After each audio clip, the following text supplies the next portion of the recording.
A Case of Blackmail in Belgravia, a Freddie Pilkington Soames adventure, Volume 1. Written by Clara Benson. Narrated by Gethin Edwards. Chapter 1.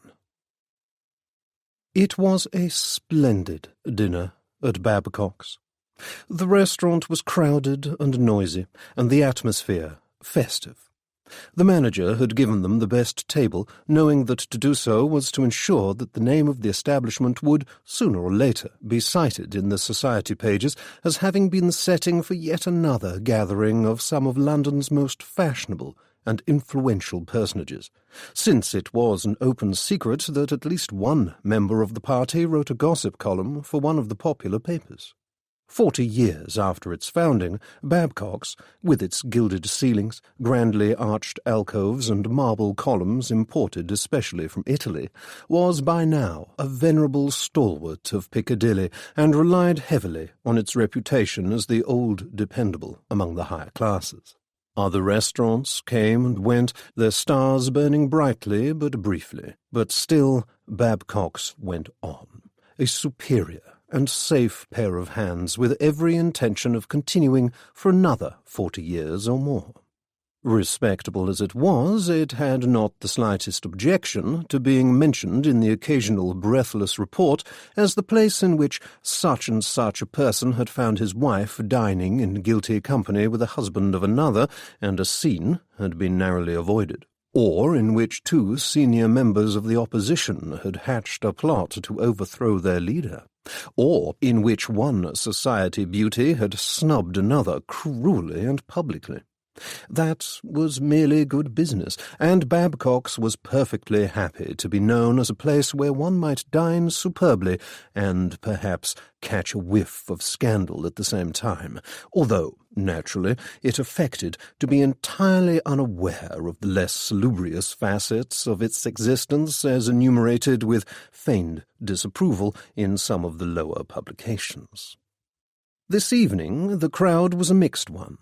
It was a Thursday night, one of the busiest nights for Babcock's, since, on Friday, many of the usual clientele would be going down to the country for the weekend. So many of the regulars were there, along with a number of foreigners, politicians, theatre-goers, businessmen, and even one or two film people. They had mostly been placed at tables towards the side of the room, where they might discuss confidential business or conduct illicit liaison with a degree of privacy, if so inclined. Not so the party in question, however, who were for the most part a raucous group and wholly accustomed to being looked at, indeed would have been most offended to be ignored, the ladies in particular. They had been placed at a table in the very centre of the room, happy to act as unpaid entertainment for everybody else, secure in the knowledge that they were quite the most interesting and important people there. Many of the out-of-towners were already darting furtive glances at them, wondering who they might be. The first to catch the attention, as always, was the golden-headed Mrs. Blanche Van Leeuwen, dressed all in white, an affectation of hers, as befitted her name. Now 42, and on her second marriage, her days as a toast long behind her, she was nevertheless still a beauty, able to turn heads wherever she went, although these days casual observers were less likely to remember who she was or recall the triumph of her first season in England following her arrival from Australia. More immediately recognizable was the man to her left, Captain Maurice Atherton, the celebrated explorer. After his last expedition, in which he had nearly lost his life in the jungles of South America, he had announced that he was retiring to write his memoirs, although many said the spirit of adventure had not left him, and that he would not suffer to live a quiet life in England for long. From Captain Atherton the gaze passed to the fashionably thin Nancy Beasley, and then immediately darted about in search of her husband, who was sitting across the table from her. The marriage of Dennis and Nancy Beasley was followed with great interest by the general public, since it was considered something of a miracle that they were still married at all, given Dennis Beasley's penchant for the company of young ladies of the chorus, and Nancy's loud and public rage whenever she caught him at it. Theirs had been a volatile relationship from the start, and most of it, seemingly, had been conducted under the public eye, much to the disgust of Nancy's father, the late munitions millionaire. After 10 stormy years of marriage never blessed by children, those in the know said it was only a matter of time before their names appeared in the divorce courts. On Nancy's left was Lady Bendish, widow of Sir Henry Bendish, the inventor and philanthropist. Willowy, drooping, and with a mournful, almost tragic air about her, she was listening politely to Dennis, who seemed to be telling her an amusing anecdote. To the left of Dennis was a small, bird-like woman with bright eyes that darted about constantly. Cynthia Pilkington-Soames was perhaps the least recognizable of the party, but also the most dangerous, since she it was whose column appeared each week in the Clarion, so it was always best not to get on her wrong side, lest one find oneself unflatteringly portrayed in that week's paper, or worse, not mentioned at all. Under the nom de plume of Robin, she wrote of gay evening parties, described the latest outrageous frocks sported by well-known beauties, dropped hints of scandals and affair, and with one stroke of her pen could make or ruin a reputation for a whole season. Every Friday, friends and foes alike scoured the page eagerly to see whether Cynthia had anything to say about them, and felt alternately relieved or slighted, depending on the result. That evening, indeed, there had been some little tension between Cynthia and Mrs. Van Leeuwen, who was smarting at the unfounded suggestion in last week's column that she had been lying about her age and was in fact nearer 50 than 40. Barbed remarks, sugar-coated with tinkling laughter, had passed back and forth between the two ladies all evening, and it had taken all the diplomatic finesse of the man who sat between them to prevent mutual tensions from descending into open warfare. It was odd that, though the table was a round one, nobody could have doubted that this last gentleman mentioned sat at the head of it, and was the most important member of the party.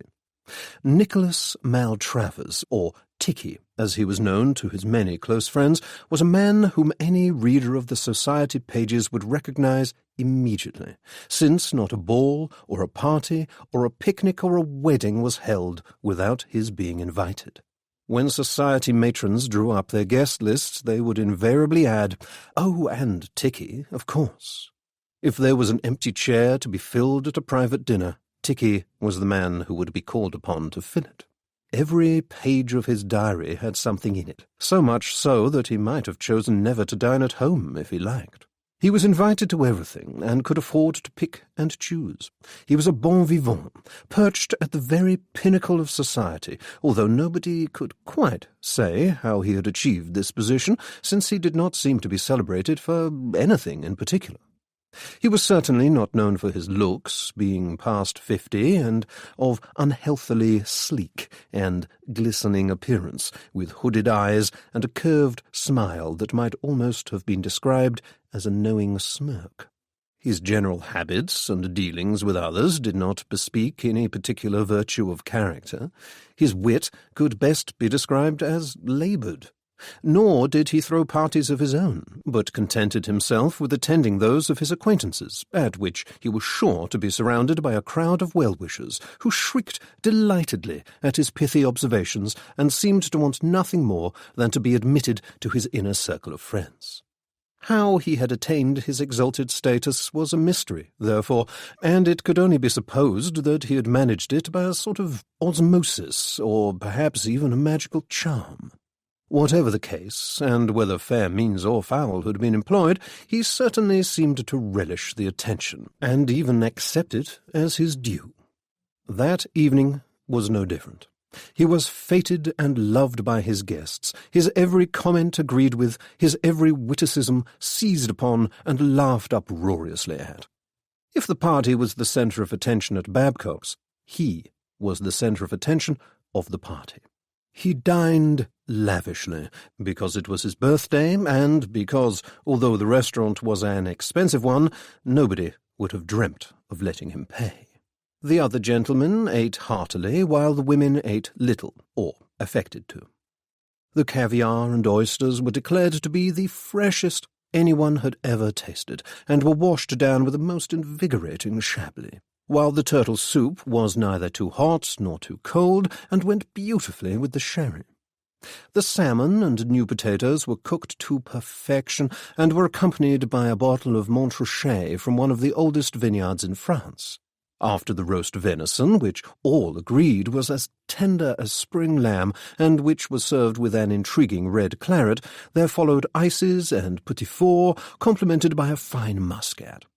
Nobody had room for savoury, and so the order for coffee was issued, and the ladies glanced significantly at one another, and then at Ticky.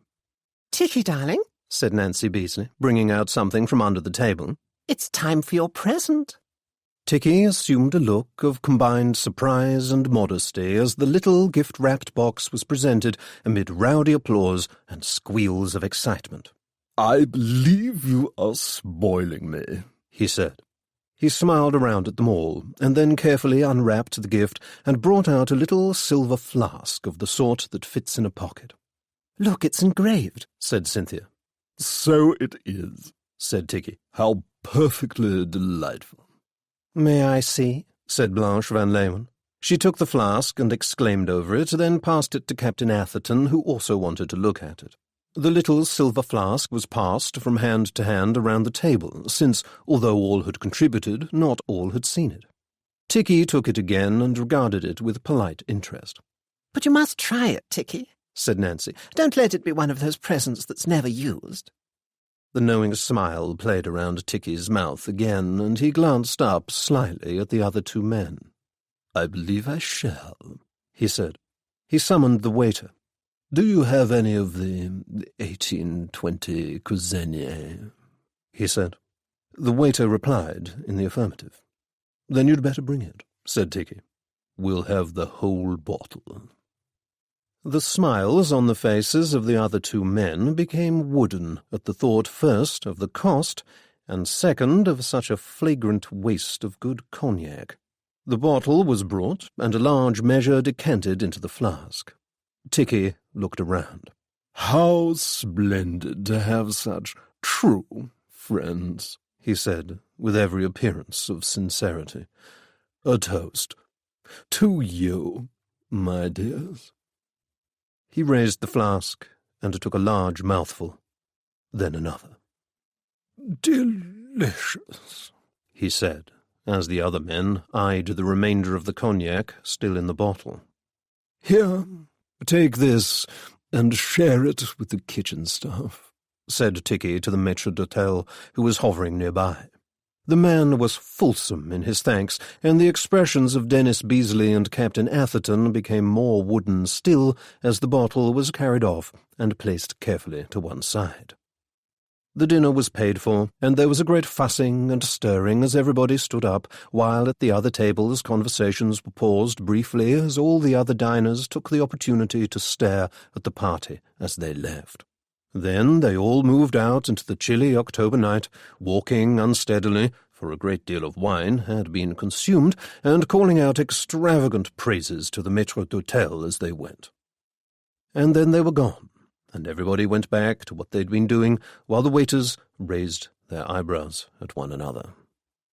Outside there was some little bustle as the arrangements for returning home were decided. Mrs. Van Leeuwen summoned her motor car, in which there was room to carry 3 other people at a pinch, and offered to take the Beasleys and Lady Bendish home, pointedly ignoring Cynthia Pilkington-Soames. Captain Atherton lived nearby on Dover Street, and intended to walk home, since he was in need of some air, he said. He cut short their goodbyes and went off with a wave. There was much kissing and exclaiming among the women, and much promising to telephone the next day. Then Mrs. Van Leeuwen's car departed in great state, and somehow Cynthia found herself in a taxi to Belgravia with Tikki Maltravers, who lived in Caroline Terrace. "Well, that was a most delightful evening," said Cynthia. "It's such a pity Herbert had to entertain that dull man from the bank at the last minute and couldn't come. Thank you, Tikki." "It was my pleasure," said Tikki graciously, as though he had paid for it. He was looking rather pink and uncomfortable. "I fear I may have overeaten, however," he said. "Oh, goodness," said Cynthia. "Perhaps a little digestive when you get home will do the trick." "I dare say it will," he replied. They sat in silence as the cab rounded Hyde Park Corner. Cynthia noticed that Tikki was breathing heavily and that he had begun to perspire freely. "Dear me, you don't look well at all," she said. "What about a nip of brandy now? You have that little flask we gave you." "Perhaps you are right," he said. He brought out the flask from his pocket and fumbled with the cap, then took a mouthful of the cognac and coughed. The taxi drew up. "In Terrace," the driver announced. Cynthia alighted, as did Tikki, with difficulty. "I think I shall walk the rest of the way," he said. "I dare say the fresh air will do me good." The taxi departed, and Cynthia hurried up the steps to her smart front door and looked for her key. Tikki was standing on the pavement, swaying gently, and she glanced at him in concern. "Are you sure you're all right, Tikki?" she said. He opened his mouth to say something, and then took a step forward as though he wanted to come into the house with her. "I—" began Cynthia, then uttered a little shriek of disgust as Tikki fell heavily against the railings and proceeded to be sick on the steps. "Well, really," she exclaimed, retreating. "I should have thought you might have held it in until you got home."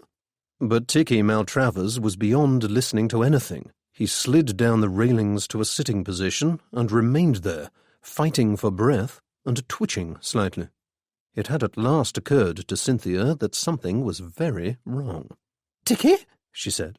He lifted his head and fixed her with a hollow stare. "Poisoned!" he said in a hoarse whisper, and with that expired. Cynthia stood for a second in astonishment, then looked about her as though she suspected someone of playing a tasteless joke on her. She moved gingerly forward, being careful not to tread in the remains of Tikki's last birthday dinner, and touched his cheek. There was no response. Carefully she lifted an eyelid. One eye stared balefully back at her. There was no doubt at all that he was dead.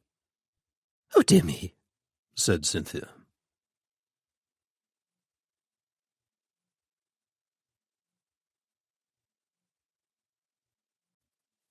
Chapter 2. Elsewhere, Freddie Pilkington Soames had had a most pleasant evening, having passed it in indulging in youthful high spirits at a fashionable new nightclub near Regent Street. At 2 o'clock, he and his friends reluctantly obeyed the order to vacate the premises and emerged into the London night, preparing to head homewards and sleep the sleep of the just. Freddie was feeling quite delightfully fuzzy in the head, having that evening discovered a new type of cocktail containing champagne, Cointreau, bourbon whiskey, and a secret ingredient which he could not identify, but which was half sweet and half sour, and rounded the whole thing off deliciously. The more he drank of it, the better it tasted, and since Freddie was a keen and scientific seeker of pleasure, indeed could wax quite philosophical on the subject at times, he had judged it only right to experiment exhaustively in order to ascertain to his own satisfaction that no greater joy was to be had on that particular evening at least. The result was that by the time he left the nightclub, his brain and his finer motor abilities had mutually agreed to part company for a few hours. No matter, however, the world was a beautiful place, and Freddie felt not the misery of life's travails as he tottered gently towards Oxford Street in search of a taxi, a beatific smile on his face. Had any malefactor chosen at that moment to jump out in front of him with a dagger or a pistol and demand moneys, it is very likely that Freddy would have pressed his last shilling upon the man, given him his hat for good measure, and sent him on his way with a cheery wave, so well disposed was he towards the world in general. After an abortive attempt to flag down a private motor car, Freddy eventually managed to procure himself a taxi. He was just about to pronounce his destination to the driver when he was rudely shoved aside. "Pond Street," said a familiar voice. "Come on, Freddy, get in. You're holding the man up." It was his friend, Mungo Pruitt, who had leapt into the conveyance before him and who now reached out and pulled him in. The driver set off. Freddy's mind was not working as fast as it ought, and it took him a good few moments to realize that Pont Street was in the opposite direction from the one he wanted, for Freddy worked an honest living as a pressman of sorts, and had recently taken rooms near the offices of his newspaper so as to be saved the inconvenience of having to spend more than 5 minutes in travelling to work of a morning. "But I don't want to go to Pont Street," he said, moving his mouth carefully, since his faculty of speech was not at its best at present. "Pont Street is in quite the wrong place." "What are you talking about?" said Mungo. "It's where I live."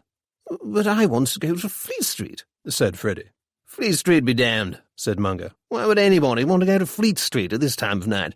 Or any time, in fact. It's full of oily little men with pencils and cameras whose only object in life is to catch one in the act of doing something unspeakable."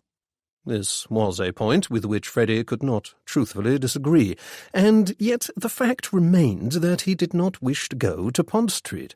By the time he had succeeded in formulating in his head an unanswerable argument for getting his own way, however, the taxi had already arrived at Pont Street and Mungo had leapt out.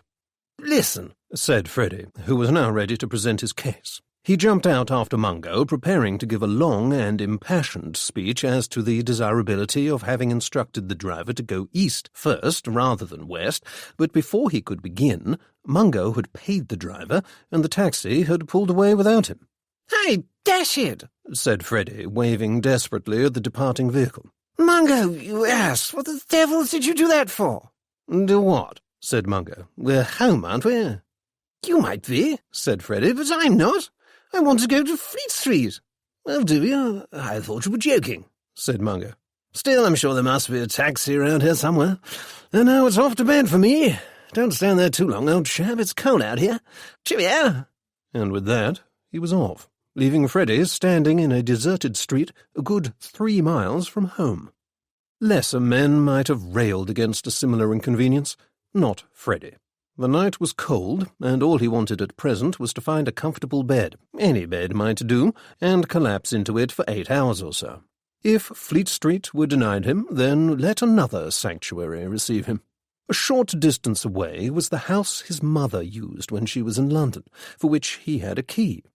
She would most likely be tiresome about his current condition, but it was late, and perhaps he could creep in without being heard.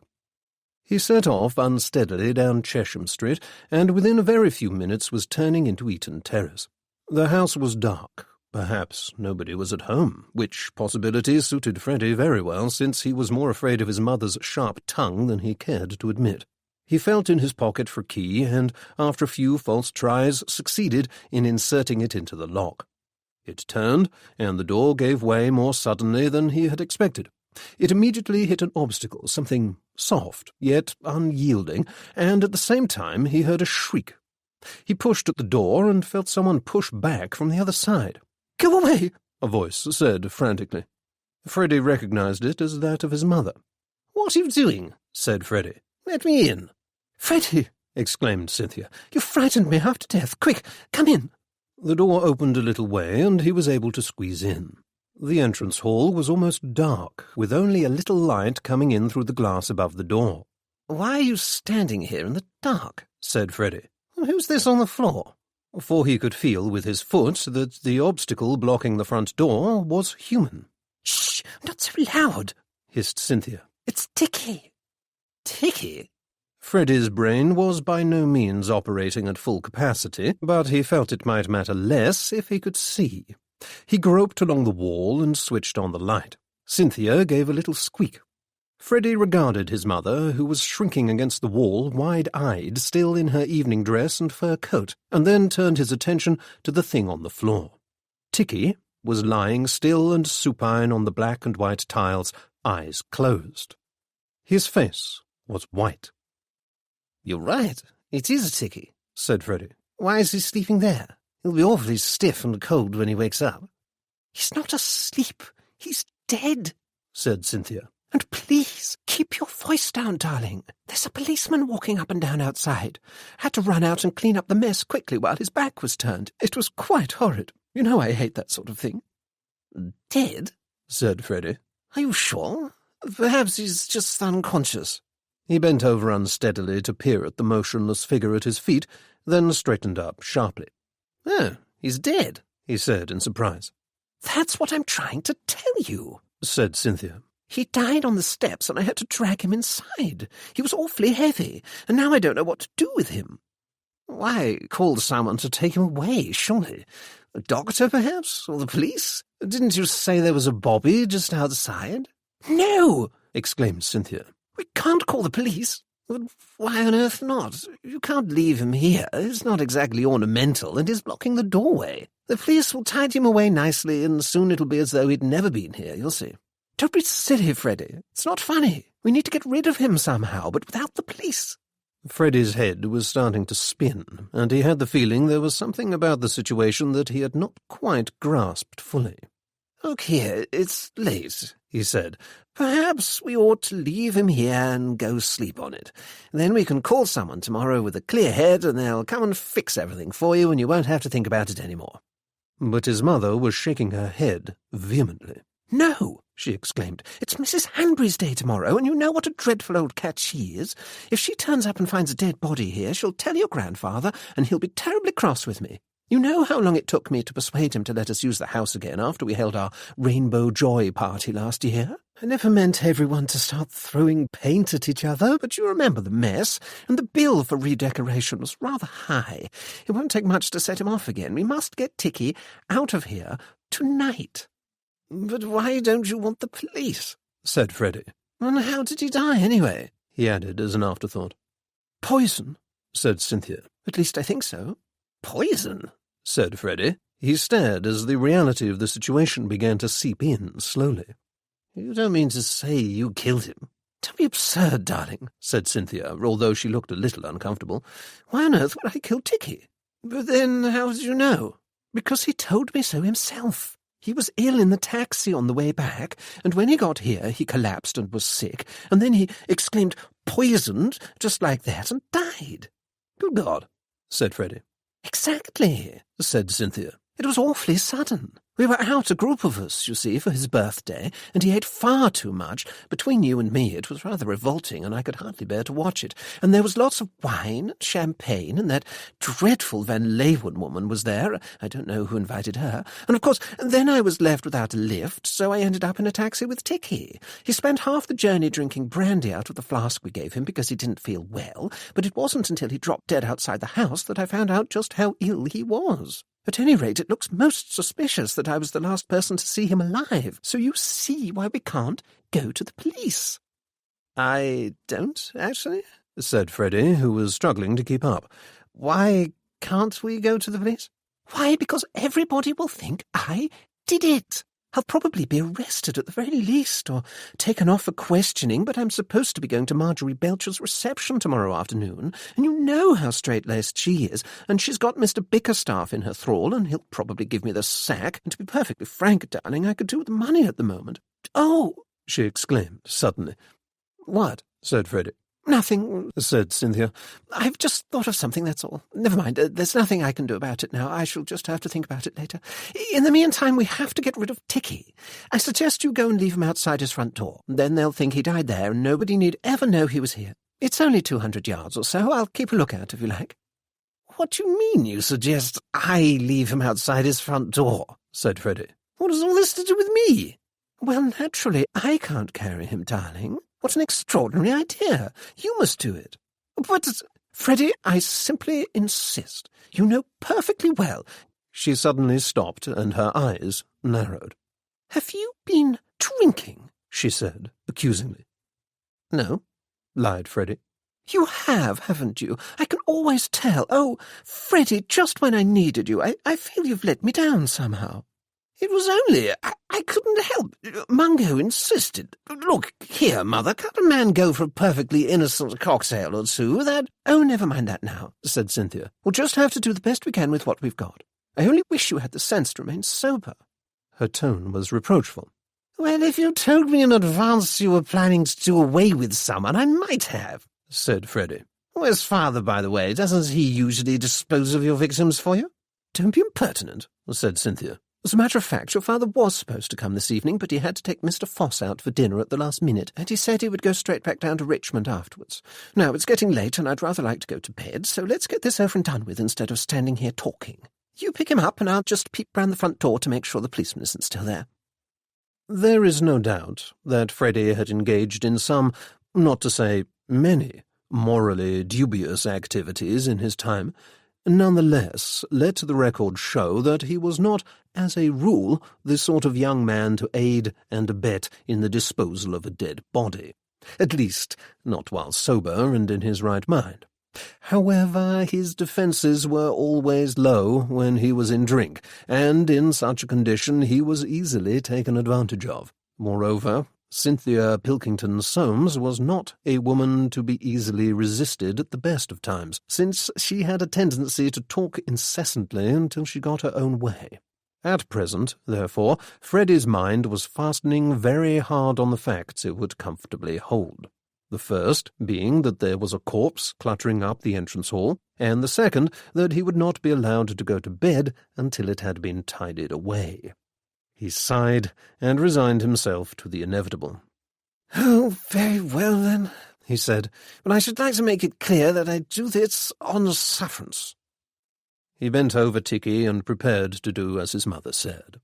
According to his imagination, it ought to have been an easy matter to hoist the body up and fling it over his shoulder, but, as he now discovered, picking up a corpse is not as easy as it sounds, since a dead weight is just that, and even fully sober it is unlikely that he would have been able to lift Ticky, who had not been a small man. After a certain amount of grappling that many would have considered not only unseemly but also highly disrespectful to the dead, Freddie stood back, panting. "It's no good," he said. "I can't lift him." "But then what shall we do?" said Cynthia. "Can you drag him instead?" "What, and wake the entire street with the noise?" said Freddie. "I might as well perch him on a barrel organ and play it as we go. At least the money might pay for my bail." "Now you're being silly," said Cynthia. But talk of a barrel organ had given Freddie an idea. "What about a wheelbarrow?" he said. "Where might we find such a thing?" "I couldn't tell you," said Cynthia. "Not around here." "My wagon!" exclaimed Freddie. "What? You haven't thrown it away, have you? My little wagon that I used to ride in. Do you remember? You had to pay the man when I ran over his dog. He was very annoyed." "Oh, that! I dare say it's still upstairs somewhere, most likely in the attic. Why?"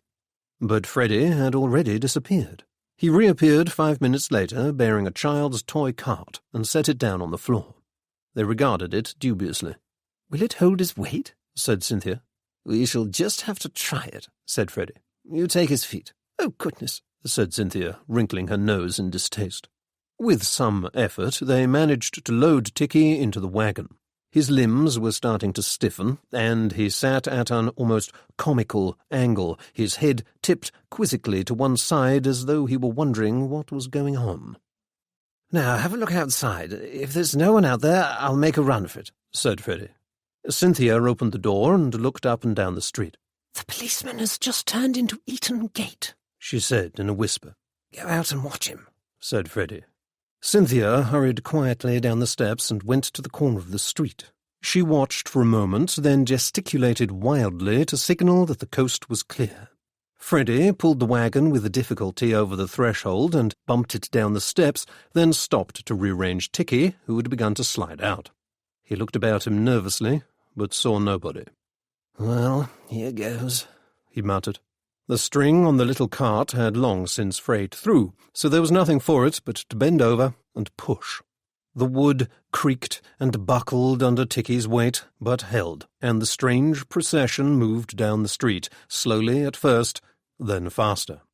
Cynthia was still standing at the corner, glancing about as Freddie stopped to catch his breath. "Go, darling," she said, and Freddie did so.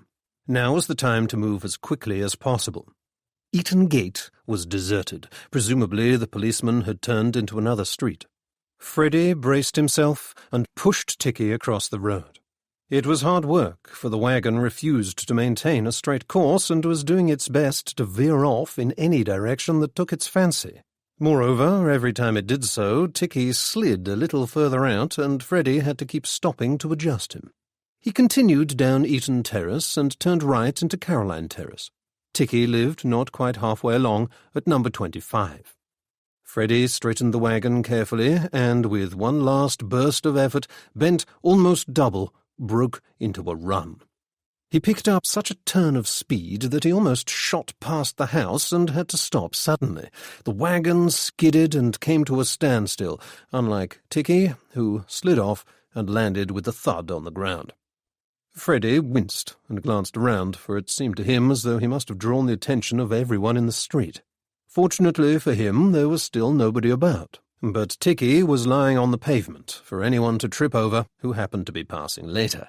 With a sigh, Freddie hefted him up under the arms and dragged him laboriously up the front path, where he propped him against the railings as best he could. Ticky was home at last. Cynthia was on the landing in her dressing gown when Freddie arrived back at the house and seemed surprised to see him. "Oh, it's you, darling," she said over the banister. "Did you have a good evening?" Freddie opened his mouth to reply, but could think of none suitable. "I suppose it's too late to get back to your rooms now," she went on.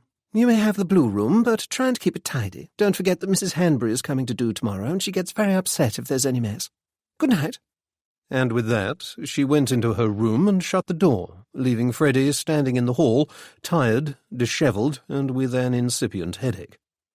At length he went upstairs and into the nearest bedroom, where he collapsed onto the bed fully dressed, and was asleep within minutes.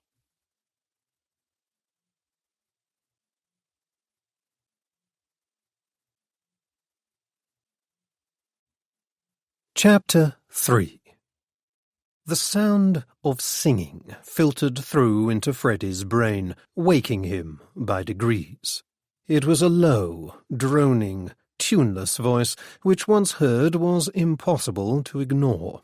Freddie pulled a pillow over his head, but it was no good. The singing was just outside the door, and whoever it was seemed set fair to continue for the rest of the day, for the hymn, if that was what it was, appeared to have an infinite number of verses.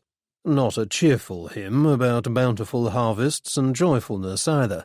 It was one of those paeans composed with the especial purpose of reminding one of one's inevitable doom. Something about being dragged to the judgment seat and dwelling in torment. As it happened, that was exactly how Freddie felt at that moment, for it seemed as though an entire orchestra had crept into his skull while he was asleep and begun to perform. Except that each musician had decided to play a different tune at once. The percussion section was particularly enthusiastic, and he was almost sure that one of the percussionists had mistaken him for a bass drum and was pounding him over the head rhythmically with a large mallet. There was no sleeping through such a racket, and so at last Freddie gave it up and groped for his watch. It must have stopped, he saw, for the hands pointed to 10:30. Then he remembered that it had been working perfectly well last night at 11 o'clock, and was seized with a terrible foreboding. He put the watch to his ear. It was still ticking. Freddie's editor, Mr. Bickerstaff, had been expecting him at the Clarion's offices at 9, having summoned him for an official dressing down about his punctuality, and this was hardly a good beginning. He groaned. Just then there was a knock at the door. "Beg pardon, Mr. Freddie," said a voice. It was Mrs. Hanbury, the indefatigable singer of hymns, who let nothing stand in her way when there was dusting to be done, least of all young men who were still in bed long after they ought to be up. Freddie sat up. "It's all right, Mrs. H," he managed, although the sudden movement had caused the brass section to begin improvising a polka. "I'm going out now. You can have the room in 5 minutes." "No hurry, sir," intoned Mrs. Hanbury, and began singing again. 10 minutes later, Freddie was out of the house and heading for Sloane Square as fast as his legs would carry him, which was not very fast, since for some reason he was aching all over and felt as though he had been in a fight. His memories of the night before were hazy, not to say almost non-existent, but this was too common an occurrence to worry him, and he expected it would all come back to him sooner or later. There was something about a dispute with Mungo over a taxi, he remembered. He supposed Mungo must have won, since here he was in Belgravia rather than Fleet Street. Damn the fellow. But for him, Freddie would not be in his present predicament, and would not be having to run halfway across London still wearing his evening things. Indeed, his appearance was causing some amusement among passers-by. After another glance at his watch, he decided not to go by the Underground, and instead leapt into a taxi, and by 11:30 finally arrived at the Clarion's offices, washed, dressed, and looking almost presentable. He was greeted without surprise by his colleagues in the news section, who knew his ways. "Bickerstaff's on the warpath," one young man informed him. "Hope you've got a good story, although I don't think anything less than bubonic plague will get you off the riot act." "Where is he?" said Freddie. "In his office, with the Belcher. She's been spouting at him all morning. You'd better watch out. She's looking for victims. She caught Bill yesterday and forced him to sign a temperance pledge, and he's been in a foul mood ever since." "Bill?" said Freddie.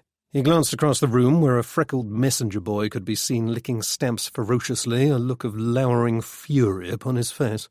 "Caught him off guard," said his colleague. "If she asks me, I'm going to say I've sprained my wrist and can't write." Freddie shuddered.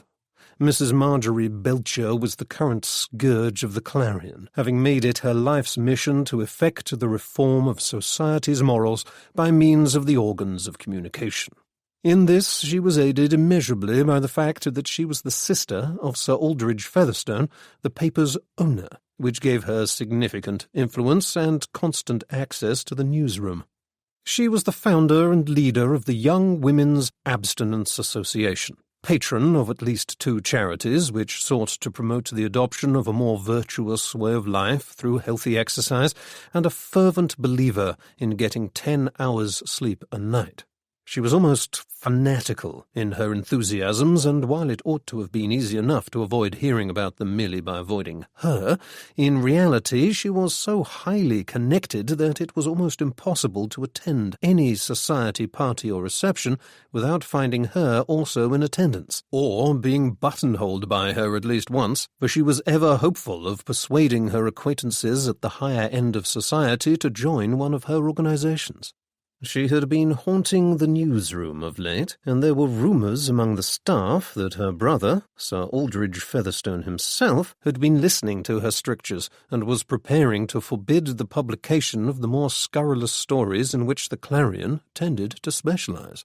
There was much dismay at the thought, for if the paper were to take a moral tone, then everybody knew it would quickly lose ground to its deadly rival, the Herald, and that would be the end of everything. "Oh, here they come," said the young man. "Better look busy." A door at the end of the newsroom opened as he spoke, and out came Mr. Bickerstaff, accompanied by a large and officious-looking woman of middle age and respectable attire. Freddie slid quietly into his seat and affected to be busy with his notebook. The two moved slowly through the room, deep in conversation. Mr. Bickerstaff was wearing his most ingratiating smile. As they approached, the woman could be heard saying, "And of course it's no good at all if we cannot set an example ourselves. How are we to write the morals of the working classes if we cannot look to our own behaviour and pronounce it irreproachable? It is our duty, Mr. Bickerstaff, to conduct ourselves at all times as though we were under constant observation, not only by our inferiors, but also by a higher power, one who will judge us when the final day comes and find us all wanting, some of us more than others." This last was pronounced in a portentous tone. "Oh, quite, Mrs. Belcher," said Mr. Bickerstaff. They had now reached Freddie's desk. Freddie arranged some papers busily and seemed to be hunting about for a pencil. Mr. Bickerstaff caught sight of him and drew himself up. "You!" he began, pointing a finger at Freddie. But he was not allowed to continue, for Mrs. Belcher had not yet finished. She was looking about her at the reporters, who were all avoiding her eye and pretending to work. "Perhaps some of your personnel might be persuaded to join us, in fact," she said. "If we can show the masses that even the Fourth Estate is working to support us, then they might be more likely to listen to what we have to say. Young man," she said, addressing Freddie as he rose politely, "you will not refuse, I'm sure. I've no doubt that Mr. Bickerstaff has told you of our cause. Indeed, there is no more enthusiastic proponent of it than himself. For far too long our streets have been a hotbed of criminality, vice, alcohol, and sin. Our object is to cleanse the country of these diseases before they take hold and society becomes wholly incurable." "A fine aim, certainly," said Freddie, who was by no means recovered from the effects of at least one of the entries on her list, and was holding the edge of his desk to prevent himself from swaying. Mrs. Belcher looked at him more closely. "What is your name? We've met before, have we not?" she said. "Pilkington Soames, madam," he replied. "I believe you know my mother." He was beginning to feel rather sick, and wanted nothing more than to go home and lie down again. "Ah, yes," exclaimed Mrs. Belcher. "A very good woman and wholly sympathetic to the cause. She was only too keen to come to my charity reception this afternoon. I shall look forward to seeing her at all our temperance meetings in future." At the mention of his mother, Freddie frowned, as a flash of memory returned to him. He was almost sure she had been at the Eaton Terrace house last night, but presumably she had left before him that morning. Had there been a row of some sort? Mrs. Belcher had now moved on to another desk and was haranguing an elderly man for smoking. Mr. Bickerstaff took advantage of her distraction to advance upon Freddie with a menacing look. Freddie braced himself for the worst, but before Mr. Bickerstaff could begin, he was interrupted by a lackey with an important message. He glanced at the paper and pursed his lips, then looked up at Freddie. "One of your lot, I think," he said. "I beg your pardon, sir?" said Freddie. "A dead body in Belgravia. Caroline Terrace. Mark Travers, the name is. Know him? He's been found dead outside his next-door neighbour's house, and the police are hinting at foul play." At that there was a loud crash, as the memories returned all at once, and Freddie sat down suddenly, accidentally sweeping the contents of his desk onto the floor as he did so. "His neighbour's house? Number 25? Oh, good Lord," he said. There was some little bustle as several people started forward to pick up the mess. "Are you quite all right, young man?" said Mrs. Belcher, alerted by the noise. "You look a little unwell, I must say." Freddie was staring straight ahead, white in the face, as an image of himself wheeling the dead body of Tiki Maltravers from his mother's house to Caroline Terrace in a child's toy wagon danced through his mind in all its magnificence and glory. He put his head in his hands and groaned. "I need a drink," he said. "Well, really," said Mrs. Belcher, taken aback. "You don't look well, old chap," said the young man at the next desk. "I take it you knew him," said Mr. Bickerstaff. Freddie pulled himself together with some effort. "No, at least not well," he said. "He was a friend of my mother's." "Ah, yes, your mother," said Mr. Bickerstaff. "Where's she this morning, by the way? She hasn't sent in her copy yet, and we need it by 3 for the 6 o'clock edition." "I expect she's hovering excitedly around Scotland Yard trying to get a glimpse of the corpse," said the young man. "Sorry, Freddie," he said hurriedly as Freddie glared at him. "Just my little joke." "You said the police are talking about foul play?" said Freddie to Mr. Bickerstaff. "Does that mean they suspect murder?" "Can't say from this," said Mr. Bickerstaff, looking at the message. "Just says here there are some suspicious circumstances. Jolliffe," he said to the young man. "You go along there and find out what's going on." "Do you mind if I go instead, sir?" said Freddie. "Well, after all, I did know him, a little, anyway," he added hastily. Mr. Bickerstaff stared at him doubtfully. "But I'm supposed to be having a word with you," he said. "Excuse me, am I to understand that Mr. Pilkington Soames was a friend of this unfortunate person?" said Mrs. Belcher. Why, there's no wonder he looks so unwell. It must be a terrible shock. And to offer to write the story, too, at such a moment. That's very spirited of you, young man. Mr. Bickerstaff, the country needs more young people such as this. Too often these days we see youth so easily overcome by the slightest blow. But Mr. Pilkington Soames here is a perfect demonstration of what a stout heart can do. "Thank you, madam," said Freddie bravely. "I hope I understand my duty." Jolliffe at the next desk let out a snigger, which he covered with a cough. "You do look very pale, however," went on Mrs. Belcher. "Perhaps you ought to go home and recover." "Oh, there's no need for that," said Freddie. "But I should like to go and cover the story, if you don't mind, sir. After all, I did know him a little, and I know some of his pals very well. I rather think I can make something of it, if you'll let me." "Oh, very well," said Mr. Bickerstaff grudgingly, "but don't think you're off the hook just yet. Well, what are you waiting for? Get along."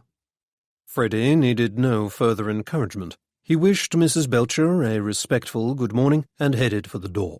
He needed to find out what the police knew, and then speak to his mother.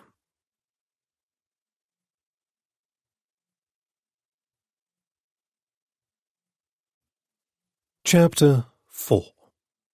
Inspector Entwistle stood outside the front door of number 24, Caroline Terrace, in close conference with his sergeant, Bird, and another man carrying a little black case that announced him immediately as a doctor.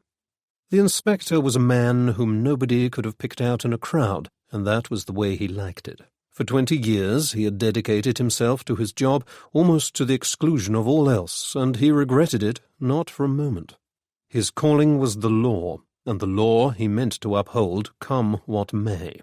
Sergeant Bird, more affable and less unbending, had none the less worked with his superior for some years now, and knew how to manage him, and the two men rubbed along fairly well for the most part.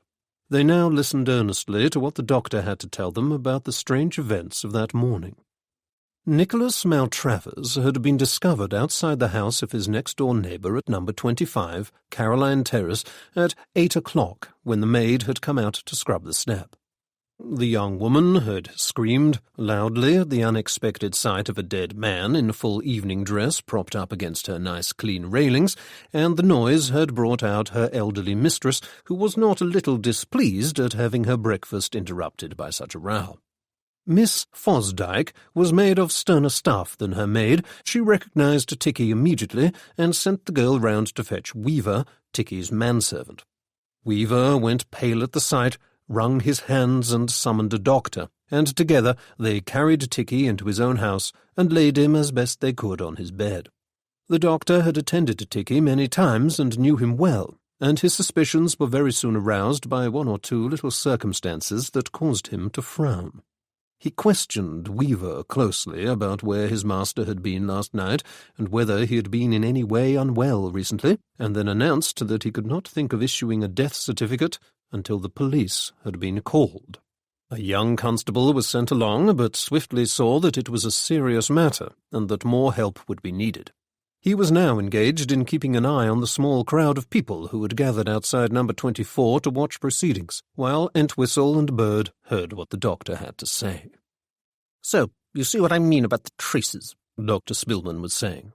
"The unnatural position of the body first gave me pause, since it was propped up most awkwardly against the railings. His lower parts were not quite touching the ground, while his right foot had been jammed against the doorstep as though to hold him in place. That puzzled me slightly, but my suspicions were not fully confirmed until after we'd moved him and carried him up to bed. That's when I noticed traces of vomit around the mouth, although there was no mess where he was found. Then, when I examined the rest of him, I saw that the heels of his shoes were worn and scraped, and that the hems on his trousers were also a little frayed and dirty, just as though he'd been dragged." "You think someone put him there, then?" said Entwistle. "Yes. At first glance, it looked as though he'd been taken ill and had collapsed against the railings and slid down into a sitting position, and I expect that is what we were meant to think. But when I examined him at just before 9 this morning, it was clear that rigour was well advanced, and he had obviously been dead some time, perhaps as much as 10 or 12 hours. However, Miss Fosdyke's maid says that she just glanced out into the street at 11:30 last night when she locked up, and he was not there then. It's not certain, of course, but I think someone put him here when he had already begun to stiffen, and arranged him to look as if he had died outside the house. I do beg your pardon, Inspector. Had I been thinking more clearly, I should, of course, have insisted on his being left where he was found, but my mind was on other things this morning, and I had no particular reason to suspect foul play initially. I'm afraid you'll just have to take my word for it about his original position." Said Entwistle. "And you're sure there was no heart trouble?" "None at all.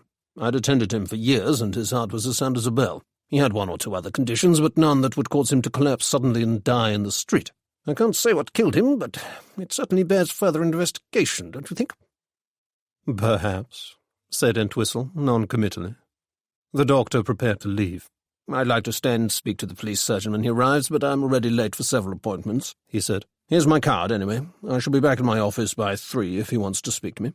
And with a brisk nod he hurried off. Inspector Entwistle was already looking about him. "So, if this Maltravers was brought here, where was he brought from?" he said. "And how was he killed?" "You think it was murder then, sir?" said Sergeant Bird. "Can't say until Ingleby gets here and takes a look at him," said Entwistle. "But in the meantime, there's no harm in scouting about a bit." He went to peer at the pavement outside number 25. "Ah," he said. "See here. Yes, unmistakable traces of black shoe polish and leather, I should say. He was certainly dragged. But the trace only starts here in the middle of the streets. He wasn't dragged all the way, then." "What if he collapsed here in the streets and someone moved him?" suggested Bird. "Why would they do that and not call for help? Perhaps they thought he was drunk. Possible, I suppose. Although this doctor chappie seems to think he was already stiff when he was propped up. You couldn't drag a dead body and not notice he was dead." "True enough," conceded the sergeant. "But why did they put him outside number 25 when he lives at number 24? Was it deliberate?" "I've no idea," said Entwistle. He was still looking about him thoughtfully. "Perhaps someone wanted to play a nasty joke on Miss Fosdyke," said Bird. "There must be some reason for it," said Entwistle. "Unless, whoever it was, dumped him there by mistake. We'll need to speak to this manservant. What's his name? Weaver. And find out what his gentleman was doing last night. He's in the house, yes?" "Prostrate with grief," said the sergeant, resignedly. "Couldn't get a word out of him. I said we'd come back." "Well, he'd better not suffer too long. We haven't time for fits of the vapours. Hello, who's this?" "Stay back, sir. Police." He was addressing a slightly dishevelled-looking young man who had just pushed through the little crowd and past the protesting police constable, and who now paused to look about him with interest, as though he had all the time in the world. "What do you think you're doing?" said Sergeant Bird. Freddie bestowed an ingratiating smile upon the two policemen. "Sorry, I was just stopping to get a whiff of the atmosphere and all that, what? The readers like a bit of local colour with their corpses. Press," he explained. "Pilkington Soames, here on behalf of the Clarion. Here's my card. I'm afraid it's a little battered and wrinkled around the edges from the time I went to speak to Mr. Bartholomew, you know, the trade union leader, during the dock workers' strike, and his Doberman Pinscher took a liking to it and dropped it into the Regent's Canal. Luckily, a passing bargeman fished it out for me, but it's never been the same since. I prefer smaller dogs myself. There's something not quite natural about a dog that's so tall it can look one straight in the eye, don't you think?" "The Clarion," said Inspector Entwistle, fastening upon the one salient detail of this speech. "We've got nothing for you at present. Come to the yard later if you must, but don't bother us now. Ah, here's Ingleby," he said, as the little police surgeon arrived. "I want a word with him." He hurried off, and Sergeant Bird was left to deal with the press. "Friendly chap, isn't he?" said Freddie. "He hasn't got time for trivialities," said Bird, assessing the young man with a practised eye. "I might take exception to being called a triviality," said Freddie. "Luckily for you, I have an extraordinarily thick skin, so I'll forgive you on this occasion." "Good of you," said the sergeant. "But he's right, you know. There's nothing doing here at the moment. You'd be better off waiting until we've finished." "Are you familiar with the word deadline?" said Freddie. "Something to do with fishing, isn't it?" said Bird. "Not exactly. It's the line beyond which stands a door marked The Boot, which is why I fully intend to stand here and talk at you until you give me something I can put in the paper. Come now," he went on in his most persuasive manner. You wouldn't want to see me, my wife, and my 5 children out on the street by the end of the week purely because I couldn't get 400 words to my editor in time for the 6 o'clock edition, now would you?" "I wouldn't if I believed a word of it, sir," said Bird comfortably. "But you heard what Inspector Entwistle said, and anyway, there's nothing to tell. The gentleman was found dead outside his next-door neighbour's house, and we don't yet know how it happened." "His next-door neighbour's house, eh? That's interesting. Any idea how he got there? Had he gone there for tea or something?" "No. He was found there early this morning, having somehow arrived there during the night." "Well, there must be something you're not telling me, Sergeant," said Freddie. "I mean to say, you wouldn't be here now if there weren't something suspicious about his death.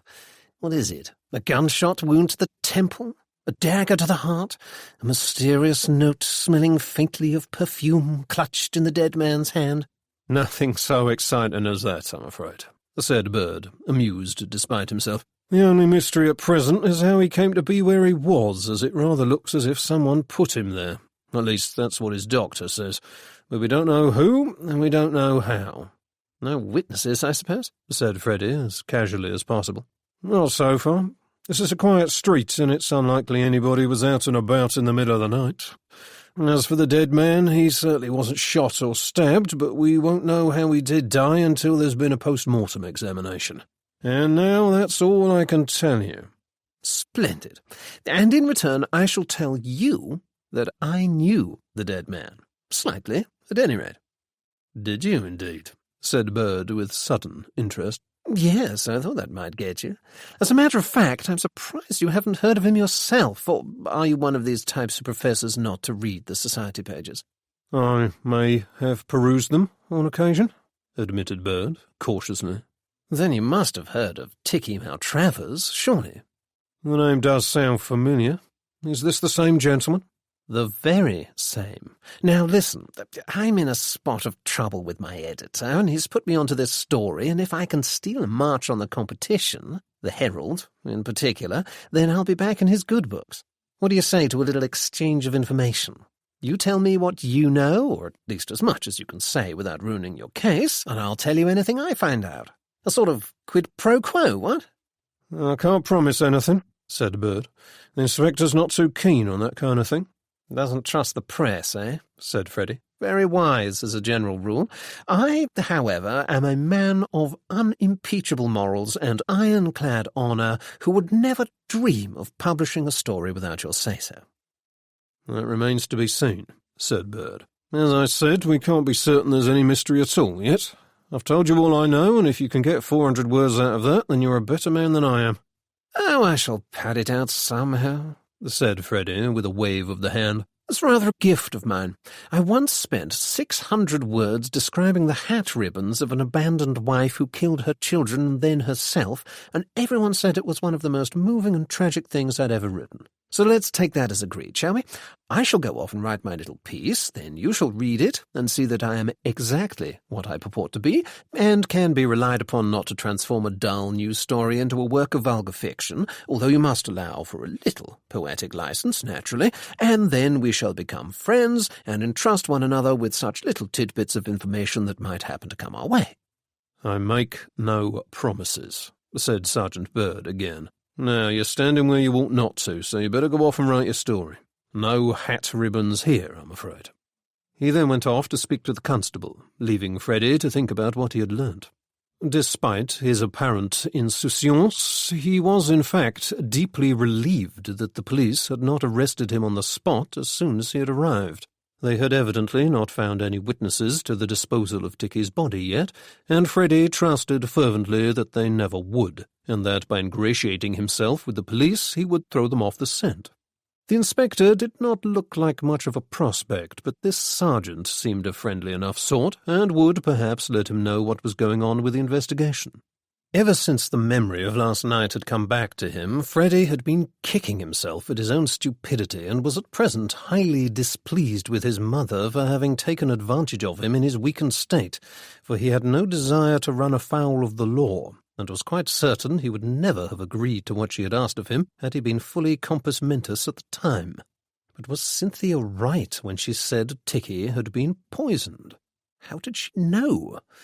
or was she being overdramatic as usual?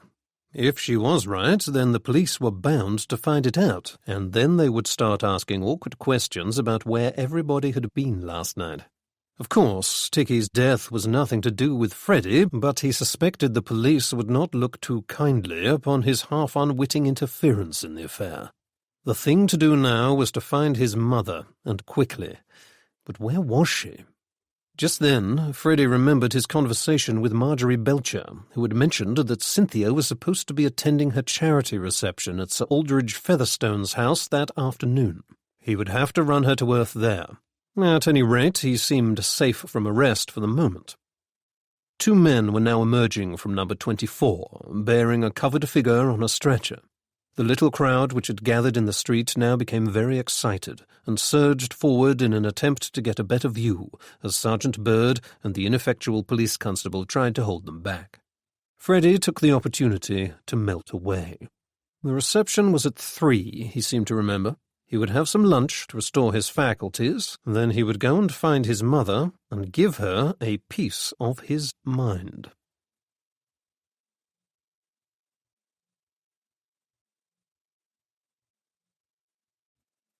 Chapter 5. At 12 o'clock that same day, Nancy Beasley was lying in bed at her house in Charles Street, a cold compress on her forehead, dictating a letter to her secretary, an attractive and competent young woman of 25. Let's see, she said. Shall I start, dear Lady Featherstone, or shall I risk Constance? It's so difficult to know what to do in these circumstances. Obviously, one doesn't want to offend, but if I give her the full title, I've as good as admitted that I know she's snubbing me. What do you think, Anne? Anne Chadwick thought for a moment. It is difficult, she conceded. And I'm not sure I know the answer, since I haven't seen the two of you together lately. How was she the last time you saw her? Oh, the same as before. Quite cut me dead when she saw me, and in public, too. Only think of the humiliation. It's too bad of her.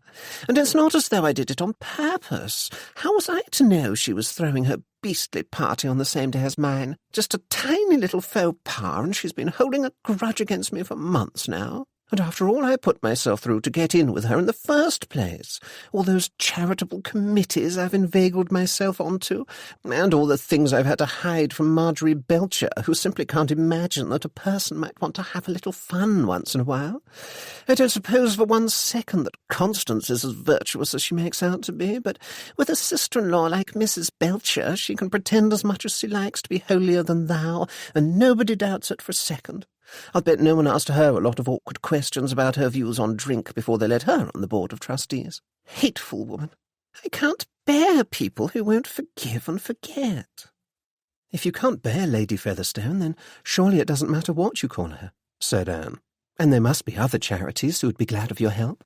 Silly girl, I don't give a fig about the charities, said Nancy pettishly. It's the look of the thing that's important. Of course I must pretend to be her friend.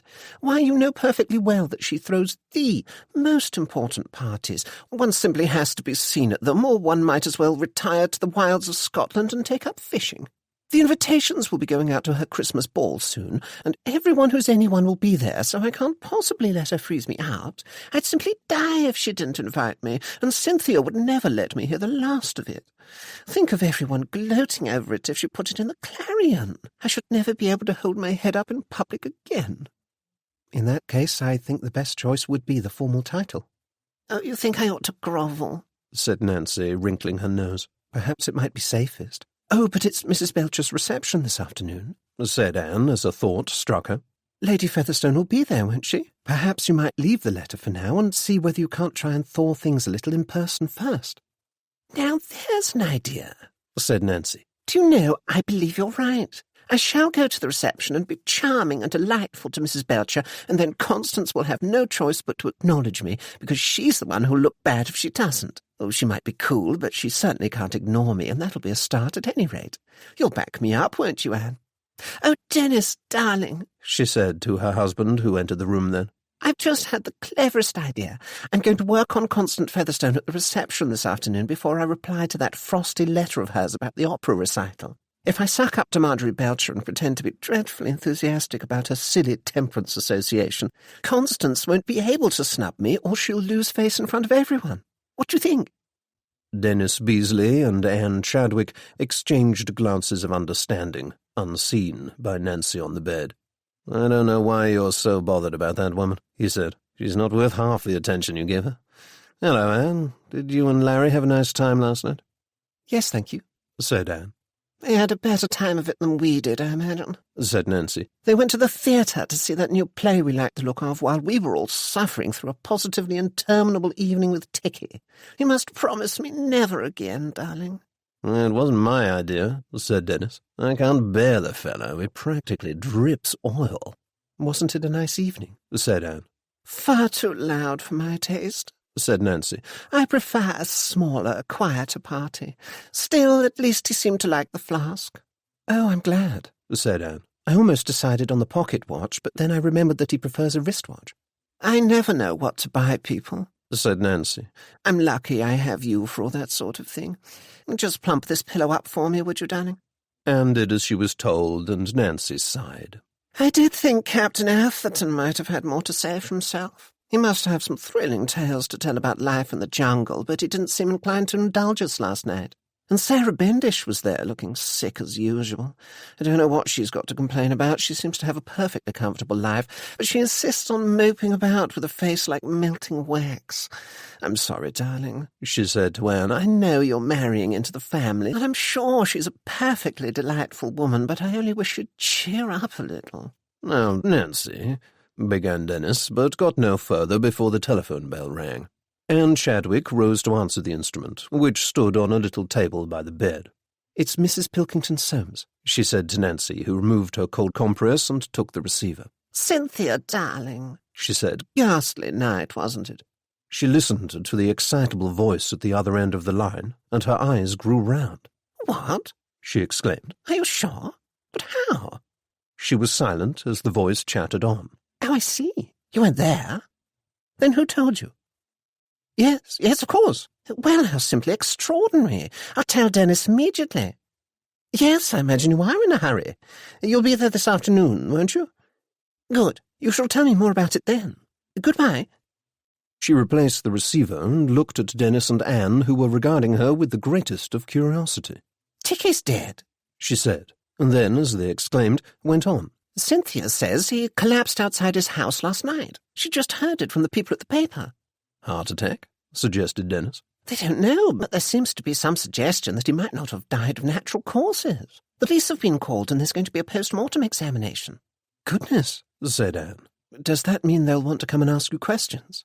"I dare say," said Nancy. "What a bore. Marjorie Belcher won't be any too pleased at having anyone from her charities mixed up in a police investigation." "I suppose not," said Anne. "It sounds rather unpleasant." They all looked at one another. "Still, he's dead," said Dennis at last, and he did not look particularly unhappy. "I wonder whether anyone else knows," said Nancy, picking up the telephone receiver again. "If they don't now, they soon will," Dennis said quietly to Anne, who smiled. Captain Maurice Atherton put down the telephone and stared into space for a long moment. It was impossible to read the expression on his lean, tanned face, but it was obvious that he was thinking hard. At length he stretched his hand out and rang a little bell, which was soon answered by a manservant. "Mohammed," he said, "I've just heard the most extraordinary piece of news." The manservant waited politely. "Now Travers is dead." "Is that so, sir?" "Yes. Collapsed outside his house last night." He paused. Mohammed waited, knowing his master well.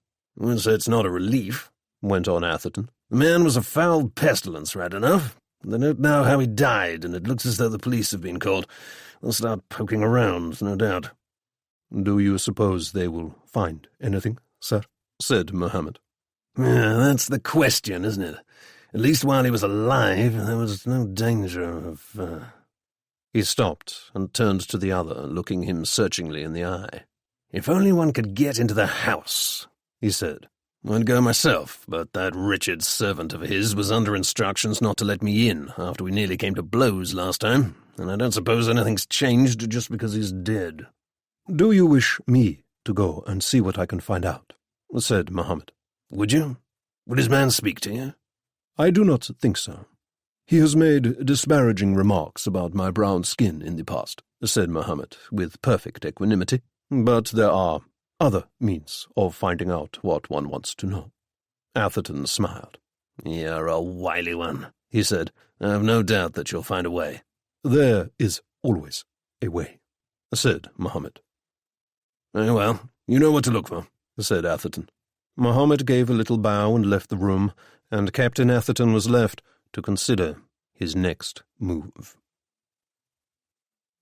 At 2 o'clock that afternoon, Lady Bendish was gazing mournfully out of the window at her house in Curzon Street, while her son walked up and down the room impatiently. Larry Bendish was dark-haired and handsome, and resembled his mother greatly, although there was an inner energy to him which his mother lacked and which came from his father. "You say they don't know how he died?" said Larry. "No," said Lady Bendish, without turning away from the window. "Then there'll have to be a post-mortem examination. That's what they do when there's a suspicious death. They cut them open and poke about, looking for signs of what might have caused it." "Please, darling," said Lady Bendish with a pained expression. "Must we?" "Sorry, Mother," said Larry. "It's rather fascinating, that's all." "Anyway, I don't suppose there's the slightest mystery to it," said Lady Bendish. "He ate far too much, and it was probably some sort of apoplexy. I noticed he was pink in the face and breathing heavily when we all left Babcock's, but thought nothing of it at the time. Perhaps Cynthia Pilkington-Soames will know something. They went off together in a taxi, so she must have been the last person to see him alive." "I hope you're right about the cause of death," said Larry. "It's just queer that the police seem to think it was foul play." He threw his mother a look which she did not see. "What shall you do now?" he went on lightly, as though there were nothing in the question. "Do?" she said. "What is there to do? We must wait, that's all." "Wait for what?" he said quickly. "The police to come? But surely this is the time to act before—" She looked at him in surprise. "Before what?" she said. There was the slightest touch of alarm in her tone, and he dared not go on.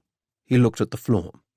"Nothing. I just thought you might want to go to his house and pay your respects in person," he said. "To whom? To that manservant of his? What could I say?" "I don't know, that you're very sorry and that you've come to collect the thing you left at his house." "What thing?" She was even more alarmed now. "Really, darling, I have no idea what you're talking about. I haven't left anything at his house. There's nothing at all." Here she broke off, then set her jaw. "Why should you think Ticky's death affects me in any way?" "I don't," he said. "Not if you say it doesn't." "Well, it doesn't," she said firmly. "I'm sorry he's gone, of course, but it's not as though he was a close friend, and I won't pretend to mourn him. We shall just have to wait and see what happens." Larry sighed. There was no use in trying to continue the conversation, since it was perfectly obvious that she had no intention of being open with him. "Very well, then, let's wait," he said. "I only hope that whatever does happen isn't too awful." He then left the room, and she gazed out of the window once more. "I dare say something will turn up," she murmured to herself with a furrowed brow. Blanche Van Leeuwen examined her face from all angles in the looking-glass. The new face powder she had bought from the exclusive and costly shop on Bond Street was a most flattering shade of peach, she decided, and made a mental note to order some more. Her daughter, Amelia Drinkwater, sat curled up in an armchair and observed her dispassionately. "You don't seem particularly upset," she said. "I'm not upset at all," said Blanche. "In fact, I'm as light as air. He was such a bore. It was quite a torture to have to sit next to him for the whole evening." "Why did you go, then?" Blanche opened her pale blue eyes wide. "Because one does, of course. And the Pilkington-Soames woman was going, and I couldn't let her see I was at all bothered by those beastly lies she wrote about me. But the food was dreadful. You know how I hate eating in the evening, and I had to watch him shoveling the stuff into his mouth as though he hadn't been fed in a week. I'm certain he ordered the most expensive things deliberately, just because he knew he wouldn't be paying for it. Well, he did pay for it in the end, didn't he?" Here she gave a heartless laugh. Amelia made no comment, but plucked at a loose piece of thread on her sleeve. Why was Dickie so popular anyway? She said after a moment. I never liked him myself. He oozed. What an extraordinary word, darling, said Blanche, arranging a curl of hair artfully across her cheek. Oh, but it's true. He was rather ghastly, and he didn't smile so much as leer. One oughtn't to speak ill of the dead like that, my sweet. If nothing else, it's terribly unladylike. But you just did it yourself. You said he was a bore. And so he was, I can't deny it. But let's not talk about him any more. I'm sick to death of the subject. All right, then. I won't if you won't, said Amelia. By the way, when's Andrew back from Singapore? Monday, isn't it? Do you want me to come with you to meet him? Oh, didn't I tell you? I had a telegram from him this morning. The business is taking longer than he thought, so he won't be back for another month at least, and perhaps more. Then why don't we go and join him? You keep promising me that we'll travel one day, and then it's not far from Singapore to Australia. Can't we go, Mummy? I should love to see Sydney and all the places you've told me about. Certainly not, said Blanche. I have no intention of going back, so there's no use in asking me about it. Amelia knew when her mother had made up her mind. But won't you be bored without Andrew for another month? She said. Oh, I can always find something to entertain myself, said Blanche, a satisfied smile playing around her pretty mouth. She glanced at the clock. Speaking of which, isn't it time you were going out to this reception of yours? I'm waiting for Anne and Larry, said Amelia. They said they'd call for me, but they're late. Anne and Larry, said Blanche, stopping what she was doing for a second and turning to look at her daughter. You will be all right, won't you, darling? Of course I will, said Amelia. I mean, your heart isn't broken or anything. Don't be silly, it was just a childish thing. Anne is my pal, and she and Larry will make a marvellous couple, said Amelia stoutly. I shall sit in the front row at their wedding and cheer them on. Figuratively speaking, of course. She looked up at her mother. You're wrinkling your brow, by the way. You know you oughtn't to do that. Are you worried about me?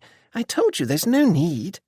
I'm not worried about you, darling, or anything else for that matter, said Blanche, as the doorbell rang and Amelia jumped up. After all, I'm sure nobody will be interested in a few old newspapers, she added in a murmur. What? Said Amelia, throwing on her scarf. Nothing, said Blanche. Now off you go and have a lovely time. It will probably be deadly dull, said Amelia, and went out.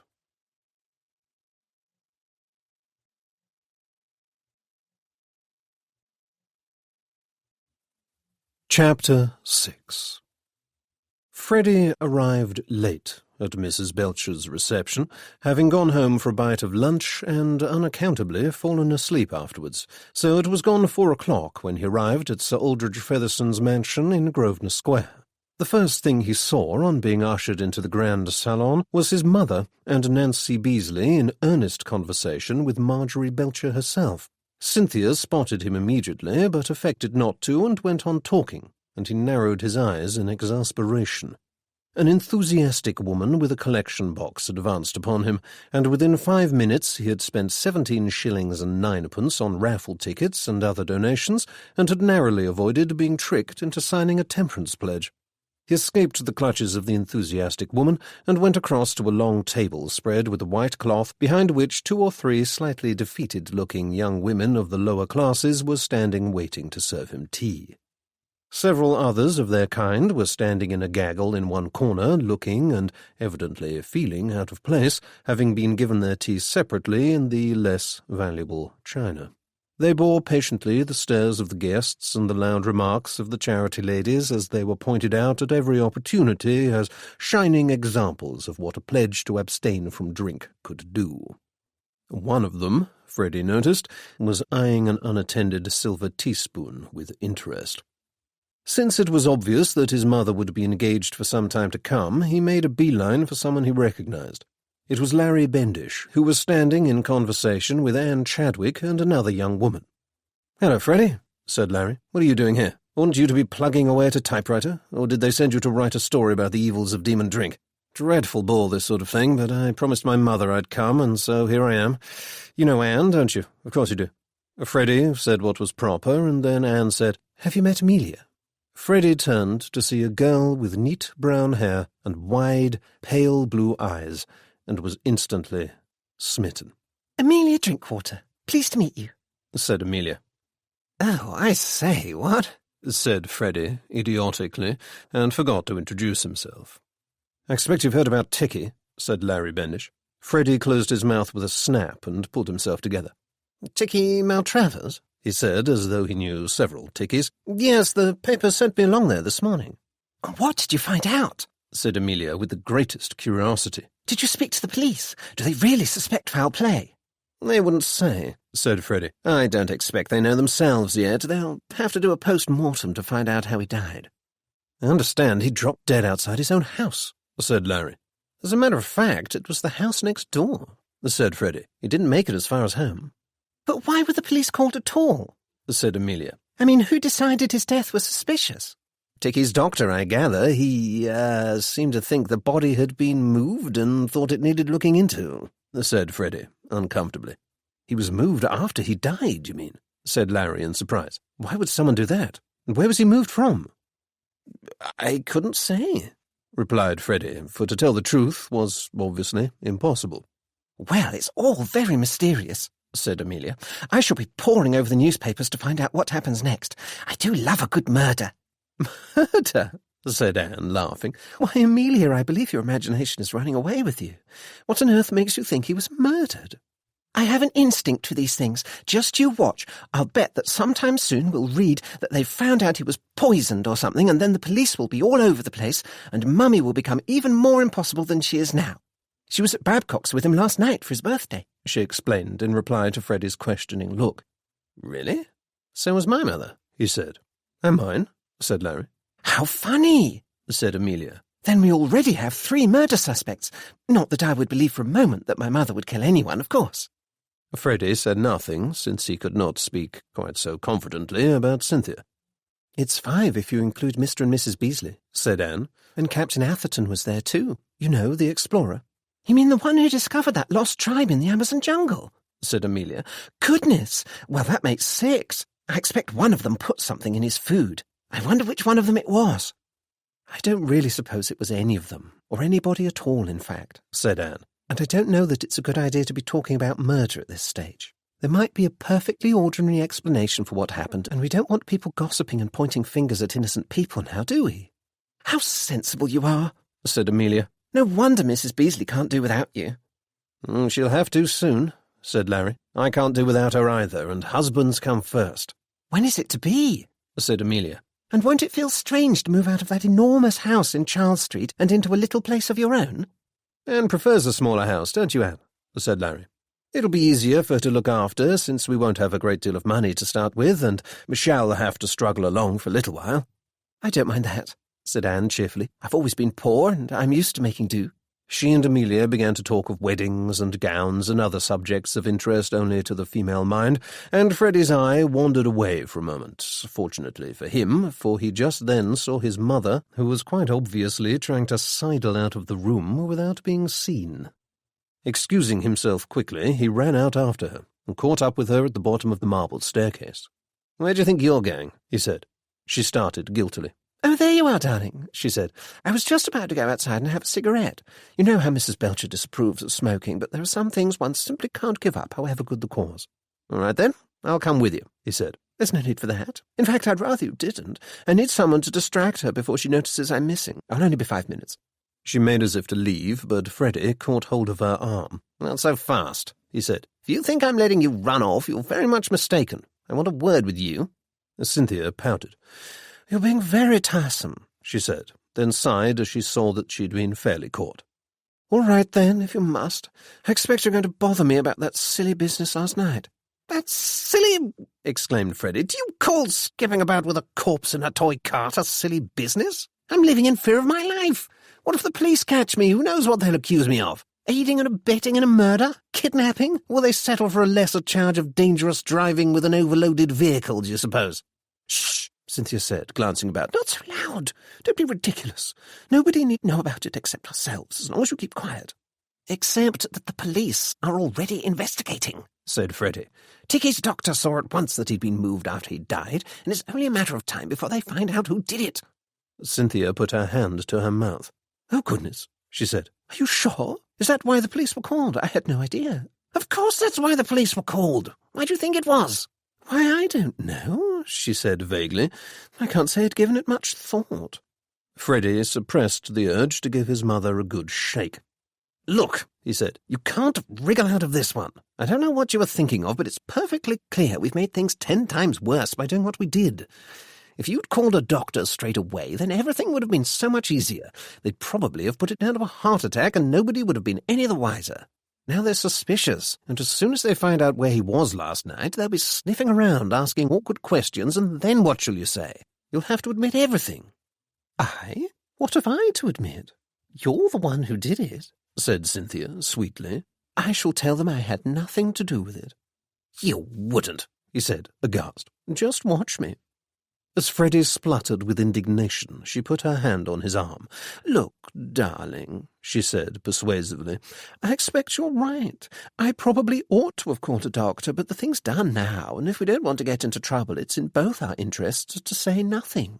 Even if they suspect, they can't prove it, and it's not as though either of us killed him, is it? I don't know, said Freddie. Did you kill him? Of course I didn't kill him. What a dreadful thing to suggest of your own mother. Freddie, I'm quite shocked at you. I wouldn't put it past you. Well, I didn't. It all happened exactly as I told you. He didn't feel well in the taxi, and then he collapsed outside our house, and I suppose I panicked at the mention of poison. All right, then, but if you didn't kill him, then who did? Why? Who wanted him dead?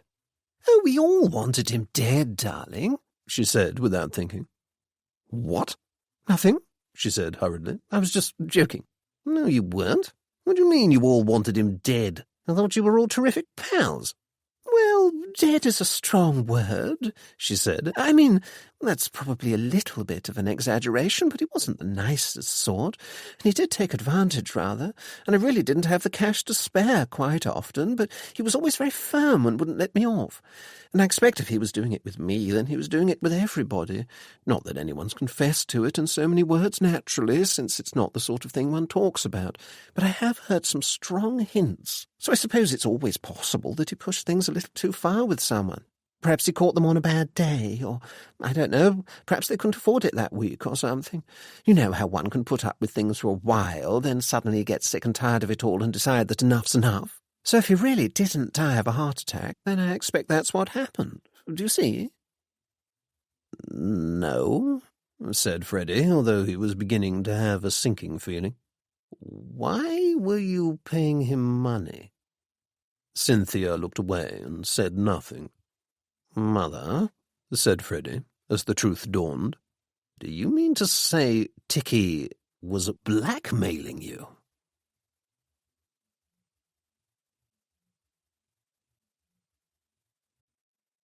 Chapter 7. Well, began Cynthia and shifted uncomfortably. How much did you pay him? Said Freddie. I don't know, a few hundred perhaps, a couple of thousand. I didn't count it. A couple of thousand? And you didn't count it? How could I? I didn't pay it all in one go. It's not as though he sent me a bill. I just paid him what I could whenever he asked for it. £40 here, £50 there. But how often? Once a month, perhaps, a little more often, I don't know, whenever I saw him, I suppose. Of course, I tried to avoid him, but it was very difficult, since he was invited to absolutely everything, and it was either pay up or never go out at all. When did it start? A couple of years ago, I think. And was it 3? No, definitely 2, because I'm sure it was in the autumn after we moved down to Richmond. Or was that the spring? I can't remember. And would you please stop looking at me like that, darling? I'm trying my best to tell you what I know. Freddie's face was indeed a picture. As a rule, he regarded his mother with a sort of fond exasperation, but the news that she had presumably done something that had laid her open to blackmail had completely thrown him. He hesitated, but his curiosity was too strong for him. I shall no doubt regret asking this, but what exactly did he have on you? He said. Cynthia sighed crossly and drummed her fingers on the banister. This is very vexing, she said. If I tell you, then I've paid him all that money for nothing. As an insurance policy, it certainly seems to have failed in its purpose, agreed Freddie dryly. Come on, out with it. You must promise not to tell your father. I won't promise anything of the kind. It's not an affair or something, is it? I'm sure he'll understand if you approach him in the right way and beg forgiveness." "An affair? What do you take me for?" said Cynthia indignantly. "I should hope I'm not one of those women. No, it's nothing like that. Just a little matter of money, I'm afraid." "Ah, now we come to it," said Freddie. "It's not the chamois again, is it? I thought you'd given that up." "Well, I did stop for a while after your father put his foot down," said Cynthia. "but once we were back on an even keel again, I didn't think there was any harm in just a little game among friends, just for fun, you know. But one thing led to another, and, well—" "You couldn't stop," said Freddie. "Can you blame me? I was winning at first, had quite a lucky streak, as a matter of fact, and then I started to think that perhaps I could keep going and even bring in a little extra on top of the Clarion stuff. After all, your father couldn't possibly object to my starting again if I was always ahead. But then I had a bad night, and then another, and I started putting down more to try and get it back, and things got worse and worse. And then Ticky started coming to the games and kept playing banker, and every time I went bank against him, I lost. I've wondered since whether he mightn't have been cheating, you know, with cards up his sleeve or something, but I've no proof of that. Then on this particular night we all had rather a lot to drink, I'm afraid, and things got a little out of hand, and Ticky put down the most enormous amount of money, and we all threw down even more, and he increased the bank to match that, and I was the one to play, and I completely lost my head and asked for another card on 6, even when everybody shouted at me not to, as I was convinced the next one would be a 3. Let me guess. It was a 4. How clever of you, darling. Yes, it was. Anyway, of course I lost, and to make things worse, I didn't actually have the money, as I'd been playing on credit. And everyone was so horrid to me for losing everything that I felt I ought to pay them back, but I couldn't, and then Ticky took me to one side and said not to worry, that he'd lend me the money, and that I could pay him back whenever I liked. And I was so relieved, and rather stupidly told him how glad I was that your father would never have to find out about it. It wasn't until I next saw him that I discovered he was expecting me to pay interest on the loan." "Is that what he called it?" said Freddie. "Yes. Naturally, I was taken aback, as I'd scraped together the whole sum to pay him back that day, but I couldn't very well argue, so I asked him how much he wanted on top of the original amount, and he said he didn't know the exact total, but that we'd start at £40 for now." "And how much was the original amount?" £300, give or take a few guineas. I thought £40 would be enough interest for a loan between friends, and I said so, but it was obvious he didn't agree, and then when I complained, jokingly, you know, he just gave that awful, oily smile of his and said I'd better get used to the idea of giving him money if I didn't want Herbert to know what I'd been getting up to. And that's where it all started." "It never ended, by the sound of it," said Freddie. "But why didn't you just tell father in the first place? Surely that would have been better than letting this fellow bleed you dry for 2 years." "Well, yes, I expect it would," said Cynthia. "But he'd been awfully grumpy about my earlier losses, and I'd promised to keep off the cards, so I didn't want another row.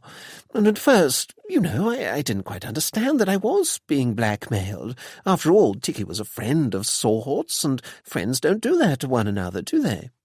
"Not as a rule," said Freddie. "But how could you bear to keep on seeing him in company once you'd realized what was happening? You pretended you liked him." "We all pretended we liked him, darling," said Cynthia. "We had no choice. At least I expect that's the case. I'm almost certain he got at Nancy too, from something she said, and I can't think of a single reason Lady Bendish or Captain Atherton would agree to come to an evening like the one we had last night, when it's not usually their sort of thing at all. I shouldn't be a bit surprised if everybody at the party was paying him money under duress. And we all clubbed together to buy him that flask and simply fawned all over him for the whole evening," she said in sudden disgust. "Do you know, I can't think what got into me." "I wonder what he had on all the others," said Freddie. "Who knows?" said Cynthia. "I can't imagine Sarah Bendish ever being anything less than perfectly well behaved, but I suppose even she must have some hidden sins about which we know nothing." "This is all bad news for you, you know," said Freddie. "The police are sniffing around, thanks to us. What will happen if they discover what Ticky was up to? Even if they never find out about what we did, you were still the last one to see him alive, as they'll soon know once they found the taxi driver who brought you home. And you had the most thundering motive to kill him." "Oh, but I've been thinking about that. There's no reason for them to find out about it at all. You see, there was nothing written down. It's not as though he sent me letters or bills or anything. There's no record." "Can you be sure of that? Perhaps he kept a tally in a notebook. If he really was living off all his friends, then he must have kept some sort of account of things, don't you think?" I mean to say, if one's going into the blackmail business, then presumably one has to keep evidence of one's victim's sins somewhere. I shouldn't be a bit surprised if he has a whole folder full of names, dates, and payments tucked away in a drawer in his house. Oh, goodness, exclaimed Cynthia. Then what shall I do? How can we get it back? If the police find it, then they'll tell your father and I'll be in the most awful trouble. Freddie, you must go and get it.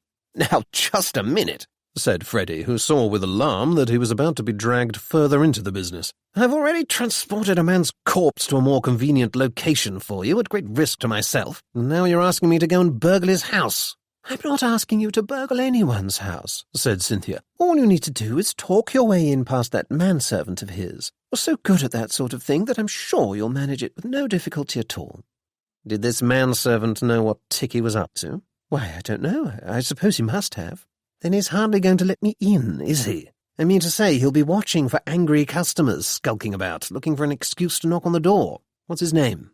Who? The manservant? How should I know, darling? All I know is that he used to creep up on one and give one a fright whenever one visited. A sneaking sort, I should say.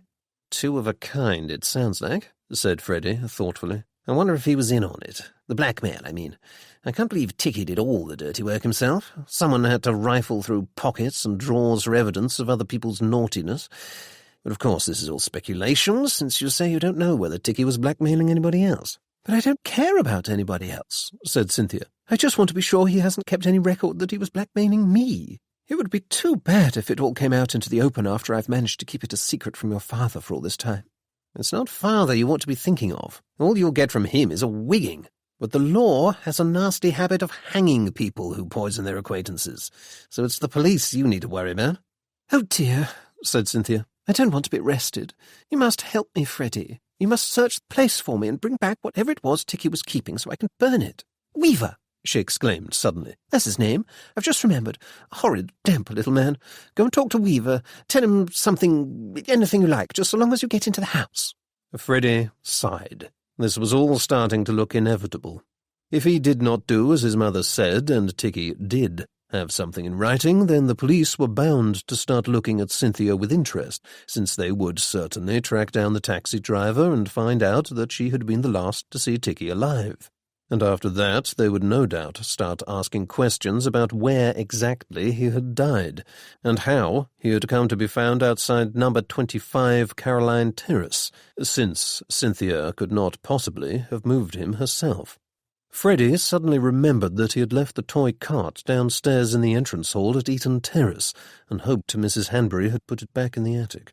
There was a very real danger that the police would find out sooner or later the part he had played in the affair, and he was already in enough trouble with Mr. Bickerstaff as it was.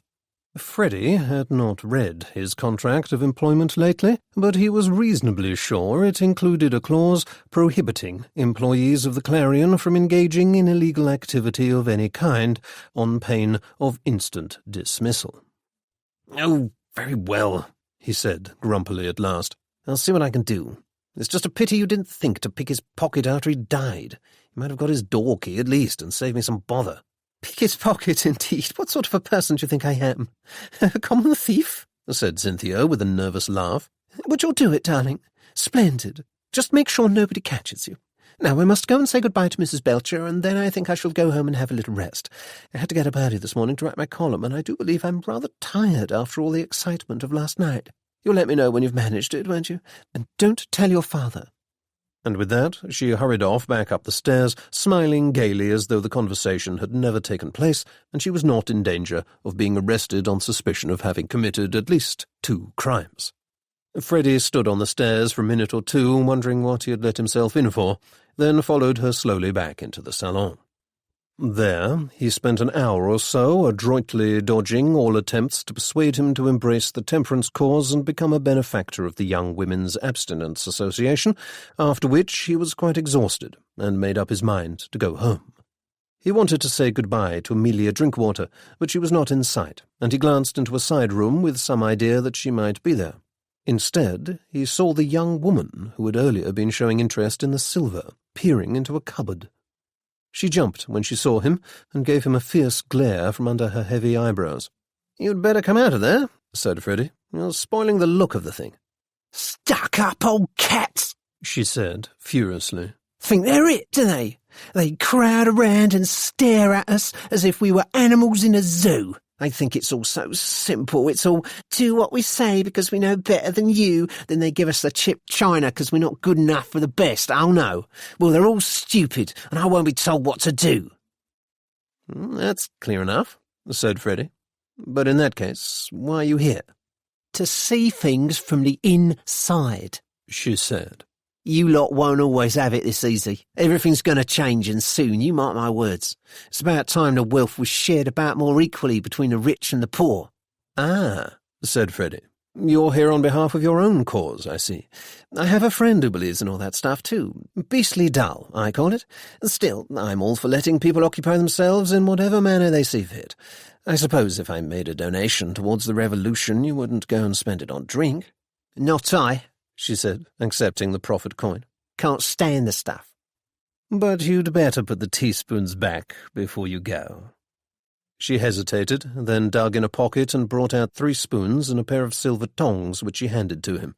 You don't really give a hoot about politics, do you? Said Freddie. God helps those who help themselves, she said. And I like to help myself. And with that, she flashed him a mischievous smile that quite transformed her face, and left.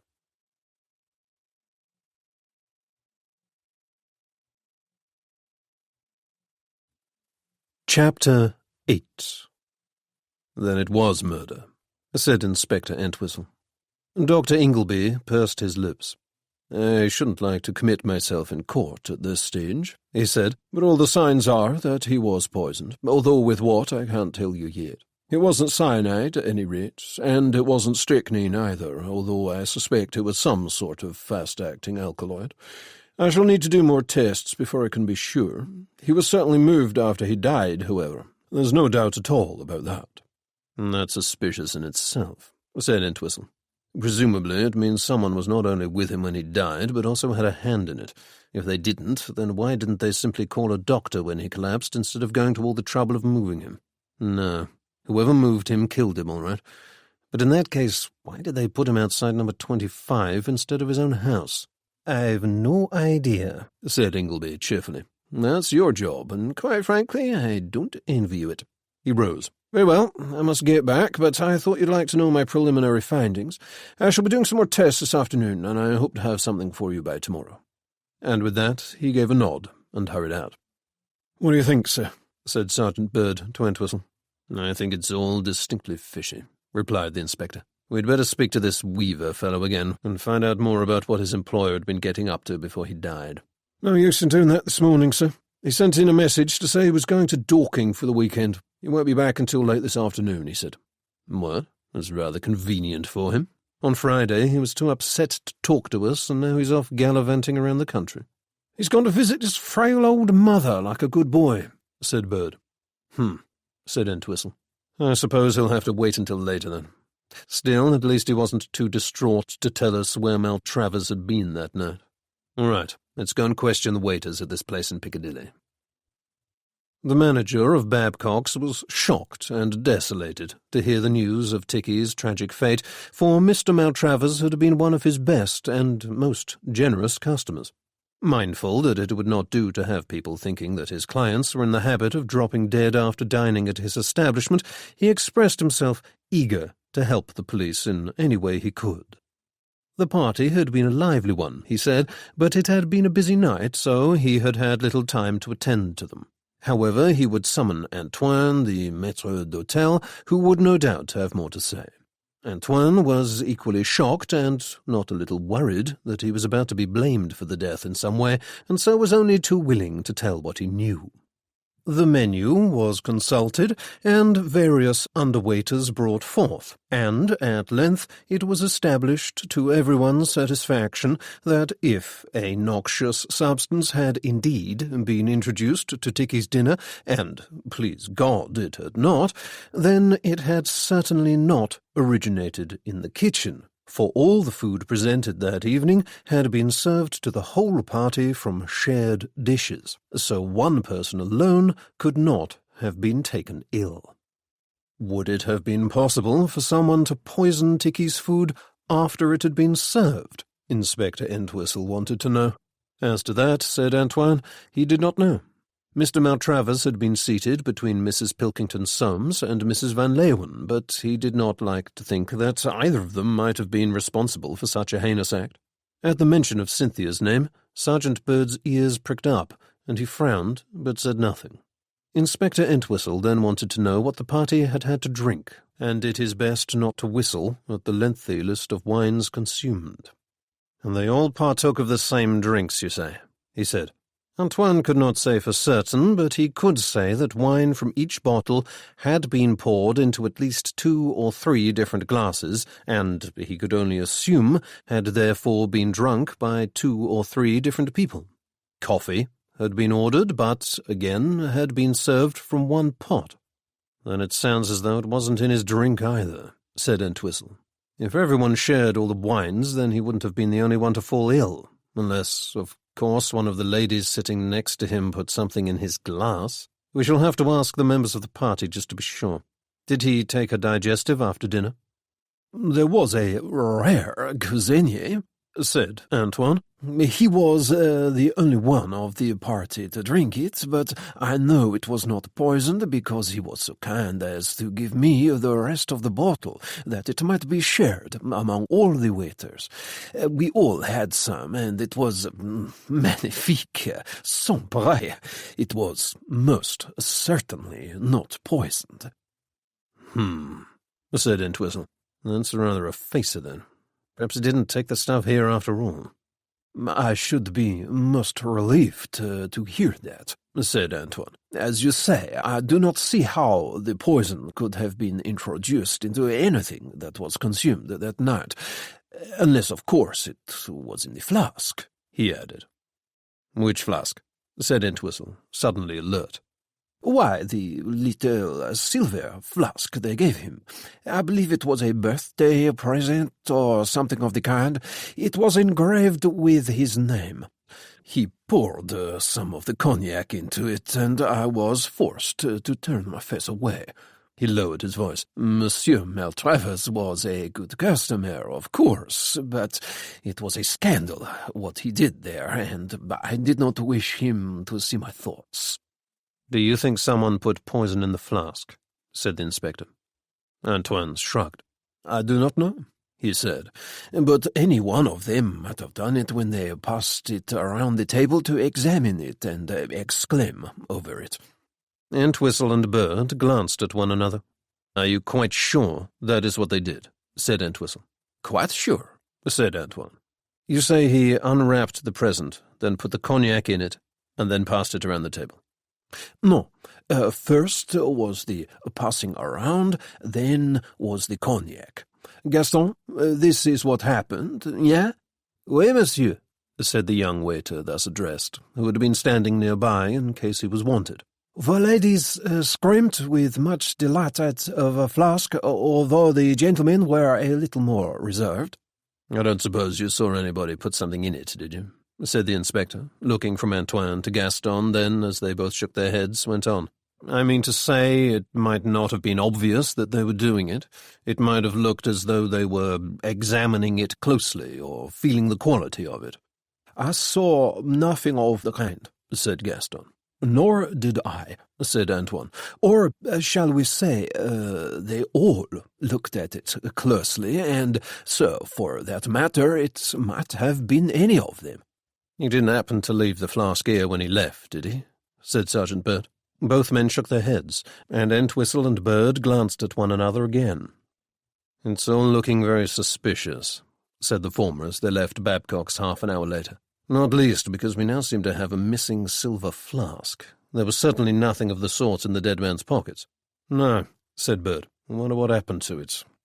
"Well, this Antoine was sure he had it with him when he left. I wonder whether the murderer took it. If that's how the poison was administered, then that would explain why it wasn't found on him. Might it have dropped out of his pocket?" "It might have," said Entwistle, "but not in Caroline Terrace, or we'd have found it. But the restaurant seemed to think he took a cab home, so it's possible he dropped it there. We'll have to track the driver down." He took out his notebook and consulted it as they walked. "Let's have a look at this list of names. Who have we got here? Dennis and Nancy Beasley, Captain Morris Atherton, is that the famous explorer, do you think?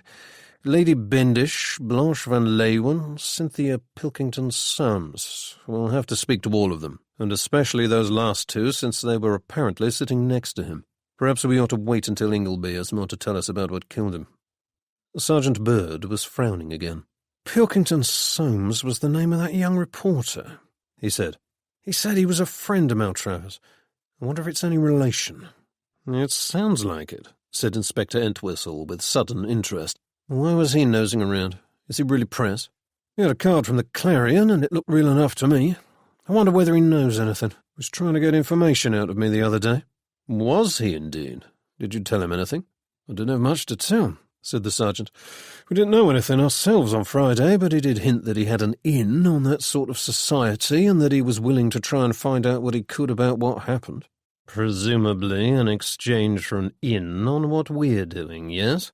Well, I don't much like the sound of that. Better keep him at arm's length. I expect you're right, sir, said Bird, but I shouldn't say no to anything he might care to tell us, if he really can find out information that we can't. And there's the name, too. If he is related to one of the suspects, it might be better to allow him to think we're helping him. That way he might let something slip. Well, just as long as you don't give him anything confidential from our side, said Entwistle. We don't want him jumping to any half-baked conclusions and printing them in that paper of his. The press are more a hindrance than a help at the best of times, and the last thing we need now is to have this fellow wandering about, getting in the way and making the case more complicated than it already is. Don't worry, I'll be careful, promised the sergeant.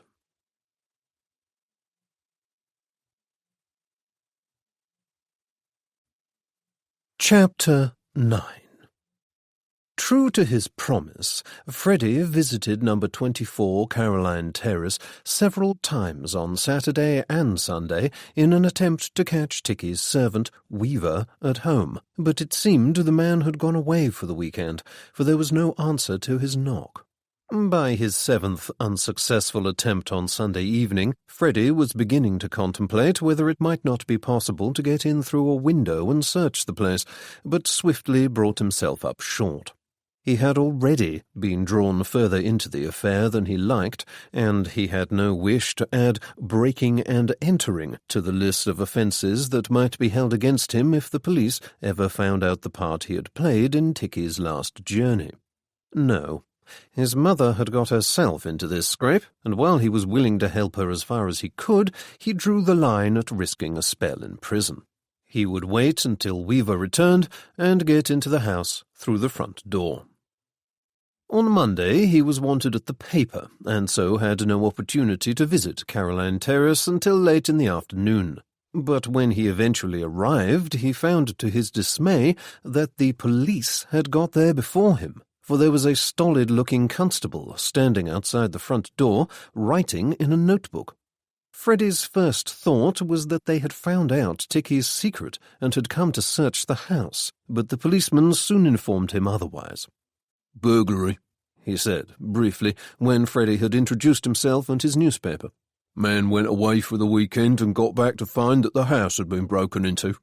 "Anything stolen?" said Freddie, feeling in his pocket for a pencil, although his mind was not strictly on the story, for it was mainly occupied in wondering which of Ticky's victims had got there before him.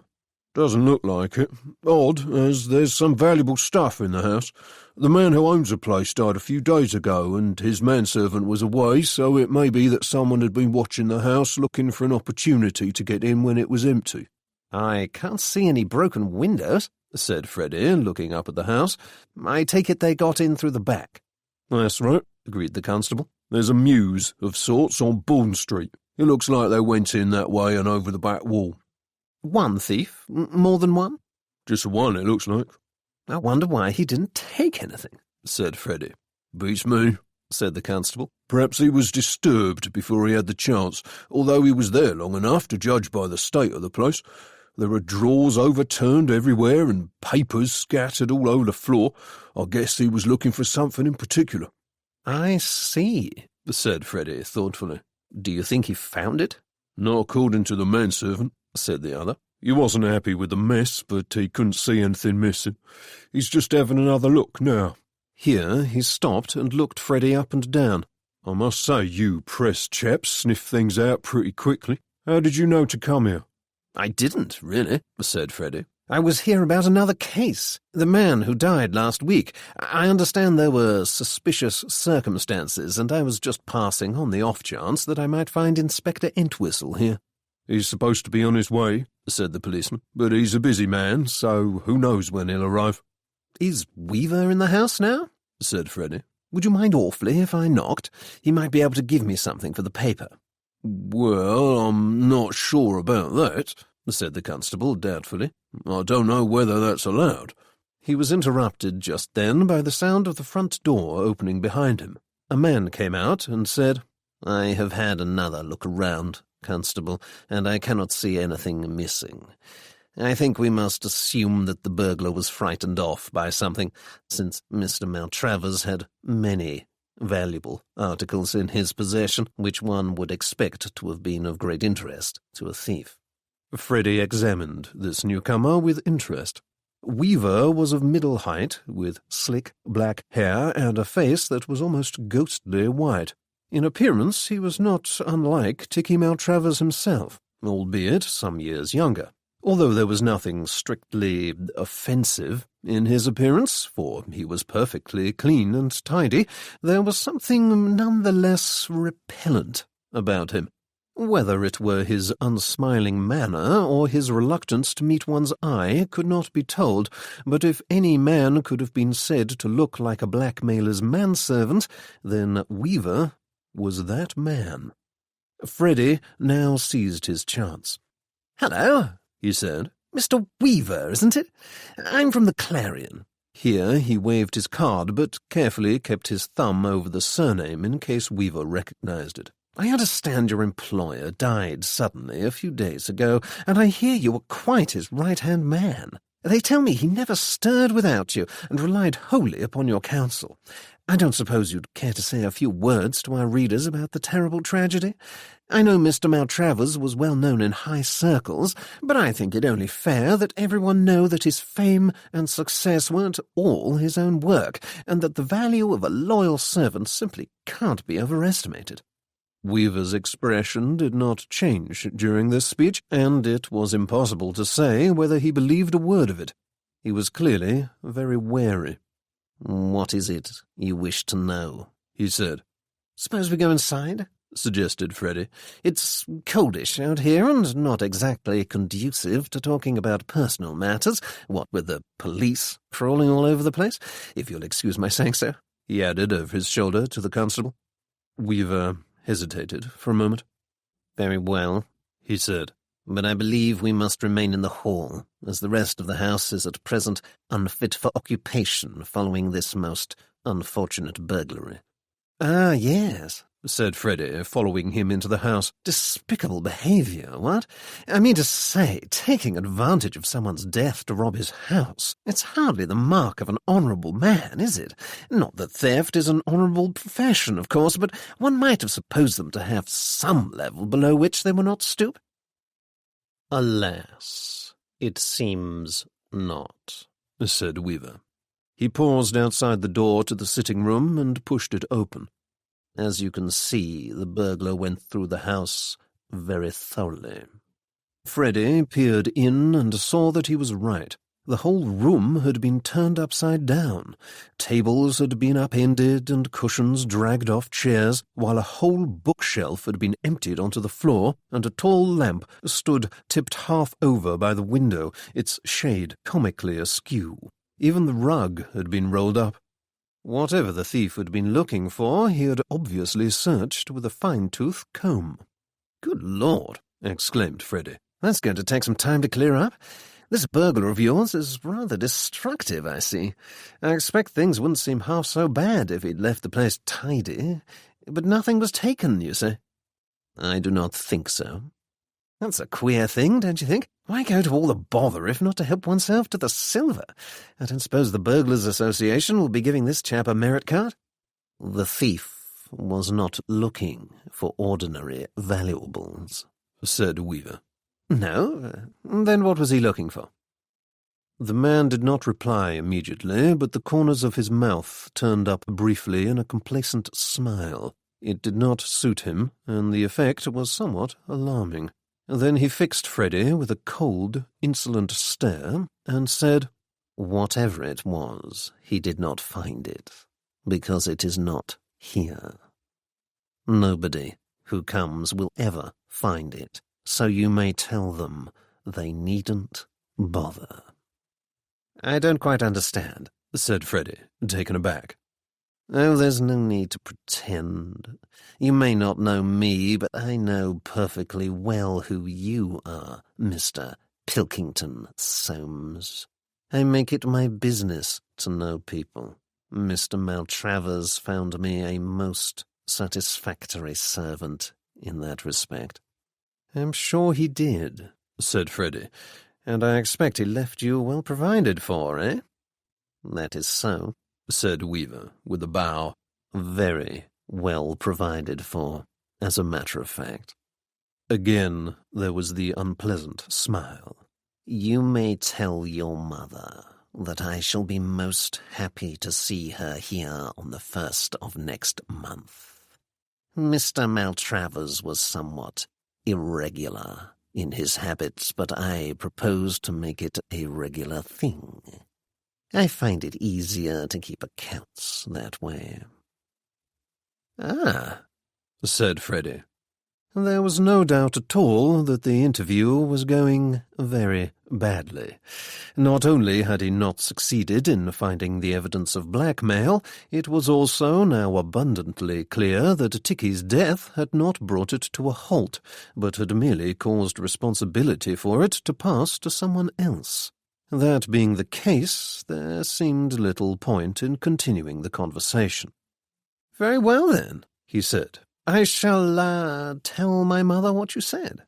"Do," said Weaver. "You might also mention that I am not as foolish as my employer was. He made the mistake of trusting his friends and died for it. Oh yes, I am quite certain that is what happened.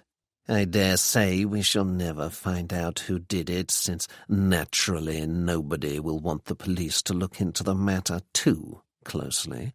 After all, who knows what uncomfortable truths might emerge? But I have the advantage of him in that respect, as I am of lowly status, and nobody will invite me to dinner for my birthday. You are not the first to come knocking.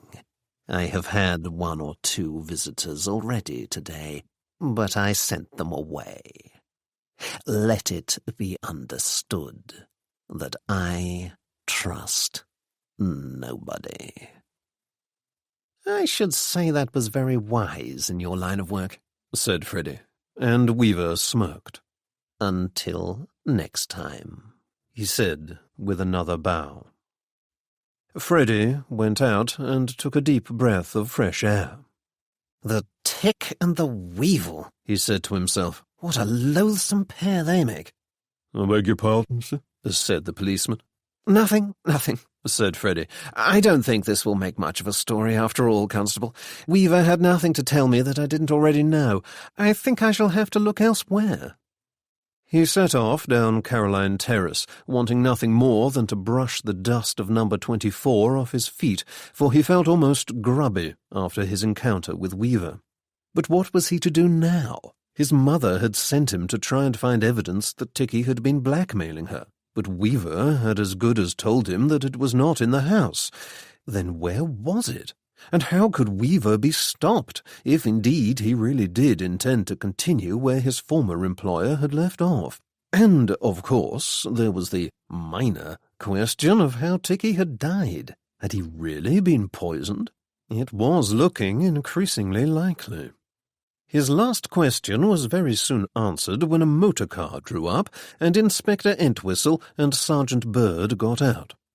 "Good afternoon, gentlemen," said Freddy as they met. "I'm afraid you've missed the burglary. The chap went off hours ago and didn't stay for an encore." "You're a sharp one," said Entwistle. "I hope you're not going to get under our feet again." No, said Freddie, just doing an honest day's work, as always. Do you have any news on the Maltravers case? You talk to him, Bird, said the inspector, and remember what I said. He went off. Freddie watched him go. What did he mean by that? He said. What did he say? He told me never to trust the press, said the sergeant. I say, that's rather unkind. Still, you won't listen to him, will you? I don't suppose you've found out what killed Ticky. Looks like it was poison, said Bird. With any luck, we'll know exactly which one by tomorrow. Dear me, said Freddie in some trepidation.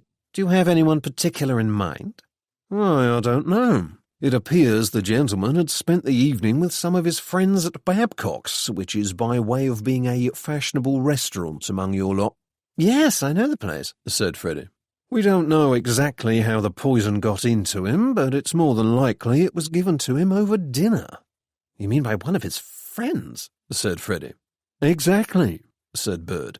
Perhaps by the person sitting next to him. As it happens, Mr. Maltravers was sitting next to a Mrs. Cynthia Pilkington-Soames. That's your name, isn't it, sir? Any relation? My mother, said Freddie promptly, since he had been expecting the question sooner or later. Yes, I've spoken to her, and she mentioned something of the sort. She was terribly upset. Rather unfortunate, what? I had no idea she was one of the party when I saw you the other day. I expect your ears pricked up when you heard the name. You might say that, said Bird.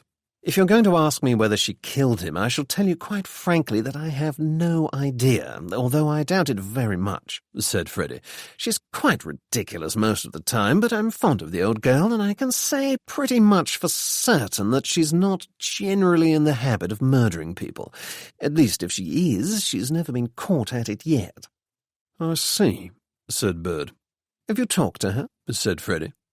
Not yet, said the sergeant cautiously. The investigation is still in the early stages, but I dare say we'll speak to her soon. Of course, it's going to be dashed unpleasant for her to have the police sniffing around the place. Her heart's not strong, you see, and she's terribly frail. Quite the little mouse, in fact. Are you going to be gentle with her? I mean, you don't intend to drag her to the station in handcuffs and knock her about or anything? Certainly not, said the sergeant. Freddie resisted the temptation to say, "That's a pity," and went on. Do you remember what we said last week, Sergeant? I promised to try and find out what I could, in return for information for my modest little news pieces. I don't suppose you can tell me anything now? Aren't you supposed to tell me something first, sir? Said Bird.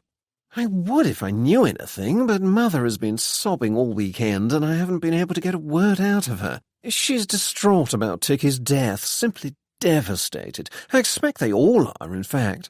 Terrible end to a birthday party, what? Oh, yes, said Bird. I understand they gave him a silver flask as a present. I don't suppose you saw it yourself, did you? No, I didn't. One of those affairs to keep whiskey in for medicinal purposes, do you mean? It was brandy in this case, said the sergeant. I wondered whether your mother might have mentioned to you what became of it. No. Why? Is it missing? Said Freddie.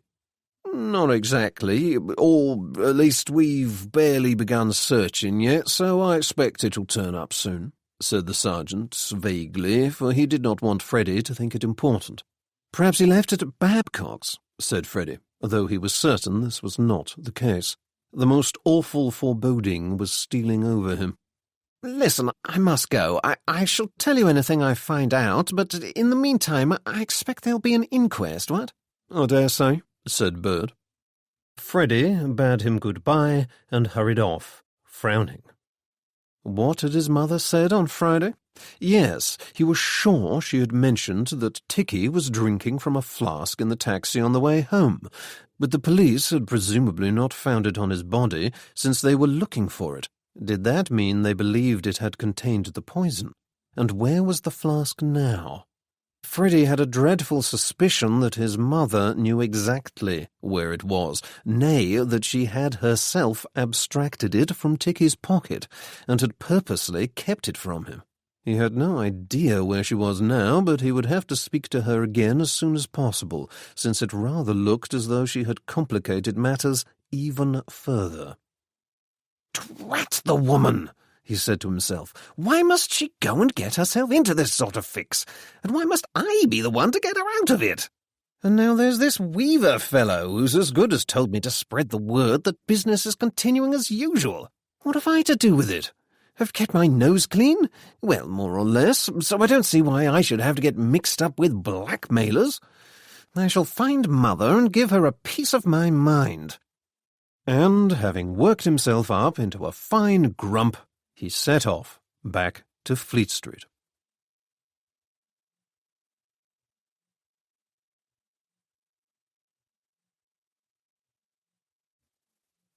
Chapter 10. "Nicotine," said Inspector Entwistle. "That's a new one on me." "No doubt about it, though," said Dr. Ingleby. "There was enough in his body to have killed him twice over had they wanted to. Very poisonous nicotine. Just a few drops in his drink would have done it. Wouldn't have noticed the taste." "It depends," said Ingleby. "Didn't you say they'd all drunk rather a lot that evening? He had certainly eaten more than his fair share, to judge from what was left of his stomach contents, so it's possible that his palate wasn't in any fit state to taste very much at all. And now I must run, but it's all in my report there. Let me know if there's anything you'd like explaining." He went out, leaving Entwistle to pore over the report at his leisure.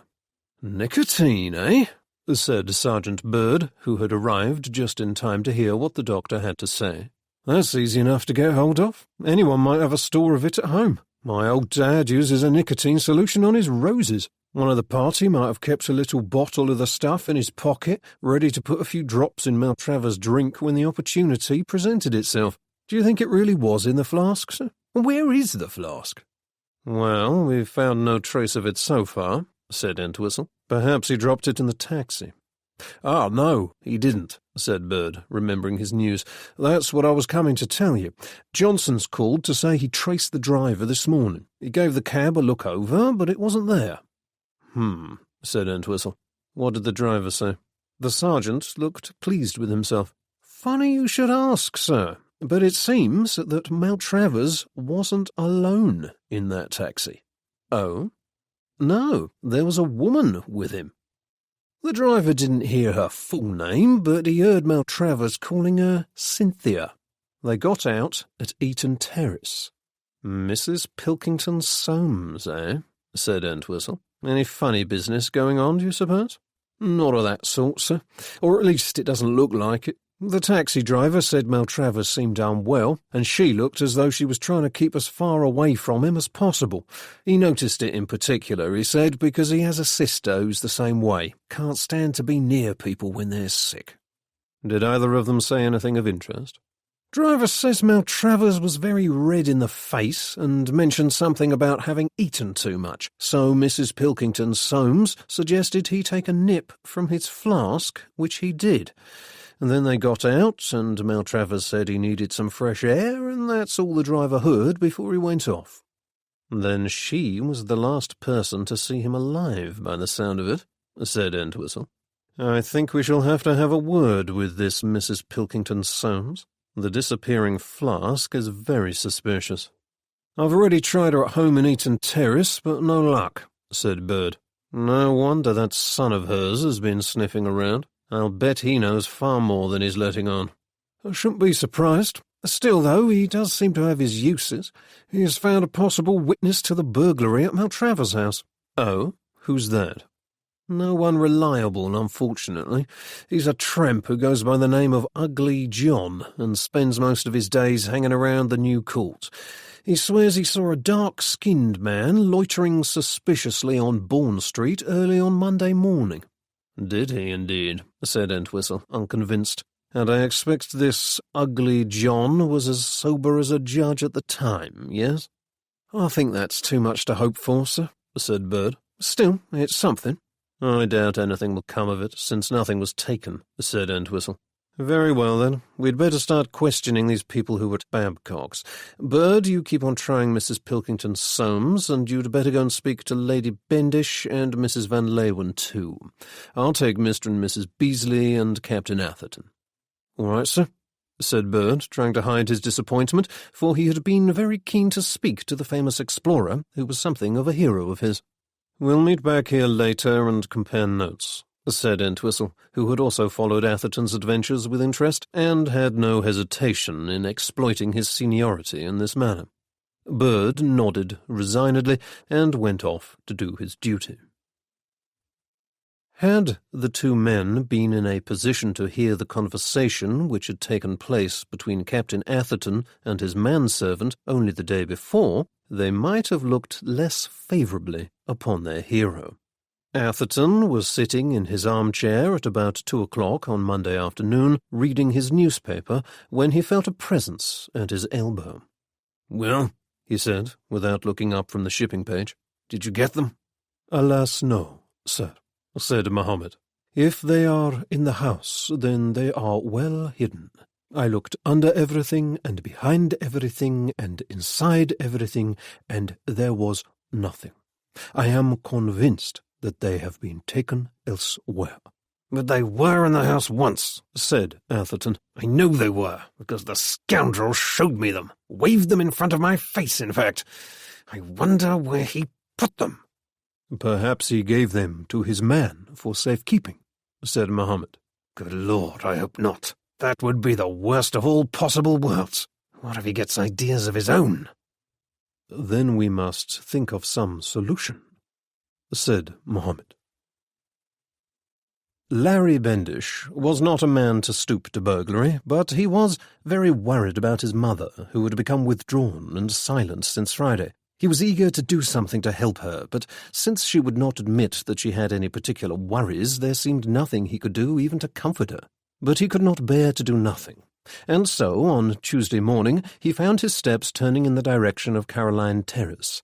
Number 24 looked the same as any of the other houses on the street, and he stood outside it for a few minutes, staring irresolutely at the front door, as though by doing so all his problems would magically resolve themselves. At last he approached and knocked, although he hardly knew what he would say if someone answered. To his relief, no one did, and so he turned away and bumped straight into Dennis Beasley. They greeted one another in some embarrassment. "Nobody's answering," said Larry, then, feeling as though he ought to explain what he was doing there, continued, I came with a message of condolence from my mother." Dennis Beasley might reasonably have asked Larry who he was intending to deliver the message to, since Ticky was known to have no family, but he did not, and merely muttered in agreement. The two men turned away from the house and walked together back up the road. "Has your mother heard from the police at all?" said Dennis. "I expect you know they think it's murder." "Yes," replied Larry.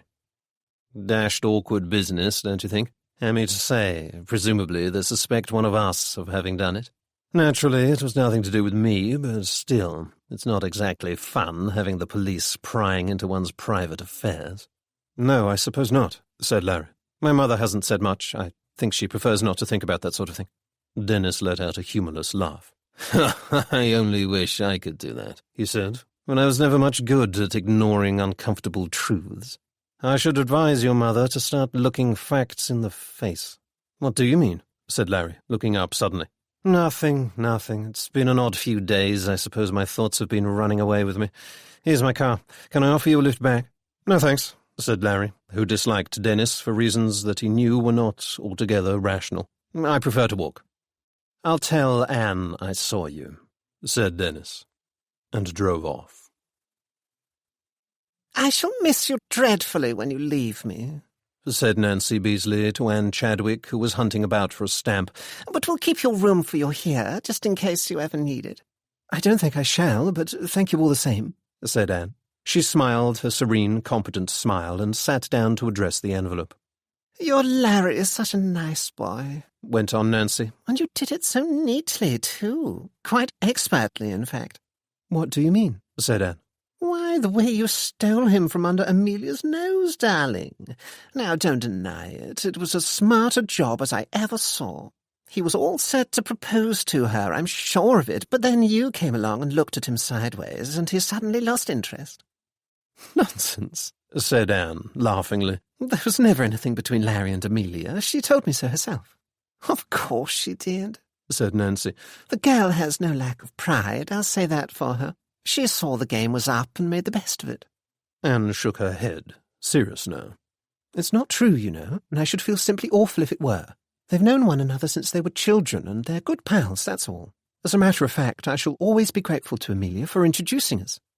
I should have thought a girl with your brains might have made it her business to marry a richer man, but you haven't done too badly, all told," said Nancy, and with that lost interest in the subject as she was wont to do.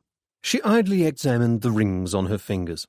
"I wonder when the police will call," she said after a few moments. Do you think they will? "Oh, I should imagine so, don't you? If Ticky was poisoned, then it must have been one of us. I wonder which. Probably Cynthia, I expect. She went off in a taxi with him, so she had plenty of opportunity. I only hope she's buried the evidence somewhere." Goodness, exclaimed Anne. You don't really think she did it, do you? "Well, if she did, then she's done me the most tremendous favour. The man was a ghastly parasite, and I can't think why someone didn't do it earlier. I'd have done it myself if I had the nerve." What do you mean? Why was he a parasite? "Why, he lived off us all, darling," said Nancy carelessly. "He found out our secrets and demanded money in return for his silence. And not only our money," she added, as Anne exclaimed. "You don't think he was invited to everything because he was liked, do you?" I don't know, said Anne. Isn't that why people usually receive invitations? Not in Ticky's case. He was invited because everyone was afraid of him and what he might do if he was left out. Good heavens, said Anne. Was he blackmailing you too? Of course he was, said Nancy. I don't know why I let him do it, since it's not as though I'd done anything terrible. It's all Constance Featherstone's fault, of course. If it wasn't so beastly important to be in with her, I shouldn't have cared in the slightest, but to get in with her these days, one also has to get in with Marjorie Belcher, and I may have done one or two things in the past that she wouldn't approve of. There was one rather unfortunate episode with the police a few years ago, after I'd had just a little too much to drink. Luckily, they let me off with a caution, but that sort of thing tends to make one persona non grata when it comes to sitting on the board of trustees of a dry charity. That might not be so bad in itself, but there was also a time a few years ago when I dabbled a little with cocaine. Nothing serious, you understand, and I wouldn't touch the horrid stuff now, but at the time everyone was doing it, so one felt one had to join in. And I'm afraid Ticky found out about that too. Did you pay him a lot of money? Said Anne. I mean, you're not in trouble, are you? Oh, no, nothing like that. I was running a little short of funds last year, but then poor father died in October and things were all right again. Quite all right, in fact. I'm glad to hear it, said Anne. Blackmail is an awful business. Anyway, you'd better not mention it to the police, or they might think I did it. And don't tell Dennis either. He doesn't know about the cocaine, and I'd rather it stayed that way. Besides, things have been so much better between us since I threatened to divorce him if he didn't give up that ghastly blonde with the cheap dresses, and I don't want to give him an excuse to stray again. I shan't say a word, promised Anne. Splendid, said Nancy. Then perhaps we'll all get through this yet.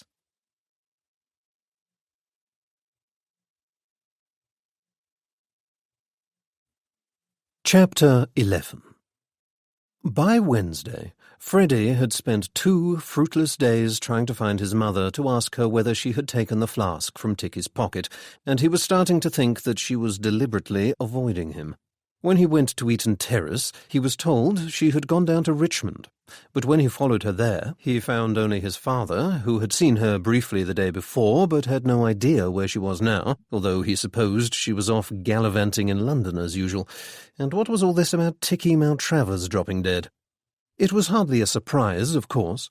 Cynthia had an exceptional talent for shying away from uncomfortable truths, and since Freddie knew he was by now inextricably linked in her mind with the unpleasant events of last Thursday night, he supposed it was only natural to expect that she would want to avoid him for a while. But this was more than simply an uncomfortable truth, for the police would not be fooled forever, and the memory of the ridiculous escapade she'd persuaded him into was fresh in Freddie's mind. It would not do for the two of them to be arrested for a crime they had not committed, that he had not committed at any rate, purely because she had panicked at the sight of a dead body.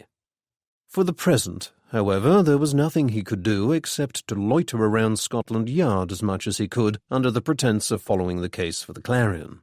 The story had got out now, and was all over the other papers, so at least he had a convincing excuse for it.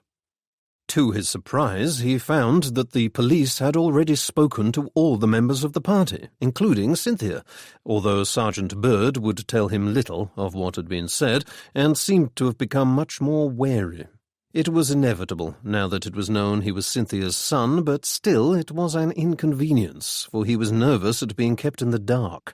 If only he could have been absolutely certain that his mother had not killed Ticky, then he would have thought nothing of jumping in himself to help the police look for the murderer. But Cynthia's behaviour since Ticky's death had been so altogether suspicious that he was afraid the trail might lead back to her in the end, and, exasperated as he was at her, he did not wish to see her arrested, so he hesitated, worried at what he might discover if he started poking about. Much to his disquiet, the police had now officially announced that Ticky had died of nicotine poisoning, and that they strongly suspected the poison to have been administered by means of some cognac in a silver flask, which was now missing. But even though Cynthia was known to have been the last person to see Ticky alive, she had not yet been arrested, although Freddie was certain it could only be a matter of time. He wished to find her, first, to find out what she had done with the flask, and second, to give her a good shake at having caused so much trouble. But she still remained stubbornly elusive, and so he was forced to suppress his annoyance and do his best to ignore the digs from his fellow reporters at the Clarion, who had no compunction in teasing him mercilessly about his mother's connection with the case. On Thursday, an inquest was opened, and Freddie went along with his notebook, although he knew it was likely to be adjourned, and indeed that proved to be the case. The police wanted more time to gather evidence, and so proceedings were swiftly brought to a close. Outside the coroner's court, Freddie was patting his pockets in search of a cigarette when he spotted someone he recognized emerging from the building. It was Amelia Drinkwater, who was looking very pretty in a pink coat and a cunning hat, and who greeted him like an old friend. "Hello," he said in surprise. "I didn't notice you in there. I shouldn't have thought this was your sort of place." "It isn't," she said. "I came here to find out what's going on, although I might as well have saved myself the trouble for all the good it was. I thought there'd be a jury, and that we'd hear all the evidence, and then perhaps I'd have an idea of what Mummy is being so mysterious about. But instead there was a lot of deadly dull legal stuff and no conclusion at all." "No, it's not likely you would have heard anything exciting today," said Freddie. "This hearing was just a formality, really." Amelia pouted. "Bother," she said. "I was hoping to play detective, but I shall just have to find something else to do instead." "Why did you want to play detective?" asked Freddie. "Why, because I want to know who murdered Ticky, of course," she said. "But the police are taking care of that." "Nonsense," she said. "I don't believe they'll find out a thing. You know what our sort are like. They think they're above everyone else and that the rules don't apply to them, and they don't want people poking their noses into their private business, thank you very much. The police won't get anything out of them, you'll see. They'll clam up and turn in on themselves and we'll never find out what happened." "But don't you think that might be best?" said Freddie. "After all, one doesn't like to think of one's friends being arrested for murder." "Well, you're just as bad as them if you think that," said Amelia sternly. "Murder's a horrid business, even if it was Ticky. I didn't like him, but he didn't deserve to die." "Perhaps not to die, no," Freddie conceded unwillingly. "And I don't like to think of Mummy being under suspicion for the rest of her life. She says she doesn't care, but she's been very nervy and absent-minded ever since it happened, so I'm sure she doesn't mean it. And besides, I know Andrew won't exactly be thrilled at the thought of her being dragged into it. He's my stepfather and rather stiff about that sort of thing. He's in Singapore at the moment, but I don't suppose he'll be any too pleased to find this hanging over Mummy's head when he gets back." "Does your mother have any idea what happened?" said Freddie. "She didn't see a thing, she says. She was too busy being dreadfully bored. But someone must have given him the poison, and I'm certain it wasn't her. The police came the other day, you know, and asked her a lot of questions. They seemed very interested in a silver brandy flask that everybody bought for Ticky's birthday present."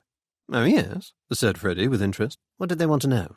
"Well, they said it was missing and they want to find it. Of course, they never like to give away what they're thinking, but it was pretty obvious they believe the poison was in it. I dare say Ticky dropped it on the way home and some passing tramp found it. I say," she said suddenly. "if someone picked it up, then they might have drunk out of it.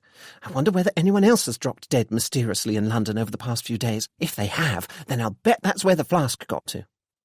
"I don't think anything like that has happened," said Freddie. "We tend to hear about these things pretty quickly at the papers, so if someone had died suddenly like that, you can be sure we'd know about it." "Oh, yes, you're a reporter, aren't you?" she said, looking at him with renewed interest. "Then you must want to know the truth, surely." Won't you get showered with praise if you find the culprit? Well, I suppose there would be some benefit to it, he said, cautiously. Then that's settled, she said. You shall help me. We'll solve the mystery together and present it to the police, then you'll get a promotion and I shall have my picture in the paper. This is nothing to do with your mother, really, is it? Said Freddie. You just want to have the fun of investigating a murder. Well, yes, perhaps just a little, she said, and she admitted it so mischievously and charmingly that he was caught. But that's truly not the only reason. I really am worried about Mummy, and Larry's mother too, as I'm rather fond of her. She's such a sweet thing and takes life terribly seriously. I'm sure she must be going through agonies at all these horrid pressmen slithering about outside the house. Oh, how rude of me, she said, suddenly putting her hand over her mouth. Of course, I didn't mean you. I should jolly well hope not, said Freddie. Look, come and see Mummy, she said. You're one of us, so I know she'll say things to you that she wouldn't tell the police. But why won't she say anything to you? And why are you so sure she knows something? Oh, she won't talk to me because she thinks I'm still a child, said Amelia. But she must know something. I've read lots of detective stories, and there's always a witness who sees something vital but doesn't realise at the time how important it is. Is there? Of course, and you're a reporter, so you must have had plenty of practice at putting subtle questions to people so they don't understand what's really being asked of them. I'm sure you'll think of something terribly clever to say. Said Freddie, whose facility for clever remarks seemed to have deserted him for the present. There was no doubting Amelia Drinkwater's enthusiasm, but she appeared to have the queerest idea of how investigators went about their business, and it was perfectly obvious that she knew nothing of Ticky's nefarious activities, or their implications. Much as he would have liked to do as she said, that he might gaze at her all afternoon, he thought it only fair to give her a hint at least. He did not want to be responsible for her finding out something about her mother that she would rather not have known. "Look here, miss," he began. "It's not miss, it's Amelia, silly," she said. Yes, and I'm Freddie."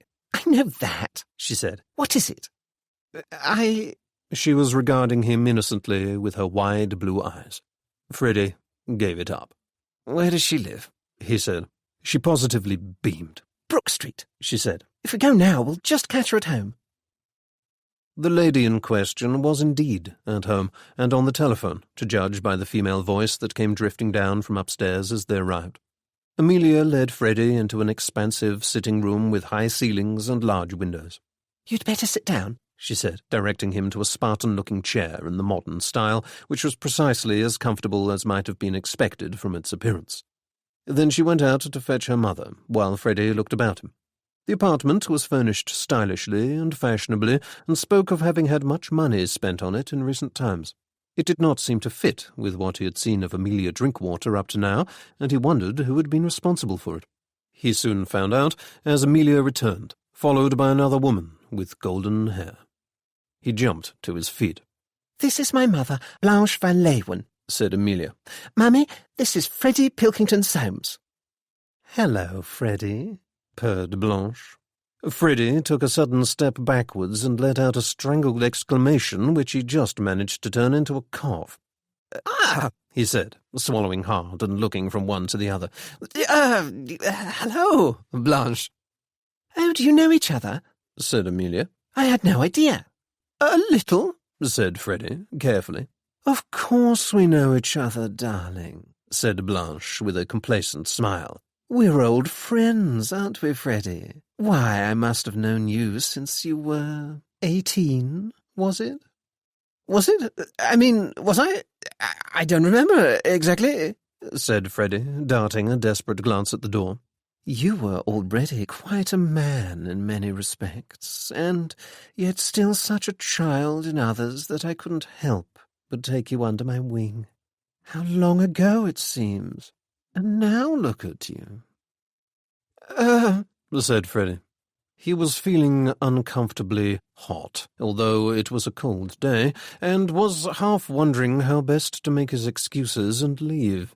Now that he thought back, he remembered Cynthia having said something about Mrs. Van Leeuwen being of the party that night, but he had been distracted by other things, and the fact had not registered in his mind. Nor had the idea that Amelia Drinkwater must be her daughter, although now that they were both standing before him he could see the resemblance between them. This was all very awkward. With an enormous effort he managed to pull himself together and muster a semblance of good manners. "You're looking very well too, Blanche," he said. "Not a day older than when I last saw you." "One does one's best," said Blanche vaguely. She went to a little box that stood on a mirrored table and took out a cigarette. Freddie hastened forward to light it for her, and she directed a charming smile at him and threw herself onto a comfortable sofa where she curled up like a cat and regarded them both with mild interest. "So then, am I to take it you wanted something?" she inquired. "Yes," said Amelia, who fortunately had not noticed a thing. "Now, Mummy, Freddie's come to talk to you about last Thursday night, and it's terribly important that you answer his questions. His mother was there too, and we both quite agree that the murderer must be found before an innocent person is arrested." "Must we talk about it?" said Blanche with a little pout of distaste. "So unpleasant. I should far rather forget the whole thing. What does Cynthia say? No doubt she has strong opinions that she can't wait to bestow upon the public. Are we likely to read about it in that column of hers tomorrow?" "I've no idea," said Freddie, relieved to be brought to the matter at hand. "I haven't seen much of her since last week. I expect she'll have the sense not to mention it, though. I don't suppose the police would be any too happy to read her thoughts. And anyway, the paper won't let her publish anything that might affect a trial." "Sensible of them," said Blanche. "Very well. What is it you want to know?" "The police seem to think the poison was in the silver flask you all gave him for his birthday," said Freddie.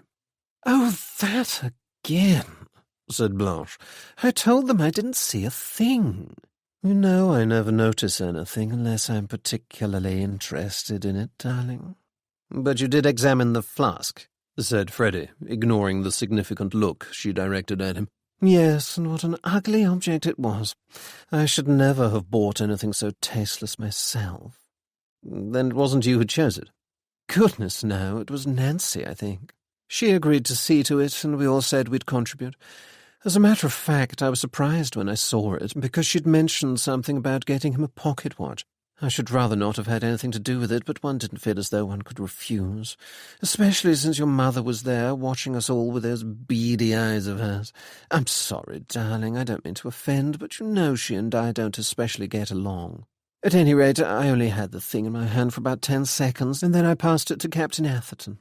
Now, he had a good look at it, I'm positive, because we'd both been expecting the pocket watch, and he said he thought the flask was far more suitable for someone like Ticky, who was something of a drinker, it must be said." "I see," said Freddie. "Do you remember what Atherton did with it?" "He passed it around the table. We all had a look at it." "And nobody drank out of it?" "Certainly not," said Blanche with a disgusted look. "What a dreadful idea. There's no saying where it might have been. I shouldn't have dreamt of putting it anywhere near my mouth." "Then any one of the party might have put poison in the flask," said Freddie. "That's what the police said," agreed Blanche, "and I dare say they're right." "It wasn't you, though." She threw back her head and let out a peal of laughter. "Oh, darling, of course not. But how daring of you to ask me straight out. The police didn't, naturally, though I'm sure they were dying to." "Perhaps they didn't bother because they knew you wouldn't have admitted it even if you had done it," said Freddie. "That's true enough." "Who do you think killed him?" "I've no idea," said Blanche. "And to be perfectly honest, I don't really care." "Mummy!" exclaimed Amelia. "Oh, don't be so absurd, darling. You didn't like him either, and it's simply hypocritical to pretend you did." "I'm not pretending I liked him," said Amelia, stung by the accusation. "But murdering someone is a beastly thing to do, and you can't say it isn't. You're all under suspicion now, and while you might not care about your reputation, I do. I don't like to think of people talking about you behind their hands and saying, 'There goes Blanche Van Leeuwen, you know, the woman who's suspected of murdering Ticky Maltravers.' It would be dreadful." "Oh, bother the man," exclaimed Blanche suddenly. "Why did he have to go and get himself murdered in the first place? Now the police are here, sneaking around, asking awkward questions of one, and there's no saying what they might discover. Ticky was a worm right enough, but at least things were contained as long as he was alive." "What do you mean, contained?" said Amelia. "Never mind," said Blanche hurriedly. "It's just my usual nonsense. Don't pay any attention. Listen, darling, the less said about this whole business, the better. And if you have any care for me at all, you'll stay well out of it. The police don't need your help anyway. Quite the contrary, in fact. You'll just be in the way. Now, she said, rising from her seat, the whole thing makes me sick, and I don't want to talk about it any more. She refused to listen to her daughter's protests, but looked at Freddie as he stood up. I expect you understand, she said. I think I do, he replied. She nodded, then paused at the door on the way out and threw him another look from under her eyelashes. Come to tea soon, she said. It's been a long time. We can talk about the old days. Said Freddie, uncomfortably. Well, perhaps. She smirked and left the room, and Freddie let out a silent sigh of relief. What did she mean? Said Amelia. What was contained? I don't understand what she was talking about. Freddie saw that he could not avoid the subject any longer. Perhaps I'd better explain, he said.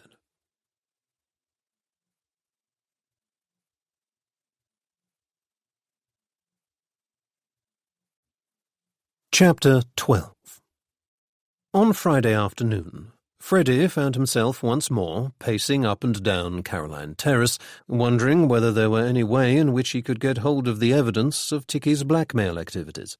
Weaver had as good as admitted that the proof existed, but had said that it was not to be found in the house, and someone had already attempted to find it by burgling the place, so it was useless to try that again. For a few seconds, Freddie pondered the possibility of bribery, but no, there was no use either, for Weaver had an ample source of income that would last him many years if he chose, and what could Freddie offer him to match it? Very little, of course. But now there was not only Cynthia to think of. She was still lying low, and had not been found in any of her usual haunts that week, much to Freddie's exasperation, but also Blanche Van Leeuwen, the mother of Amelia Drinkwater. Amelia had been innocently unaware of Ticky's criminal enterprise until yesterday, and had been shocked to find out the truth, but she proclaimed stoutly that she was sure her mother had not been one of Ticky's victims, or at least had no secrets that could not be explained away by misunderstanding. In view of his prior acquaintance with Mrs. Van Leeuwen, Freddie was careful to make no comment, and feared that Amelia was destined for disappointment at the very least. However, neither did he wish the blackmail to continue, and so he racked his brains, trying to find an answer to the problem. Of course, the surest way to find what he wanted was to watch Weaver day and night, for sooner or later surely the man would lead him to the hiding place. However, Freddie had not the time to spare for that, since he had a job of work to do which required much of his attention. He had succeeded in arriving at his desk at 8:30 every day that week, and had thus avoided the threatened carpeting from Mr. Bickerstaff. But if he absented himself from the office too much, all his good work would be undone. Occupied thus in reflection, Freddie almost missed the sight of Weaver himself coming out of number 24 Caroline Terrace and walking off down the street. He was not looking about him, and Freddie immediately hastened after him, hoping to shadow him unobserved.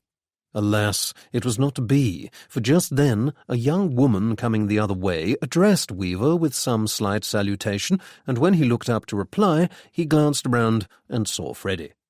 He smirked, shook his head, and hurried off. Freddie saw that his attempt would be useless and grimaced to himself. He was frowning at the young woman and administering epithets to her in his mind when he suddenly realized he knew her from somewhere. After a moment's thought, he remembered. It was the girl he had caught rifling through a cupboard at Marjorie Belcher's charity reception. Hello, he said as she drew near him. If it isn't the teetotal revolutionary. How are the war preparations going? She looked up, recognized him, and stopped. Oh, it's you, she said. What do you want? She spoke without rancour, and Freddie examined her with interest, for she looked completely different from when he had last seen her. On that day she had been dressed in a drab, dowdy frock and scuffed shoes, her hair flattened against her head and her skin bare of ornament, as befitted the role she had been called upon to play that afternoon at the grand reception. Now, before him stood a smart young woman of seemingly quite a different class, for her attire was new and fashionable, not to say bohemian, while her hair curled and shone, her lips were coloured the deepest red, and her expression was all knowingness. Even her accent, which had been a pure East End the last time he had spoken to her, seemed to have slid up a class or two. Had it not been for her dark, heavy eyebrows, in fact, he might not have recognised her at all. "Do you know that man?" asked Freddie. Her mouth curled. "I've met him before," she said. "Friend of yours, is he?" "Certainly not," said Freddie. "But I'm interested in knowing more about him." "Oh? What do you want to know?" "Where did you meet him?" "Sir Aldridge Featherstone's. A girl I know's in service there, and I go in to help sometimes when there's a big dinner or evening party. He was there once, and my friend pointed him out to me. Very free with his hands, she said." "And was he?" said Freddie. "I don't know," said the girl. "I didn't let him get close enough to find out. But we exchanged polite remarks once or twice, which is why I said hello to him in the street just now." "Why? What have you got on him?" "Why should you think I have anything on him?" said Freddie, intrigued by her choice of phrase. "Because I know a bad one when I see one. Go on then, what's he done?" "He's a blackmailer," said Freddie. She showed no surprise. "Yes, that makes sense," she said. "He looks the sneaky sort. Listens at doors and reads other people's letters, does he?" "Almost certainly." "It's a nasty thing to do. Someone ought to thump him one. I can arrange it for you if you don't want to do it yourself. How much has he got out of you? I can get that back too if you like." "Oh, it's not me," said Freddie hurriedly, taken aback at the matter-of-fact way in which she had offered to solve his problem. "Who then?" "Some friends of mine. It's not quite as simple as that, though. I don't suppose you've been following the Maltravers case in the papers." "Chap who was poisoned at dinner?" she said, after a moment's thought. "The very same," said Freddie. "Maltravers was the real blackmailer. Weaver was his man and merely inherited the business from him." She stared, then laughed. "So this Maltravers was bumped off by one of his friends, I take it," she said. "And now his servant's willing to take the risk that they'll come after him now. Rather him than me, I say." "Quite," said Freddie. "Still, that doesn't alter the fact that at present he has a large number of people in his power." "And you want to stop him? How are you going to do that?" "I'm not sure," said Freddie. "But it seems to me the first step is to find whatever dirt he has on his victims and get it off him." She immediately turned and looked up appraisingly at the windows of number 24 Caroline Terrace, then glanced around at the street itself. "Can't get in broad daylight," she said. "It's too exposed. What's round the back?" "Someone's already tried," said Freddie. "The place was burgled on Monday. Whoever it was didn't find what he was looking for. I can tell you that for certain, because Weaver told me so. He's as good as said that he keeps the evidence somewhere else. I was about to follow him just now when he spotted me." "Oh, was that my fault? Sorry," she said. "I didn't mean to spoil everything." "You weren't to know," said Freddie. "What'll you do now?" she said. "You won't find out where it is without spying on him, will you? And you can't do that without standing in the street all day, but he'll see you if you do that." "I don't have time to do it anyway," said Freddie. "I wanted at work at least some of the time."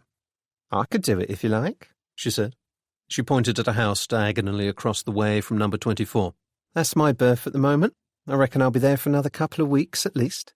"In service?" said Freddie. "Not I," she replied with a snort. "I'll do it when it suits me once in a while, but never for long. No," she went on, "I'm by way of being an artist's model. For now, at any rate. The two young chaps who live in the house have more money than they know what to do with, and they like to dabble. But to describe them as artists is a bit much, if you ask me. Still, the work's easy. I can lie there and stare out of the window for hours on end and get paid for it." "Ah, I understand," said Freddie. "You'll be able to see when Weaver comes out of the house." "That's right," she said. "But pardon me, it's not as though you can run out and chase him down the street if you see him, is it? I mean to say, what will your painter chappies think? And I presume you work in a state of, undress. Society tends to look askance upon that sort of thing in public, don't you know?" "My painters won't mind," she said. "We have an understanding, and I can get dressed in 18 seconds flat down to coat and hat. I've timed it." Freddie forbore to ask the nature of the circumstances which had obliged her to acquire this ability, but instead regarded her thoughtfully. He had been half thinking of employing some boy or other to watch the house, but now here was this young woman offering to do it for him, and he was not the sort to turn down an opportunity if it presented itself. She was a strange girl, and he could not make her out, but he decided to risk it. "Do you think you can find out where he keeps the information?" he said at last. She shrugged. I can try. I can't promise anything, but I'll do what I can. All right, then, said Freddie. You're on. He tore a sheet from his notebook and scribbled something on it. Here's where you can find me. If I'm not there, try me at the offices of the Clarion. That's where I work. She glanced at the paper. Right you are, Mr. Pilkington Soames, she said. Let's see what I can do. I like an adventure, and this looks as if it might be a good one. I could do without that sort of adventure myself, he said. You haven't told me your name, by the way. It's Valentina San Giacomo. Ah, I thought there was something foreign about you, despite the accent, said Freddie. Italian, is it? That and a few other countries, she said, but did not enlarge further. Well, Miss San Giacomo, I suppose I'd better give you something on account. Yes, I suppose you had, she said, and to his astonishment held up something he recognized immediately as his own pocketbook. She opened it, selected a note, and handed it back to him. This'll do to start with. You can pay me more later. What the devil? He said, patting his pocket and finding it empty. Why, you little... Take it as a free lesson, she said with perfect unconcern. You ought to look after your things more carefully. Anyone else wouldn't have given it back.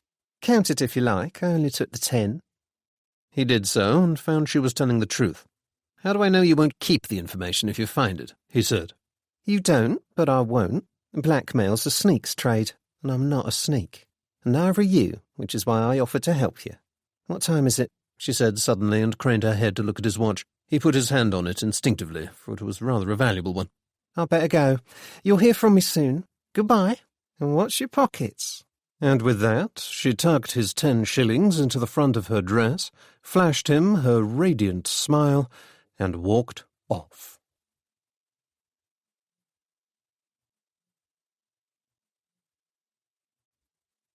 Chapter 13.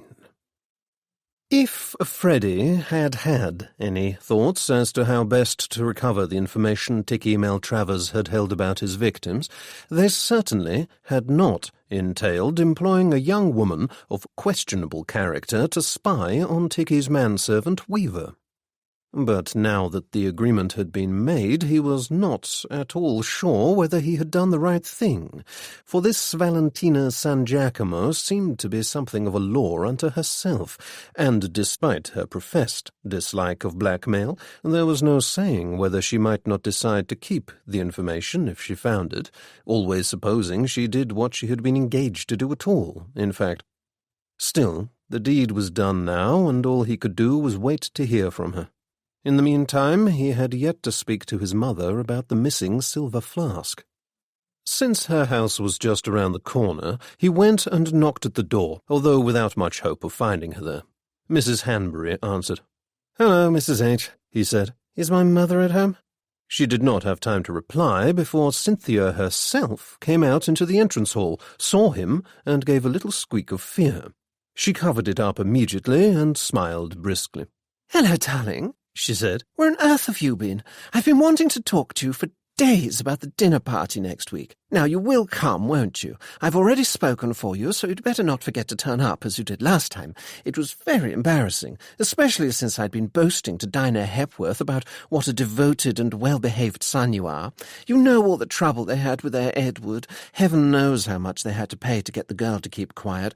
But I said at the time he wasn't the sort to make a success of being a vicar, and I was right, wasn't I? I told Dinah how lucky I was that you're not generally the type to get into a scrape, but then I had to think of all sorts of excuses as to why you hadn't turned up. Anyway, she's coming again this time, so it's probably best to keep to general subjects, no politics or anything like that, and don't mention the incident with the suit of armour at Great-Uncle Algy's funeral. I know it was all a misunderstanding, but Aunt Ernestine was rather cross because she'd picked a tremendously inspiring text for the reading, and the noise drowned it out completely. Anyway, I must dash. You won't make a mess, will you?" "Oh, no, you don't," said Freddie, as she attempted to sidle past him and out into the street. "Don't think you can get away that easily. I want a word with you." "Why, darling, whatever's the matter?" she said, opening her eyes wide. "You know perfectly well what's the matter," said Freddie. He lowered his voice and glanced around to make sure Mrs. Hanbury was not within earshot. "What have you done with the flask?" "Which flask?" "Ticky's flask, of course. I know you took it. What did you do with it?" "Why, she said nervously. Look, I don't have time for this at the moment. Do you mind awfully if we talk about it later? I was supposed to be in Bond Street half an hour ago, and it's almost impossible to find a taxi at this time of day. Yes, I do mind, said Freddie. You silly woman. Can't you see that if the police suspect for a second you took it, then you'll be arrested for murder? Nonsense, said Cynthia. The police know perfectly well that I had nothing to do with the murder.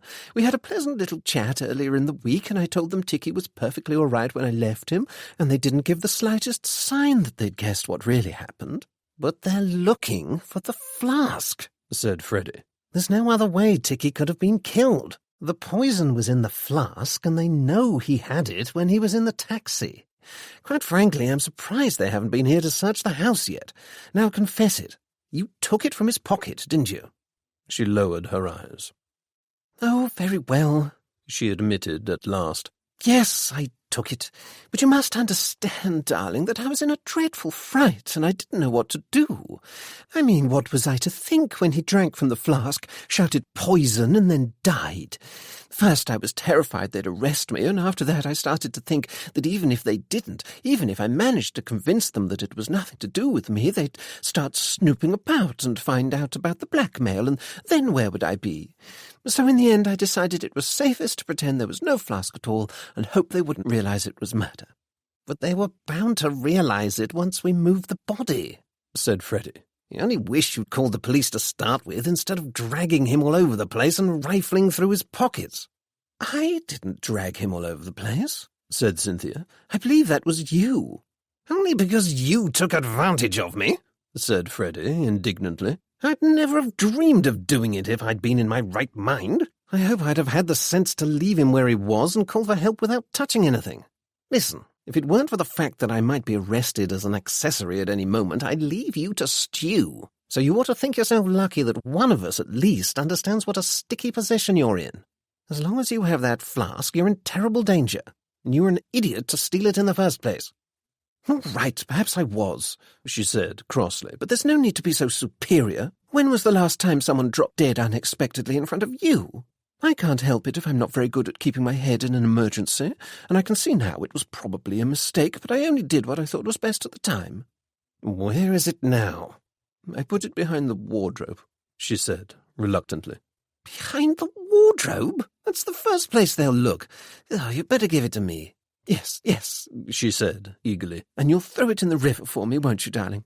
I might if the police didn't already know about it, said Freddie. But it's too late for that, I'm afraid. They do know about it, and if they never find it, then you'll all be under suspicion forever. It's probably still got poison in it, and they'll need it for evidence. Evidence of what? Said Cynthia. They still won't know who put the poison in there. But if we get rid of it, we can pretend the whole thing never happened. The police will never know, and we can all go on as we were before. Don't be silly, said Freddie. A man is dead. I know he was ghastly, but the police don't care about that. They're not just going to go away. They'll keep on asking awkward questions until they find out who killed him. And at the moment, I'm pretty certain they think it was you. But it wasn't, exclaimed Cynthia, wide-eyed. I promise you it wasn't. Freddie regarded his mother. In spite of his own misgivings and her idiotic behavior, he found he believed her. Then we need to let the police find out who really did do it, he said, and they can't do that without all the evidence. Oh, very well then, she said at last. I suppose I'd better go and get it. She turned and went upstairs and returned a minute or two later with the article in question wrapped in a handkerchief. I didn't touch it, she said. Fingerprints, you see. Then you showed some sense at least, said Freddie. He held it in the handkerchief, being careful not to touch it himself, and examined it with interest. There was not much to see. It was a flask like any other, although clearly rather expensive. Real silver, he said, observing the hallmark. £5 6 it cost, said Cynthia in disgust. Nancy sent Anne to Harrods for it. Don't know what possessed her to spend so much. And she had his initials put on it, too. So I see, said Freddie, looking at the large N and M engraved with a flourish on the convex side of the flask. He gave it a little shake. About a quarter full, I should say, he said. How much brandy was in there to start with? I've no idea, said Cynthia. Not terribly much, I imagine. The bottle was still nearly full after they'd finished decanting it. I don't think Dennis or Captain Atherton were particularly happy. I heard them muttering something together about its being a waste of good cognac. Freddie unscrewed the stopper, then approached his nose to the neck and sniffed gingerly. "Do be careful, darling," said Cynthia. "We don't want you to drop dead too." "I don't think it's possible to die from inhaling nicotine," said Freddie. "At least I hope not." "Can you smell anything?" said Cynthia. "Only brandy. I won't take a sip, though." He replaced the stopper and put the flask in his pocket, still wrapped in the handkerchief. "Now all we have to do is think of a way to get it to the police." "But how? We can't simply hand it to them." "No. The fact that you took it will look extremely suspicious. I'm certain they're already looking for an excuse to arrest you. I shall have to think of something. Perhaps we can say you left it in the taxi." "That's no good," said Cynthia. "The police have already found it and searched it." "Perhaps they didn't search hard enough," said Freddie. "Now listen, is there anything you haven't told me? I mean to say, you didn't steal anything else, did you? I should hate to get you out of this fix, only for you to be arrested when they find out you took his cigarette case and his watch too." "You talk as though I had a habit of scavenging from dead bodies," said Cynthia. "What on earth would I want with his cigarette case? I have one of my own." "Then you're quite sure there's nothing else you haven't mentioned?" "Quite sure," said Cynthia firmly. "Well, they'd better not be," said Freddie, "because if I find out you're hiding anything, I shall have no choice but to tell Father about what's been going on." "You're an undutiful son," said Cynthia petulantly. "No, but look here, can't you tell him yourself? I mean to say, he's going to get an awful shock if the police do arrest you. Wouldn't it be better to prepare him a little, perhaps?" "No," said Cynthia. "You wouldn't be at all pleased. There's no reason he should find out about any of this as long as we're careful. He's been nervous about all that sort of thing ever since the Gypsy's Mile business, and he wasn't any too happy when the police turned up the other day." "I take it you haven't told him about the blackmail, then?" "Goodness, no. He'd be terribly cross." "You ought to, you know. If you don't, you're going to find yourself paying out even more money," said Freddie. "By the way, that's another thing I wanted to speak to you about. I saw Weaver on Monday. Have you heard from him?" "Oh, Weaver," she said. "I'd completely forgotten about him. That beastly little man. I had a telephone call from him the other day to say he wanted to speak to me about continuing the payments. He even had the cheek to demand that I spread the word for him, and that I go to Caroline Terrace to pay him to save him the trouble of coming to collect. Imagine that! He summoned me! It's all most vexing, especially since I thought you were going to fix all that for me." Freddie grimaced. "I did my best, but the evidence isn't in the house," he said. "Weaver told me so." "Bother," said Cynthia. "Can you find it?" "I'm doing what I can, but in the meantime I really think you want to tell Father." "Certainly not," she said stubbornly. "I've kept it secret all this time. Think of what a waste of money it would be if I told him now." Freddie had no reply to such an obstinate refusal to look at the facts logically. "Besides," she went on, "I've talked to Nancy, and she agrees it's best not to say anything." "Oh, you've talked to Nancy, have you?" said Freddie. "What is it, a sort of blackmail victims' trade union?" "Don't be silly, darling," she said. "We're friends, that's all. Friends talk to one another." "What does she have to hide?" said Freddie curiously. "I suppose you can't tell me." "Oh, nothing much," said Cynthia. "Just a little matter of excessive high spirits. But she doesn't want Mrs. Belcher to find out about it, or Dennis, for that matter." "I believe you're rather enjoying all this," said Freddie suddenly. "Of course I'm not enjoying it," said Cynthia. "But I refuse to take it too seriously either. After all, nobody is really going to arrest any of us, are they? Our sort don't get arrested. Why, we're in the papers all the time. People want to know about our clothes and our hair and which parties we've been to and which people we've spoken to. Nobody could possibly believe that any of us would murder someone. That's not the sort of thing we do. It's only common people who get arrested. You know, the sort who hit other people over the head and steal their money. We're nothing like that, are we?" "I should agree with you if it weren't for the fact that we both know at least 2 people who have been arrested for murder in the past," said Freddie. "If you're relying on your family name and your reputation at the Clarion to save you, then you needn't bother. The police are just as likely to suspect you as they are anyone else, and your important connections won't help you one bit if they decide you did it. They'll hang you just as happily as they would the chap who hit the other chap over the head." "Oh, I do wish you wouldn't say things like that," said Cynthia, wincing. "It all sounds terribly unpleasant." "But it's true, and the sooner you realize it, the better. Now listen, I shall do what I can to make sure the police never find out you took the flask, but you mustn't say a word about it, or it'll all have been for nothing." I shall be as silent as the grave," she promised. "Good. Now you have nothing to fear when they turn up here with a search warrant." "Oh, they won't do that, will they?" she said in surprise. Freddie was about to reply when there was a knock at the door. "Good afternoon, Mrs. Pilkington Soames," said Inspector Entwistle when Cynthia answered. "I'm sorry to bother you, but I'm afraid we're going to have to search your house. I have here a warrant." He stepped into the entrance hall in the manner of one who was not about to be put off. Sergeant Bird and 2 other men followed, slightly more apologetically. "Goodness me," said Cynthia, taken aback. "Well, I'm sure you're very welcome to look around, although I can't think what you might be looking for." "It's the silver flask, isn't it?" said Freddie. "I told you they'd come and look for it. I only hope you haven't shoved it behind the wardrobe or something." "Freddie," snapped Cynthia. "I don't know where he gets his sense of humour from," she said, turning to the inspector. "It's certainly not from me." Entwistle smiled briefly and started giving orders to the men. Freddie turned to Sergeant Bird. "Look here, Sergeant," he said. "Are you quite sure the flask wasn't in Ticky's possession? What about the taxi?" "We've searched the cab and it wasn't there," said Bird. "It was a valuable thing, wasn't it?" said Freddie. "Silver. Something of a temptation to a taxi driver, don't you think?" "Are you suggesting he found it and kept it?" "Well, far be it from me to cast aspersions on the man's character without any foundation for it, but it's possible," said Freddie. He pretended to think. "I wonder, might I speak to him? I might be able to persuade him to confide in me, since I'm not a policeman." "I don't see why not," said Bird after a moment's reflection. "I reckon you'll be wasting your time, though." He consulted his notebook. "This is the chap," he said. "He works around Holborn." Freddie made a note. "Thanks," he said. "I'll see what I can do." "You'll be better off getting back to your own work," said Bird. "Oh, but this is much more interesting, and if something comes of it, I shall have a scoop, and Mr. Bickerstaff will shower me with praise and hold a dinner in my honour." "Funny thing, this reporting business," said Bird. "Oh, it is," Freddie assured him. "You'll be all right, won't you?" he said to Cynthia, who was starting to fidget. "I think so, darling," she said. "You'd better go. I'll speak to you later." She opened the front door and ushered him out hurriedly, and he made his escape with the flask in his pocket.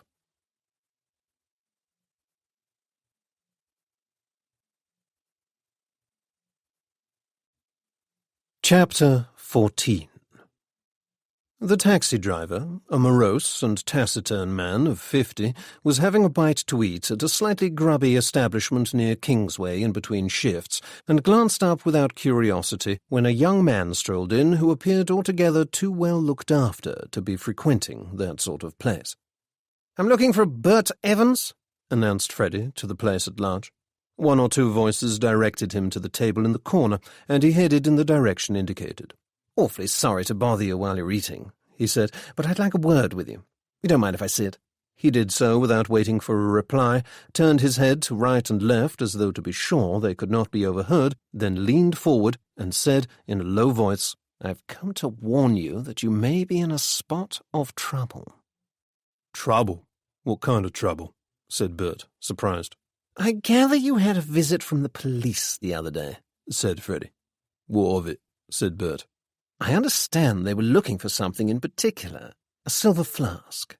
"That's what they said, and they looked and didn't find it," said Bert. "I told them they wouldn't." "Did you? How did you know?" "'Cause the chap had it in his hand when he got out, didn't he?" "Are you sure of that?" "Sure as I can be," said Bert. Freddie coughed delicately. "The thing is, I'm not sure the police believe you." Bert squinted at him suspiciously. "What do you mean? When are you to be telling me this?" Freddie produced his press card. "Pilkington Soames of the Clarion," he said. One of these reporter fellas, eh?" said Bert, unimpressed. "Yes, I'm following the Maltravers case, the man who died, you know, and I'm afraid the police may be making rather a clumsy fist of it. I'm good pals with the sergeant who's been assigned to the case. Not a bad fellow, all told, but somewhat held back by his inspector, who's a narrow-minded sort and inclined to jump to conclusions.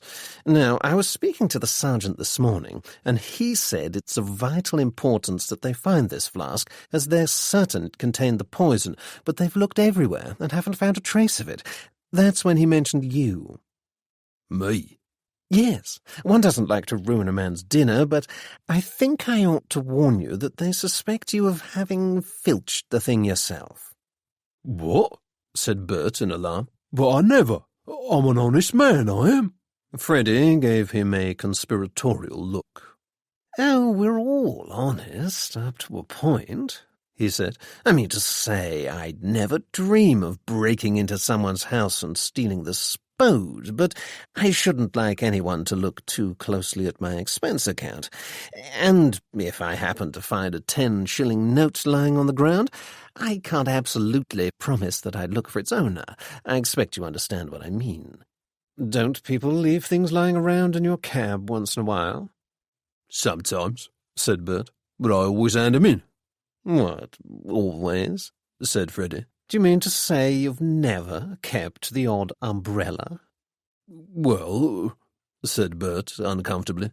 You see, and yet I'm quite sure you don't consider yourself a thief. It's 'cause I ain't, said Bert, outraged. I never took the flask. A pretty silver affair it was, said Freddy, unperturbed. It cost at least £5 new, I understand. I don't know how long they give you for that sort of thing these days. 6 months, perhaps? I suppose you might get a sympathetic judge, but I shouldn't like to rely on it. You know, said Bert, increasingly dismayed. They can't arrest me. They've no proof of anything. No, but they can make your life fairly difficult. I don't suppose you relish the thought of the police hanging around the public carriage office, asking awkward questions about your good character or otherwise. I've never had any trouble with the office, said Bert, and I don't want any either. Then perhaps you ought to make a clean breast of it, said Freddy. Come now, what did you do with it? Nothing, I tell you, exclaimed Bert. The chap had it when he got into my cab, and he still had it when he got out, far as I know. As far as you know? Then you didn't see him holding it when he got out, as you said. I thought I did, said Bert, but you got me that muddled, I don't know what I saw now. All I know is I didn't take it. All right, then. If you didn't take it, might he have left it in the taxi? But the police looked for it. There's always the chance they missed it. They work in such a hurry, they can be a bit careless, you see. What if it's still there? Do you think so? Said Bert, with dawning hope. Why don't we go and have a look? Said Freddy. Let's go now. They might turn up at any moment, and if they're bent on arresting you, then they won't be interested in listening to you until you get to court. You don't want that. Bert shoved a last forkful of food into his mouth and stood up. We better head then, he said. Cab's round the corner. At the rank on Kingsway, a little cluster of boys gathered to watch the scene and amused themselves with a series of impertinent comments at the sight of Bert, whose hind quarters were the only thing visible, for his front half was inside the cab, rummaging about. At intervals, grimy old cushions and a variety of personal belongings were tossed out onto the pavement, eliciting many giggles and rude remarks. At last, Bert emerged and scratched his head. Nothing, he said. Have you looked everywhere? Said Freddy. Sure, taking the thing apart, yes, I have, said Bert. I don't suppose it got wedged on the running board under the door, suggested Freddy. Bert shook his head. No, continued Freddy, examining his hands. It would be too ridiculous for it to be anywhere on the outside of the car. Although I have heard of things getting themselves trapped behind the spare wheel. It's hardly worth looking, though. It certainly won't be there. Bert came round to the back of the car and peered down behind the spare wheel. Oh, he said in surprise. It's here! I told you I didn't take it. By Jove, are you sure? Exclaimed Freddy, who had planted the flask there himself not 20 minutes ago. He leapt up and was just in time to prevent Bert from reaching into the narrow space and pulling it out. Better not, he said. Fingerprints. What? Said Bert. If you touch it, you'll put fingerprints on it, and the police will think you took it but had a change of heart at the last minute. Use a handkerchief. The flask was removed carefully from its hiding place. Now, how on earth did it get there? Said Bert. Most odd, said Freddy, then paused as though struck by a sudden thought. Wasn't Maltravers a little the worse for wear when he got out of the car? I expect he staggered against it and dropped the flask down there as it passed. Well, I never, said Bert. You'd better take it to Scotland Yard as soon as you can, said Freddy. Can't you do it? Oh, no, said Freddy. We'll both get into trouble if they found out I warned you. Either they'll think you really did steal it, then persuaded me to hand it in with some sob story or other, or they'll think we cooked the whole thing up together for the purposes of news.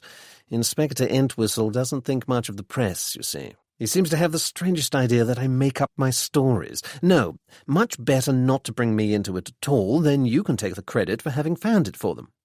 All right, then, said Bert. Does that mean you're not going to put it in the paper? He seemed a little disappointed. Oh, I'll put it in the paper all right, but not until the police say so. Don't worry, I'll be sure to name you as the man who found the missing murder weapon. I'd like that, said Bert. I've never seen my name in print before. Well, keep a lookout in the Clarion, and I'm certain you'll see it before long, said Freddie. Now, don't forget, take it to Scotland Yard straight away. He bade the taxi driver a cheery goodbye and headed off down Kingsway. As soon as he was out of sight, he let out a great sigh of relief and half a whistle. Let's hope that's the end of that, he said to himself. Mother ought to be in the clear now, at least as far as all this business of tampering with the body is concerned. With any luck, the police will forget all that and concern themselves with finding out who killed Ticky. He frowned. I wonder who did do it, though. He went on. I suppose it must have been one of them, but whoever it was did a good job of getting the poison in there discreetly. They must all have been pretty drunk not to have noticed it. Still, one would have thought the waiters at least might have seen something. I wonder. He paused as a thought passed fleetingly through his mind. What was it now? Something to do with the flask. Was it something his mother had said? He could not remember, but he was sure an idea had come to him just then. They had originally intended to buy Ticky a pocket watch. Now, why was that significant? For it was significant, he was sure. But why? The thought seemed determined to elude him for the present. Perhaps it would come back to him later. In the meantime, he turned his mind back to the situation at hand. It looked as though whoever had committed the murder had done so for nothing, now that Weaver had taken over the concern. Freddie did not envy Ticky's manservant one bit. He is a brave one after what happened to his master, he said to himself. Or foolhardy, I should say. I shouldn't like to be in his shoes if someone really is going around murdering blackmailers. He'd better watch his step, or he's likely to be next. And so saying, he returned to the Clarion's offices, where he was late, with a moralizing piece on the advisability of honesty and plain dealing as the foundations for a happy life.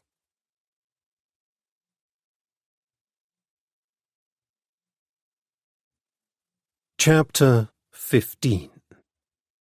Inspector Entwistle picked his way gingerly among the mess in the sitting-room of number 24 Caroline Terrace and peered out of the window. It was Sunday morning, and the street was quiet. He turned back and looked at Dr. Ingleby as he crouched over the prostrate figure of Weaver, who was lying face down, the handle of a large knife protruding from his back. "Straight to the heart, I'd say," said Ingleby. "He probably didn't feel a thing." "Not much blood," said Sergeant Bird, who had been watching the doctor dispassionately. "No," said Ingleby. "It obviously didn't hit any major blood vessels. Just a fraction of an inch to the left or right, however, and it would be a different story." "When did it happen?" said Entwistle. "Sometime last night, at a guess. All the signs are that he's been dead a good 12 hours or so." "Do you think it's the same person who broke in before, sir?" said Bird, addressing the inspector. "Could be," said Entwistle. "Weaver said they didn't take anything the first time, so perhaps they came back for another try, and he happened to be in the way." He frowned and regarded the rug, which had been turned back. "Here's something queer, though," he said. "They looked under here last time, and in that chest over there. Do you remember, Bird? Weaver complained that they'd scratched one of the drawers." "Oh, yes," said Bird. "That's true. I see what you mean. Why would they look in the same place twice if they didn't find whatever they were looking for the first time?" "Rather a waste of effort," said Entwistle. "Unless, of course, this is someone quite different. Seems a bit too much of a coincidence, don't you think, sir? I mean to say, is it likely that two different people would break into the house within a week? Not in the normal way of things, but it's pretty clear this wasn't a normal burglary." "Then you don't think Weaver was killed when he interrupted the thief?" Entwistle shook his head. "Any indications of a struggle?" he said to Ingleby. "Not that I can see," said the doctor. "That's a clean blow, and you can see he wasn't running away by the direction he's facing. Naturally, I can't comment until I've done a proper examination of the body, but if you want my immediate opinion, I should say this was quite a deliberate killing. I think he turned his back for a second and paid the price for it." Just then, P.C. Johnson entered the room. "We can't find any signs of a break-in, sir," he said. "Are you sure you've looked properly?" said Bird. "After all, you missed the flask." "I looked everywhere in that taxi," said Johnson, with some heat, for he had been defending himself against this charge since Friday. "I know I looked down behind the spare wheel. I reckon the taxi driver had it all along." "Well, if he did, he had the sense not to put his fingerprints all over it," said Bird. He had his own suspicions as to what had really happened to the flask, but since Bert Evans was sticking firmly to his story and had denied having been influenced by anybody, there was little to be done about it at present. "At least that's something. Lucky for him he didn't take it into his head to drink from it, or we'd have 3 murders to think about, not 2. "Is it certain that's where the poison was, then, sir?" said Johnson. "I'll say," said Bird. "There's enough nicotine in it to kill a man 3 times over. Now, are you sure nobody's broken in?" "Yes, sir. All the windows are shut and there's no indication that any of them have been forced." Entwistle and Bird looked at each other. "Then it must have been someone he knew," said Entwistle. "He must have let them in through the front door." "One of the crowd from Babcock's, do you suppose?" said Bird.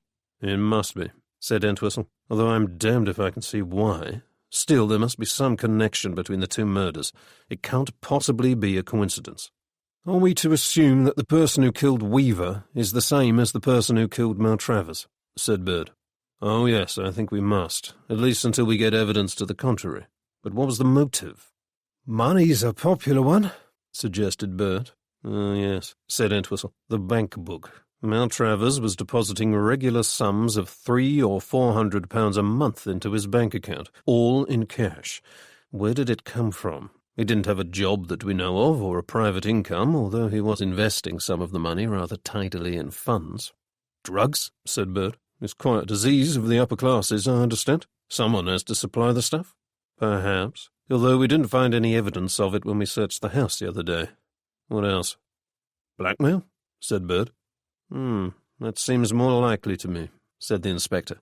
"It seems to fit with the deposits to his account. He'd collect the payments in cash, then take them to the bank once he'd amassed a certain sum. That way nobody could say where the money had come from." "But if he knew things to people's disadvantage and was demanding money off them in return for his silence, wouldn't he have kept evidence?" said Bird. "I mean to say, it's easier to blackmail someone if you have proof of what they've been up to, but we didn't find anything like that the other day." "True," said Entwistle. "Still, it would explain the burglaries, since once Maltravers was dead, his victims were bound to come looking for whatever he had on them. I wonder if it really is here in the house. Weaver said nothing had been taken after the burglary on Monday, but perhaps whoever broke in didn't search hard enough. Let's have another look. You go through those drawers, I'll search his writing desk. They finished taking photographs and dusting for fingerprints, haven't they? Are you done, Ingleby?" "Yes, I think so," said the doctor. "I'll take him out of your way now and let you get on. Johnson, go and fetch Lamb and bring the stretcher." There was some little ado as the mortal remains of Weaver were carried carefully from the house and taken away. Then Entwistle and Bird settled down to search through Ticky Maltravers' personal effects in an attempt to find out exactly what had prompted someone to murder both him and his manservant within the space of 10 days. For a while there was no sound but the opening and closing of drawers and the rustle of papers. Then, at last, Inspector Entwistle gave a great sigh and slammed shut the desk. "Nothing," he said. "What about you?" "Nothing much," said Bird. "Only this. What do you think it is?" He handed his superior a letter. Entwistle glanced at it, then read it more closely. "It's a statement of account from a clippings bureau," he said. "Interesting. Clippings bureau. Isn't that one of those places that cuts out stories from the paper and sends them to you?" "That's right," said Entwistle. "Do you think he was collecting dirt on his friends?" said Bird. "It rather looks like it," said the inspector. He looked back at the letter. "We'd better speak to these people and find out what they sent him." "Yes, an ugly job," remarked Bird. "Prying into people's secrets, I mean." "It can't be helped," said Entwistle. "We don't have much in the way of evidence, only a silver flask with brandy and nicotine in it, and no way of knowing how the nicotine got in there. So the next step is to find out who had a motive. "It's just a pity they passed the flask around the table," said Bird. "They couldn't have confused things more if they'd tried. Why, the thing's covered in fingerprints. Any of them might have done it." Presumably, only one of them did, though. "We still don't know who moved the body, or why, or where from," went on Bird. "It's a puzzle, all right." "Well, we won't solve it by sitting here," said Entwistle. "Let's search the house again, and this time look for loose floorboards. If Maltravers was a blackmailer, then there must be something in writing." Amelia Drinkwater and her mother had just returned from their Sunday walk in the park when the telephone rang. Blanche had taken her customary position before the looking-glass and was busy adjusting her hair after removing her hat, so Amelia went to answer it. Blanche listened with half an ear, then stopped what she was doing and turned her head slightly at the sound of her daughter's voice, which was raised in astonishment. 2 minutes later, Amelia came in. "That was Larry," she said. "Weaver's been found murdered." "Who?" said Blanche. "Weaver, Dickie's man." Blanche stared at her daughter for a moment, then turned back to the glass and went on with what she'd been doing. "Was that his name?" she said carelessly. "Well, I can't say I'm surprised. What was it this time? A knock on the head? A bullet to the brain?" "He was stabbed," said Amelia. "At home?" "Yes, the police think he may have disturbed a burglar because the place was in a mess." "Nonsense," said Blanche. "A burglar, indeed. If the police think that, then they're more stupid than I thought." "What do you mean?" said Amelia. "Never mind," said Blanche. "So the plot thickens, it seems. I only hope Cynthia has an alibi." "Goodness me, will it come to that, do you think? It hadn't occurred to me. But yes, you're right. The police are bound to come back and start asking questions again. They'll want to know where you were at the time of the murder. I wish I thought to ask Larry when he died. What time did you get back last night?" "Oh, late-ish. I can't remember exactly when," said Blanche vaguely. "Can anyone vouch for that?" "Probably. I dare say I can find someone."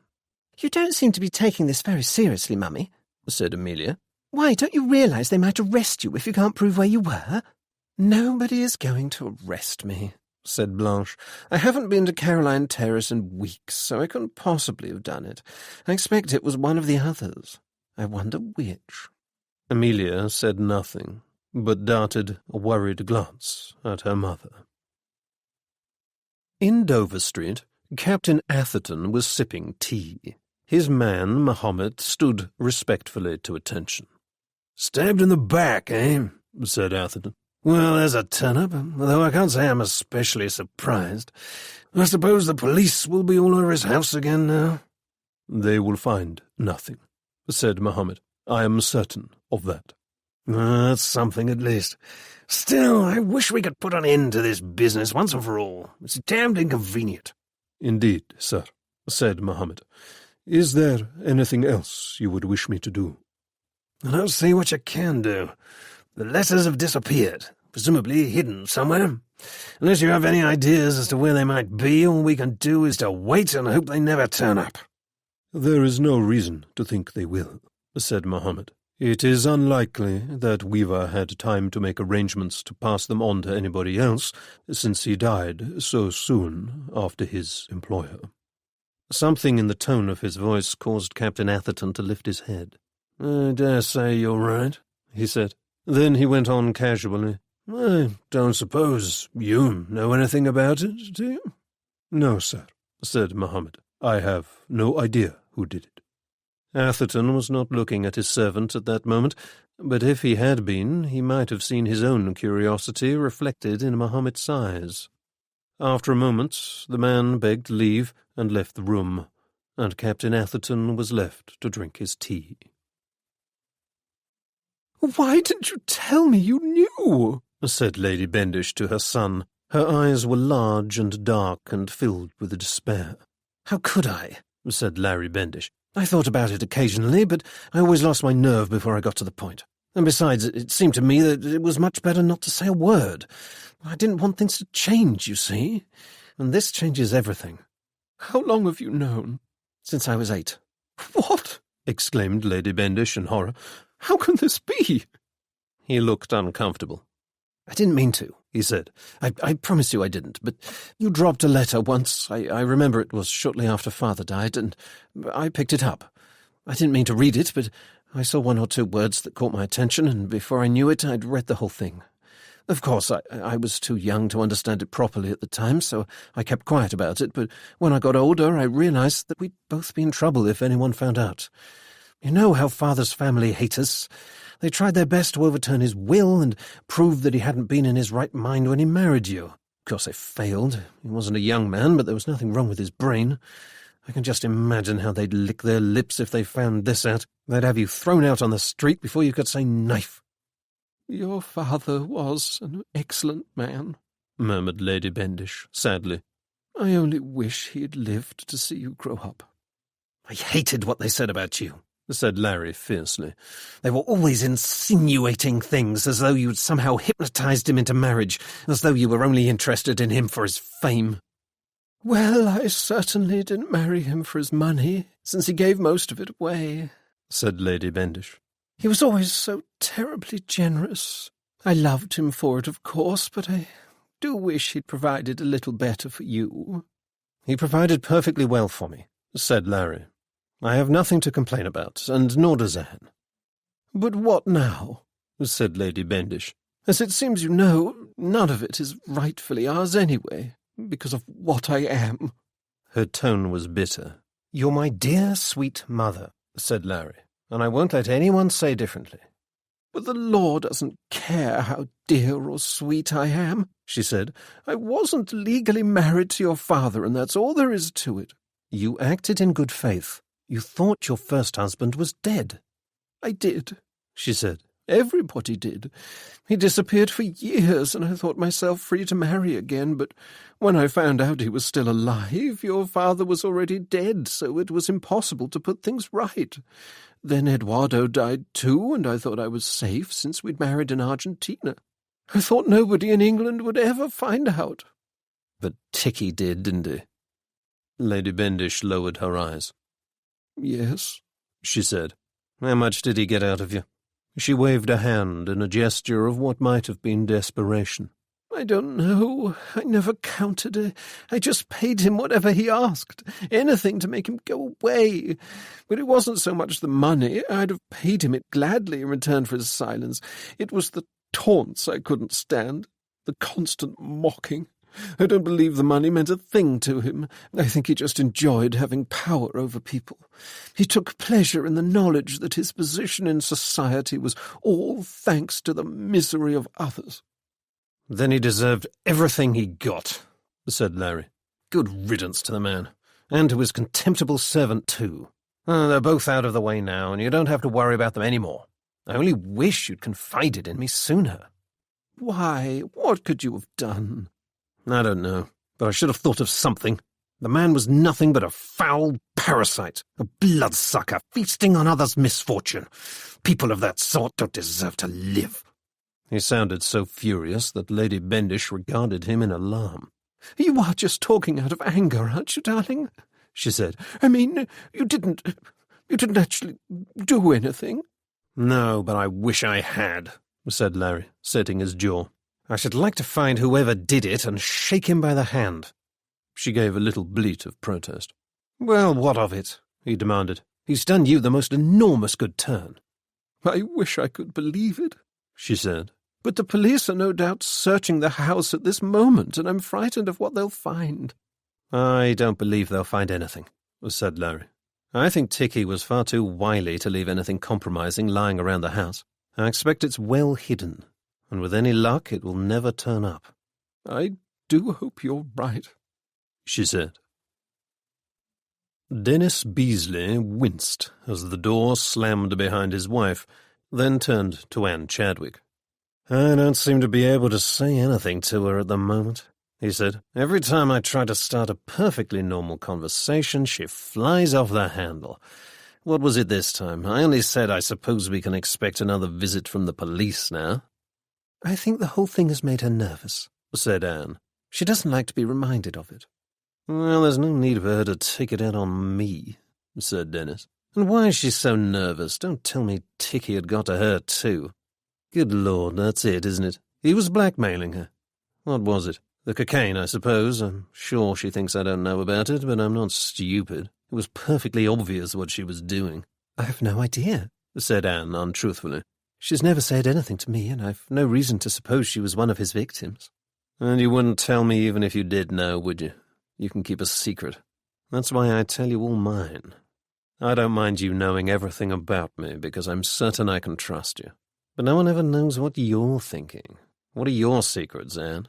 You must have some of your own, surely. Anne smiled, but said nothing. No, you won't give them away, he said. Ticky would have had a hard time of it to find something on you. He walked over to the window and looked out. There she goes, he said. I expect we won't see her until this evening now, and I'll be at a loose end for the rest of the day. Why don't you go to your club? Suggested Anne. I'm too restless with all this murder business. I'll pace up and down, and all the old boys will glare at me. I'll be better off going for a walk. Will you come with me? No, thank you. I have some letters to write. You go. Dennis regarded her in silence for a moment as she prepared her writing things. I wish I'd kept well away from Natalia, he said at last. I ended things with her after Nancy threatened me with divorce, but I was bored with her anyway. He paused. You know I only took up with her again to make you jealous, don't you? Hush, said Anne. There's no sense in talking like that. And then Maltravers found out about her and started demanding money, said Dennis, ignoring her. I'd have told him to go to the devil had it not been for you, but Nancy would have thrown me out, and then I'd never have seen you again. Anne glanced at him, but said nothing. You know how I feel about you, Anne, he said quietly. Won't you say yes? It would make me so terribly happy. How can I? She said. You're married to Nancy, and you seem to forget I'm marrying Larry. Larry doesn't care for you as much as I do, said Dennis. Yes, he does, and more so. Do you love him? Of course I do, she said, without looking at him. A bird in the hand, eh? Your words, not mine, she said sharply. But I won't be your plaything. I have too much respect for myself. That's true enough. But if you think I'm playing games with you, you're very wrong. It's not like that. You may not believe me, but my intentions are entirely honourable and above board. I'd like you to be my wife. I'd see to it you weren't cited in the divorce. I don't want you to divorce Nancy, said Anne. That won't do at all. And I don't think you quite realise what you'd be giving up if you did get divorced. Because she's the one with the money, you mean? I don't care about that anymore. They've dangled their wealth in front of me all these years. Her father did anyway, and threatened me with penury if I didn't behave myself. But what sort of a feeble wretch must I have been to have allowed myself to become a slave to my wife in that fashion? I'm disgusted at myself, and I won't stand for it any more. I don't want her money, and I don't want her. I want to be free again. If you think that by divorcing her you'll win me, you're very wrong, said Anne. I won't be associated with anything of the sort. You're right, of course, he said. I can't ask you to be a party to that kind of scandal. Why should you want to marry a middle-aged divorcee with no money and no prospects? You deserve more than that. You oughtn't to be a poor man's wife. He began pacing restlessly about the room.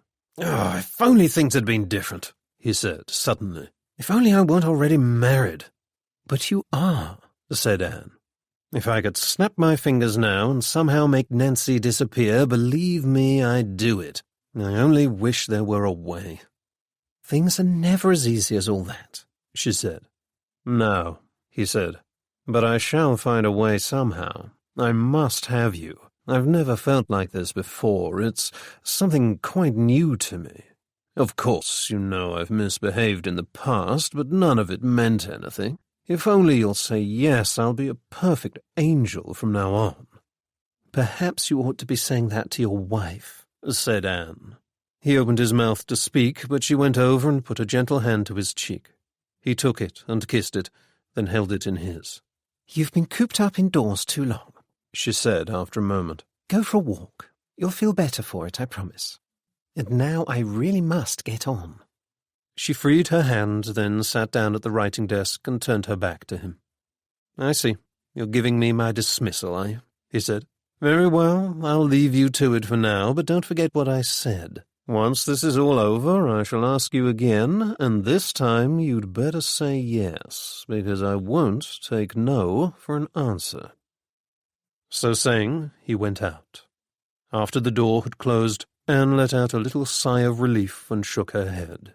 Then she bent to her task, the merest hint of a smile on her face.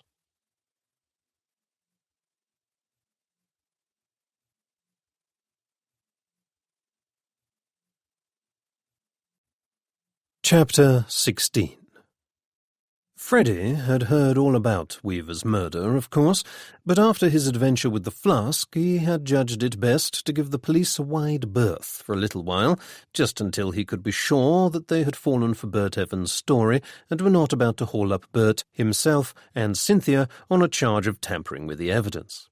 So it was that his fellow reporter Jolliffe was given the job of reporting on this latest development in the Maltravers case for the Clarion, while Freddie accepted a lesser story about a collision on Shaftesbury Avenue between an omnibus and a wagon carrying several hundredweight of turnips. When he returned to Fleet Street, he found a scrawled message on his desk to the effect that a Miss Sang Giacomo had been asking for him and would wait for him at the Lions until 2 o'clock. Freddie glanced at his watch and saw that it was nearly 10 minutes to, and so, with a hurried excuse, he ran out again, promising to be back in time to hand in his piece for the early evening edition.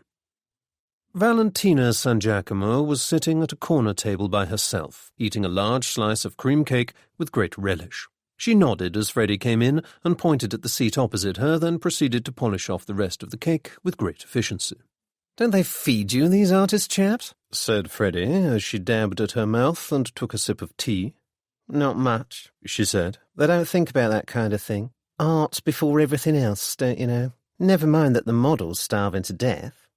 "I can't imagine you ever dying of hunger," said Freddie. "You're far too good at taking care of yourself."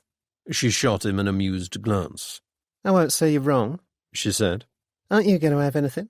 "I've already eaten, thanks," he said. Then, as she showed no sign of introducing the matter at hand, "Was this a purely social summons, or do you have something to tell me?" "What do you think?" she said. "But I'd like to discuss terms first." "Before we do, I think you want to know something." "He's dead. Yes, I know that, of course. Someone stuck a knife in him, and I can't say I blame him if he really was what you say." "You seem to know a lot about it." "I can read the papers as well as you can, Mr. Pilkington Soames," she said. "Then presumably whatever you have to tell me occurred on Friday afternoon or Saturday." She said nothing, but looked at him expectantly. He sighed and handed over 10 shillings, which she tucked into her dress. "I hope this is worth it," he said. "It's not for me to say." "You managed to follow him, then?" "Yes," she said. "On Saturday, all the way to Dorking and back." "Dorking? What's in Dorking?" "His mother, I think," replied Valentina. "From what I could see through the window, she looked like him, only 100 years older and 10 times uglier." "I see," said Freddie. The fear was stealing over him that the Blackmail business had already been passed on to a 3rd generation of owners. "So he was visiting his mother like a good boy, yes? Was he, carrying anything with him?" "Not as far as I could tell," she said. "He got on the train and sat looking out the window all the way there, then got off and walked straight to where he was going. It's a little cottage just off the Westcott Road. She keeps chickens and a goat." "Did he see you?" "What do you take me for?" she said. "I know how to hide myself. Once he'd gone into the house, I crept up and peeked through the window. She was all tucked up in blankets and he was serving her tea. I waited, and after a while he came out, so I hid quickly behind the hen house. I thought he was going to leave, but he only went into the coal cellar, then back inside. Then it started to get dark, and it was raining a bit, and I thought maybe he was going to stay the night. I didn't much fancy sleeping with the chickens, so I thought I'd go, but then I suddenly remembered the coal scuttle." "Which coal scuttle?" "The one by the fire. I saw it when I looked through the window. It was full." "So?" "So, why did he go into the coal cellar?" said Valentina. "Oh," said Freddie, in sudden understanding. "You think he went in for some other reason?" "Stands to sense, doesn't it?" she said. "At any rate, that's what I thought, so I sneaked over to have a look inside, but it was locked. A shiny new padlock it was, too." If I'd had something suitable with me, I'd have had a go at it, but I didn't. What do you mean, something suitable? She looked at him pityingly. Good Lord, he said. Don't tell me you're in the habit of carrying a set of lockpicks with you. No, she said. If I was, I'd have been able to get in. Anyway, I waited a while longer, and eventually he came out and set off back to the station.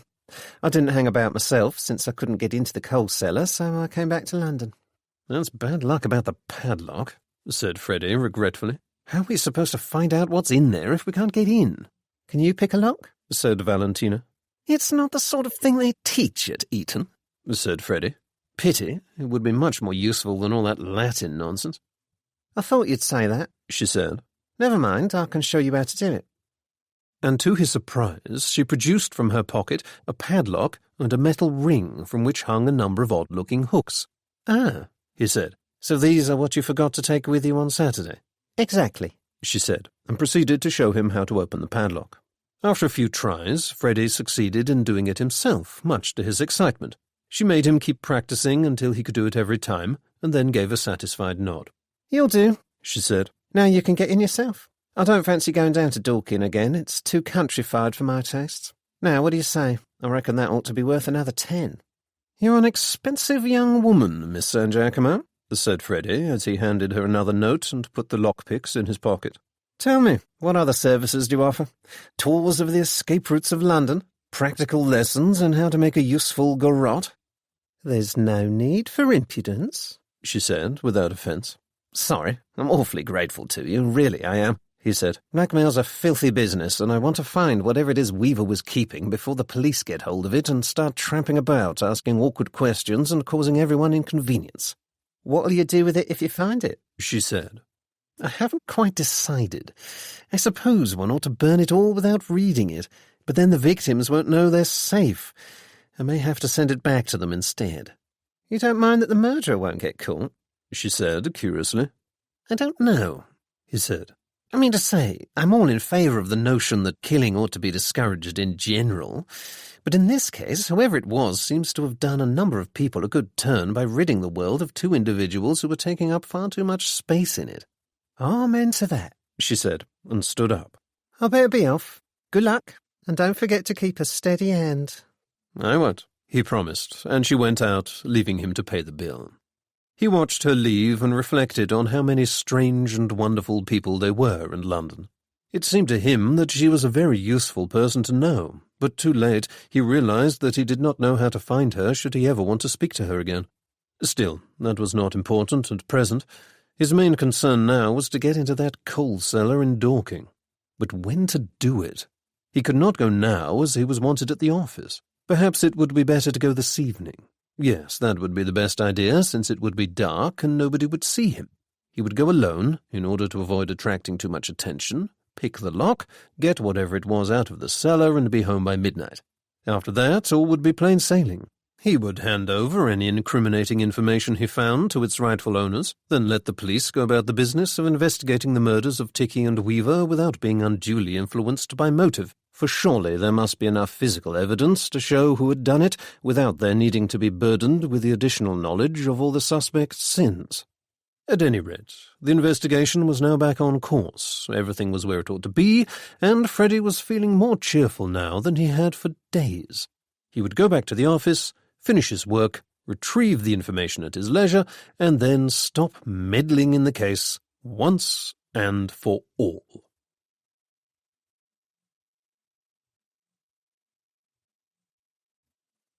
Chapter 17. There you are, Freddie, said Amelia Drinkwater, jumping up from a chair as he entered through the grand arched doors of the Clarion building. They said you'd be back soon. She was looking very pretty, as usual, and the blue of her eyes was accentuated by the violet coat she was wearing. Oh, hello again, said Freddie, with a surreptitious attempt at straightening his tie. What are you doing here? I've come to find out how you're getting on, she said. Getting on with what? The murder investigation, silly. I suppose you've heard about Weaver. Who did it, do you think? said Freddie, then realized suddenly that since Ticky's death he had given barely any thought to the identity of the culprit, for he had been so busy trying to get himself and his mother out of trouble, and worrying about the information Weaver held and where it might be, that the whole matter of who had presumably murdered 2 people had barely raised more than an idle question in his head. "Why, I don't know," he said feebly. "Who do you think it was?" She gave him a reproachful look. "Oh, Freddie," she said. "I thought you were going to investigate for me. Don't you remember? You agreed to help me, but I don't believe you've done anything at all." "Well, he said. "I thought at least you might have spoken to the police to find out whether they have any leads. I mean to say, we can eliminate 2 people from the investigation at least, which makes things a little easier, but I thought you might have found out something about the other 4. "Which 2 people can we eliminate?" said Freddie, surprised. "Why, your mother and mine, of course. Oh, and Lady Bendish, who's a dear and could never murder anybody. That only leaves 3, Captain Atherton and the Beasleys. I don't know about you, but my money's on Captain Atherton. He has a look about him that I don't like, and he probably knows about all kinds of exotic poisons from his time in the jungle." "Ticky was killed with nicotine," said Freddie. "One can buy that perfectly easily here in London. All one has to do is sign the poison book." "Still, though," she said, "I bet he's the murderer. I expect all those years abroad warped his brain and he went mad and started killing people." "Do you have any evidence of this?" said Freddie. "You were supposed to be looking for that," she said, "but you don't seem to have done much at all." "As a matter of fact, I did find a clue," he said, "but I haven't had a chance to pursue it yet." "Oh, what is it?" she said excitedly. "There's a possibility that Weaver hid some documents at a house in Dorking. I thought I might go down there this evening and see if I can retrieve them." "What kind of documents? Is it that thing you were talking about, the blackmail, I mean? Is it a file of everybody's secrets? I'll come with you. What time are we going?" "I was going to go by myself," he said hastily. "After all, I don't absolutely know it's there, and it'll be dark, and the more of us there are, the more likely it is that we'll get caught." "Nonsense. I can creep just as quietly as you. More quietly, I dare say. Are you really going to break into the house?" No, just the coal cellar," he said. "Listen, I'd really rather you stayed here. It's not safe for you." "You're wasting your breath," she said. "I shouldn't dream of letting you leave me out of an adventure like this, so I'm coming whether you like it or not. Besides, you'll need someone to keep a lookout."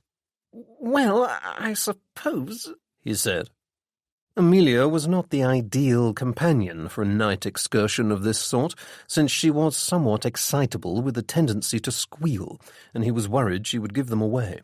But she seemed so terribly keen to solve the murder, even if her deductive abilities left something to be desired, that he did not feel able to say no. "Very well, then, but you must promise to keep quiet, because if we're caught, we'll get into all kinds of trouble." "Of course I shall," she said. "Then I suggest we set off at about 8 o'clock, he said. "It will be fully dark by then, so there's less chance of us being seen." She gave him a beaming smile and clapped her hands together. "How thrilling," she said. "All right, I'll see you at Victoria at 8. Don't be late." And she went off, leaving Freddie wondering whether he were making a terrible mistake. There was no going back on it now, however, and when he arrived at Victoria at the appointed time to find her already there waiting for him, he was pleased to see that she had had the sense to change into a dark coat and hat and adopted a suitably sober expression to match. On the train down to Dorking, they were careful not to draw too much attention to themselves. They found an empty carriage, and Freddie explained in a few words what Valentina San Giacomo had told him, although he judged it better not to mention where he had got the information. "So you think this notebook or folder or whatever it is might be in the coal cellar?" said Amelia. "It's possible. I certainly think it's worth a look. Now, as far as I know, the only person living at the house is Weaver's mother, but we'll have to keep a sharp lookout just in case." "Oh, I forgot to bring a torch," she said suddenly. "I have one," he said, showing her. "But if the coal cellar is locked, how are you going to get in?" "Ah, yes, that's another thing," he said. "I hope you don't mind, but I shall have to pick the lock." "Can you pick locks?" she said, impressed. "Oh, yes," he said modestly. It's a little trick I picked up on my travels from a notorious safecracker. You've read about Fingers McDougal, I take it? He and I were pretty thick at one time before his arrest. He taught me all he knew about getting through locked doors and such like, and was rather flattering about my abilities. I'm quite an expert now, although, of course, I'd never dream of employing my knowledge for anything dishonest. Goodness, said Amelia, staring. Fingers McDougal. What a funny name. Was he called Fingers because he was a thief? Not exactly, said Freddie. He got the name when he had an unfortunate accident with some explosives while trying to break into a bank safe a few years ago. His name ought to have been Thumbs, really, since that's all he was left with. He battled on bravely for a while, but in the end it rather finished his career. They had now arrived at Dorking and alighted from the train. "My informant says it's just off the Westcott Road," said Freddie. "We shall have to walk, I'm afraid, as it's too risky to take a taxi, but it's not much more than a mile or so." They set off down the street and were soon walking out of the town along a dark, quiet road that was lit only by a sliver of a moon. No one else was about, and all that could be heard was the sound of their footsteps. As they walked, Amelia grasped Freddie's arm. "You're not frightened, are you?" he said. "No," she said stoutly. "but I don't want to lose you in the darkness." "No fear of that," he said. "Now, there ought to be a turn-off just along here. Ah, here we are. Now we must be very quiet, as we don't want to be heard." They had turned onto a narrow lane which, as far as they could see, was bounded by tall hedges.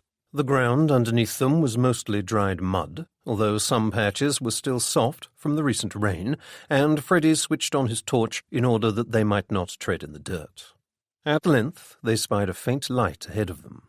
It came from a window, and as they drew closer they could see the dark shape of a little house at the end of the road. Soon they came to an open gate, from which they could just discern a short path leading up to the house. Amelia was now gripping Freddie's arm very tightly, and he extricated himself with care and took her hand, and they tiptoed up to the window, keeping to the shadows as they did so. Freddie peered inside. Through the window he could see a small kitchen that was shabby but homely. A fire burned brightly in the grate, and by it sat an old woman dressed in rusty black and wrapped in a shawl reading a Bible. Her finger moved along the lines and her lips moved as she read. Every so often she stopped to dab a handkerchief to her eyes. Presumably the police had already broken the news of Weaver's death to her.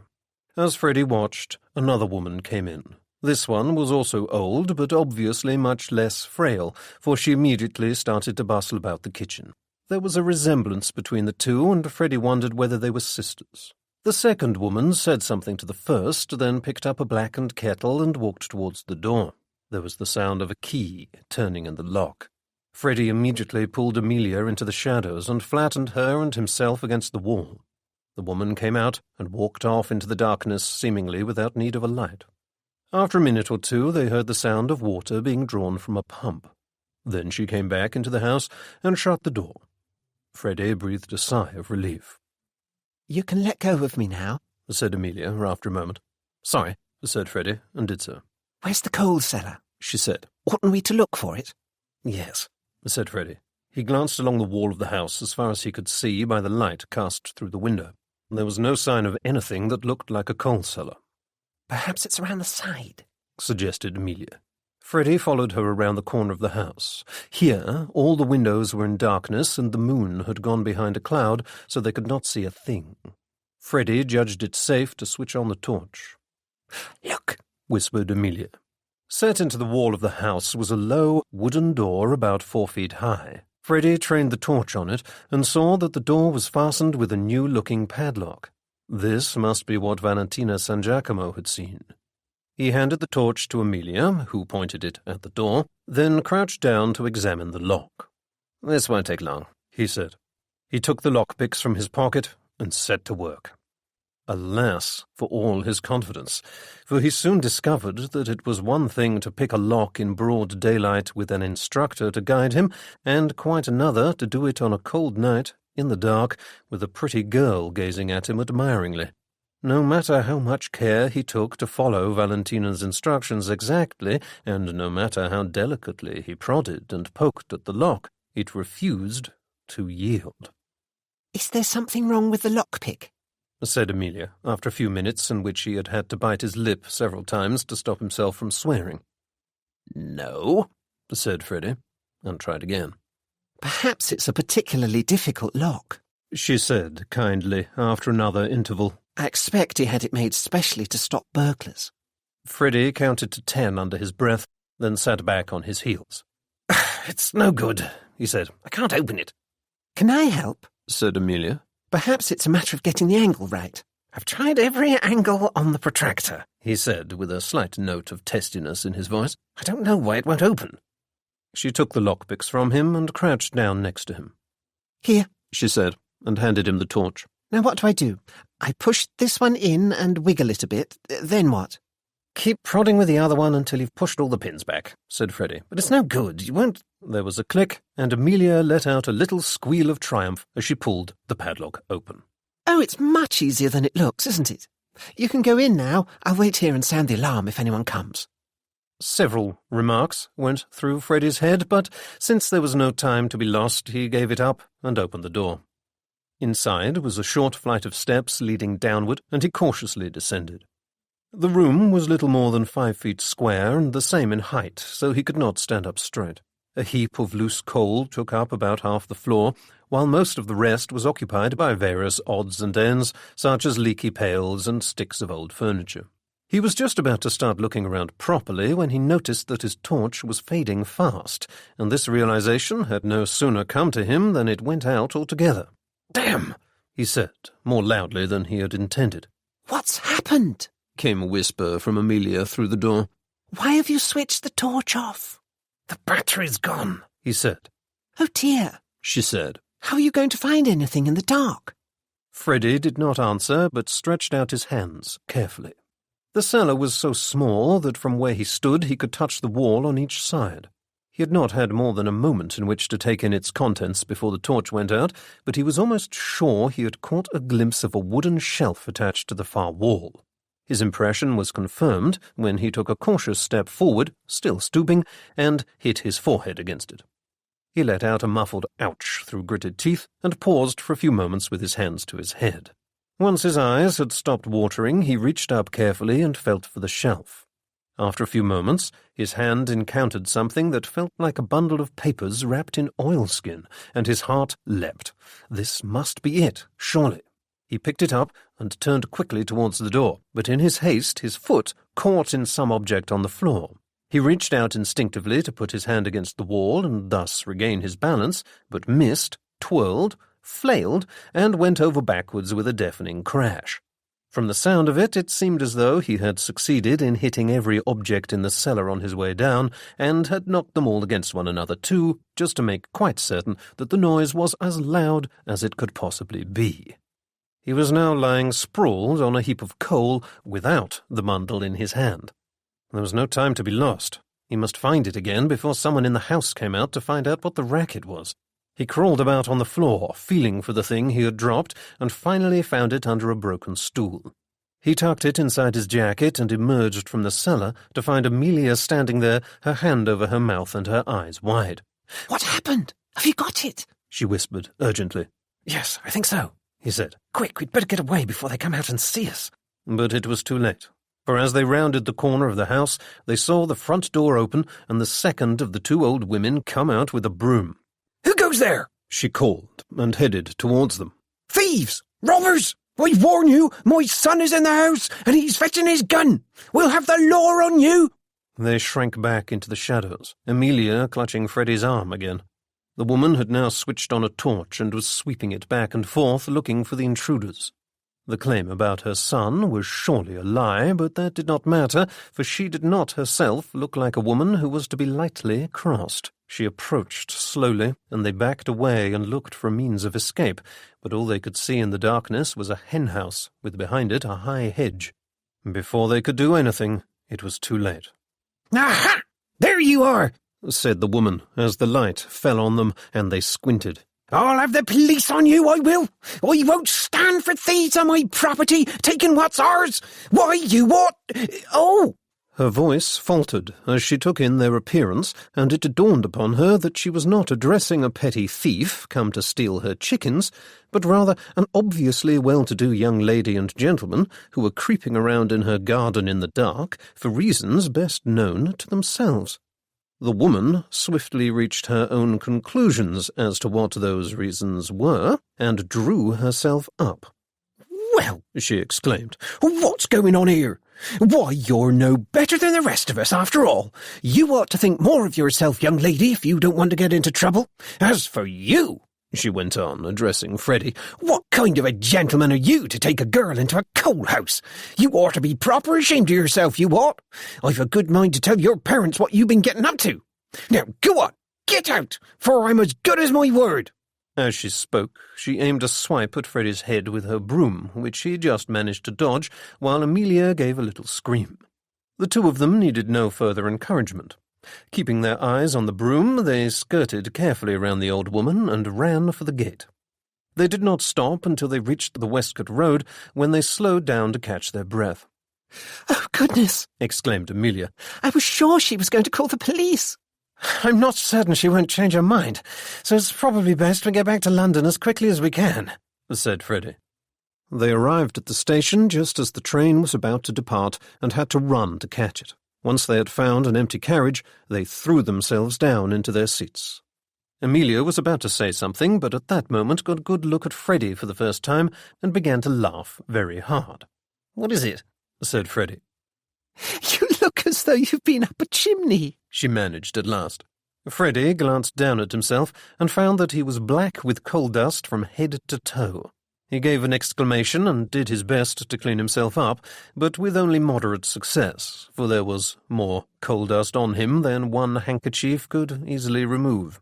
After a few minutes, Amelia stopped laughing long enough to help him, and by the time they arrived in London, he was almost, although not quite, fit to be seen.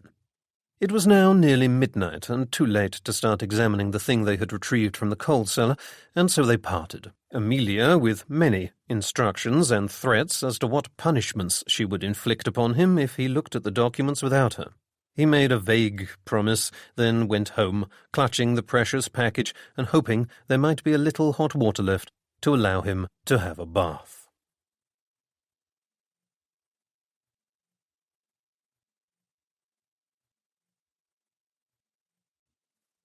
Chapter 18.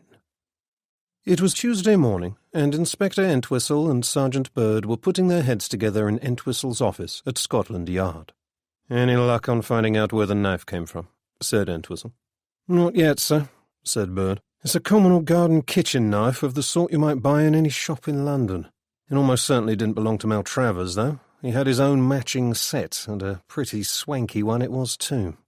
"Then presumably the murderer came prepared," said Entwistle. "That speaks of premeditation. He didn't just turn up, lose his temper, and strike in anger." "Doesn't look like it," said Bird. "And Johnson is still trying to trace where the nicotine was bought. That might easily take weeks, if it's possible to trace it at all, in fact, since it's the sort of thing anyone might have at home." "It's a bit of a slim hope," agreed the sergeant. "Still, we'll keep him on visiting every chemist shop in the area. There's just a chance that our murderer was careless and bought the stuff quite openly." "Very well," said Entwistle.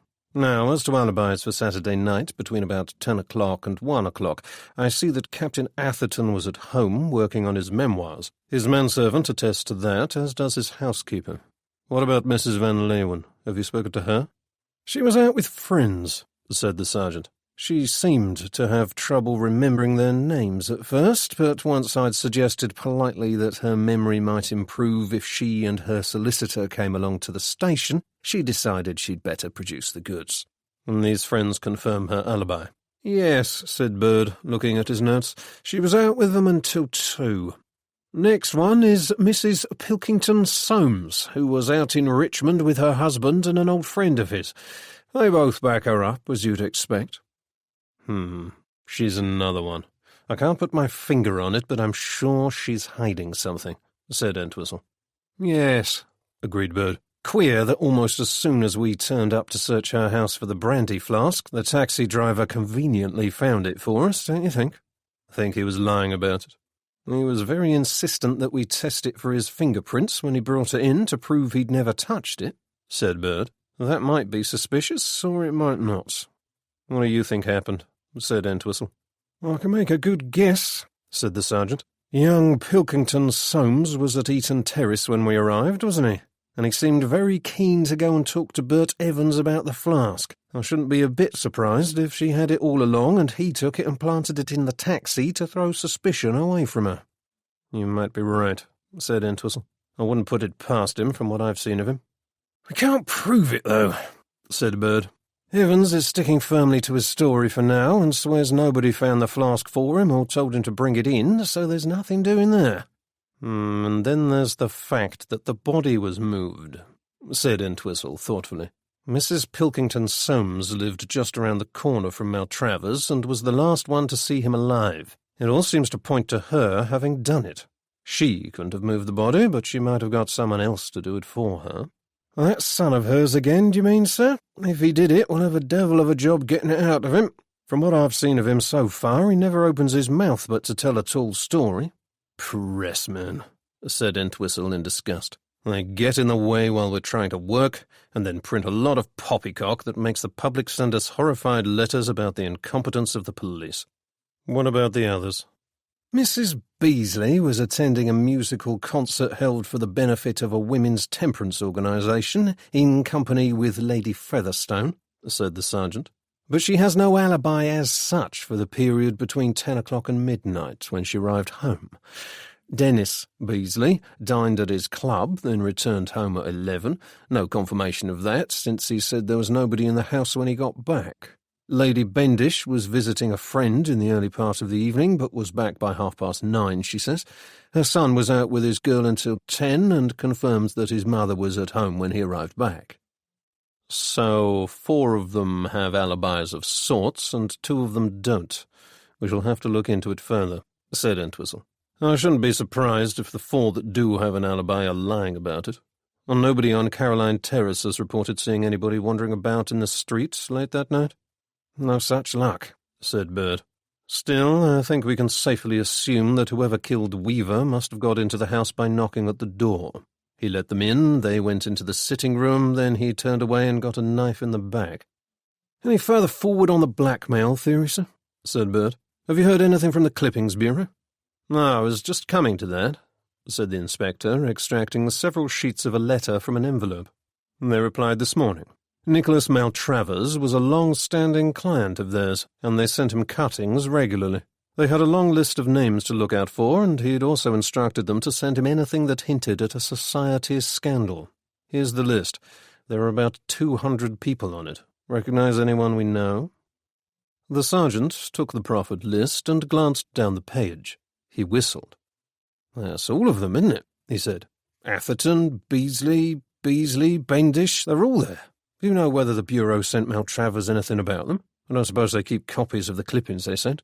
Not as a rule, unfortunately, said the inspector. They keep a reference of where the article came from with the date and a short description.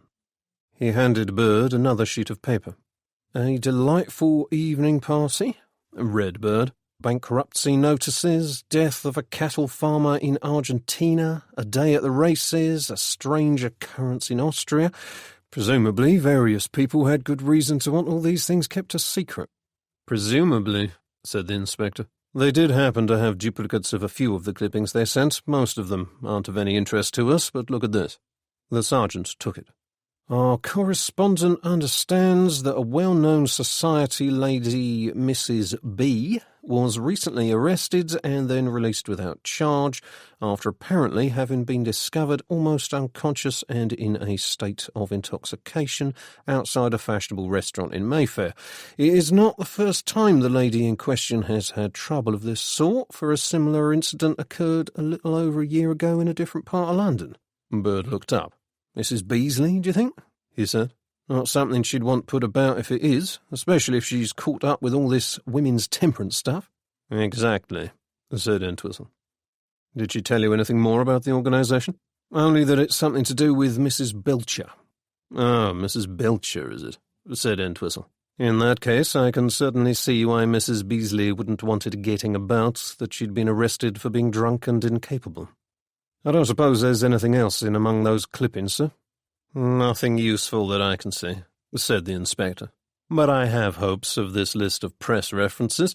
We'll have to put someone on to looking them all up. Some of them aren't even English newspapers, so it's going to take some time. And even then they might not tell us anything if they're all like this one, Mrs. B this and Mr. A that, said Bird. It might take weeks to find out what they all refer to. True enough. Still, if the information doesn't help us solve the crime, it might at least be useful for evidence if it comes to a trial. If it comes to a trial, repeated the sergeant. It will, said Entwistle. Set the men on to checking those alibis. We must keep trying. There are only 6 of them there at Babcock's, and one of them has murdered twice. If only they'd be a bit more helpful. Why, none of them seem to care in the slightest about finding the killer.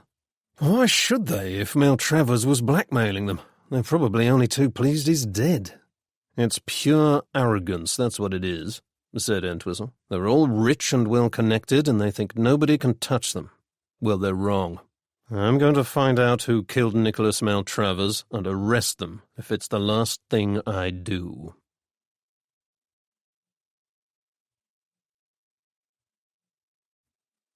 Chapter 19. Later the same day, Freddie and Amelia met for lunch and to examine their prize. "Do you swear you haven't looked at it?" said Amelia as Freddie placed the parcel on the table between them. "I only glanced at it for a second to make quite certain we have the right thing," he said. "It wouldn't look too good if we'd stolen Mrs. Weaver's gilt-edged stock certificates and deprived her of her livelihood, would it?" "And do we? Have the right thing, I mean?" "I should say so," he said grimly. He unwrapped the oilskin parcel, inside which was a large envelope. He opened it, took out its contents, and glanced through them, handing them to her one by one. There were papers, letters, newspaper clippings, a card with a pressed flower on it, smelling faintly of perfume, and even a woman's gold ring. Amelia took the ring and tried it on. "Whose is this, I wonder?" she said. "And why was Ticky keeping it?" "Presumably because it incriminated someone," said Freddie. "My word, it looks as though he's been running his blackmail business for years. Here's something from 1916. It seems someone lied about his war record, and Ticky caught him at it and made him pay." He handed a letter to Amelia, and she read it with a look of distaste on her face. "This is rather horrid," she said at last. "I don't know that I like prying into people's secrets. Can't we just burn it all instead and pretend we never saw it?" "I don't think we can," he said. "If we do, then the victims won't know they've nothing to worry about anymore." "But why did they keep paying? Why on earth wasn't he stopped sooner?" "I expect because people were too frightened to speak up," said Freddie. "He'd wormed his way into society and set himself up nicely in position, and once he was there it was difficult to dislodge him without all sorts of unpleasantness coming out." "Well, I know it's not the done thing to say it, but I'm glad he's dead," said Amelia. "And I'm glad, too, that someone stopped Weaver before he had a chance to make even more people miserable." "Yes," said Freddie. "His foray into the business didn't last long, did it? That'll teach him to be so insufferably pleased with himself. He was certain that he wouldn't be taken the way Ticky was, but he was wrong. After all, it's all very well to be careful, but if one's livelihood depends on meeting one's victims in person to collect the cash, well, then one jolly well ought to look out." He returned his attention to the sheaf of papers. He was unwillingly impressed at Ticky's methodical approach to blackmail, for to each document was appended a sort of statement of account, which listed, in shorthand, the name of the victim in question, his or her presumed transgression, and a tally of moneys received. In a separate section, Ticky had jotted down notes, some of which were too cryptic to understand, although others were clear enough. "Threatened to break my legs, rate to increase from next month," said one note. "Wept and said would confess all to husband, dissuaded," said another. Freddie was conscious of a feeling of disgust as he leafed through the papers. How much misery was contained therein! How many people had sinned and suffered for it at the hands of Ticky Maltravers! At that moment he began seriously to think that it might be better if the murderer were never found, for surely there was no danger of him killing again now that the pestilence was safely disposed of and there was no further threat. "Is there anyone we know in there?" said Amelia impatiently. He glanced up. Most of these we can put aside, he said, but I found one or two names I recognize, including my mother's. Oh, don't worry, I know all about it, he hastened to assure her as he saw her horrified look. She did something rather stupid, that's all. I mean to say, she hasn't committed any crimes or anything. Not that I know of, anyhow, he added. He took Cynthia's account, folded it, and put it in his pocket. Is there anything for Mummy? Said Amelia hesitantly, and his heart melted at her fearful expression. Not that I can see, he said. Look for yourself. I think I'd rather not, she said. There was a silence for a few minutes as Freddie continued to turn over the papers. Beasley Dennis, he said at last. The entry in question was a letter written in a woman's hand.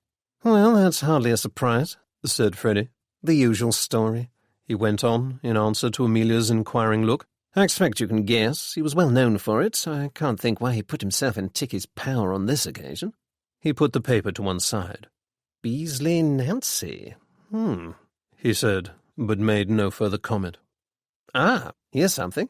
Captain Morris Atherton, your favourite suspect. There are several letters here, and to judge from his statement of account, he paid Ticky rather a lot. Amelia said nothing, but he noticed she was starting to look slightly sick. Now what's this? He went on. Lady Bendish.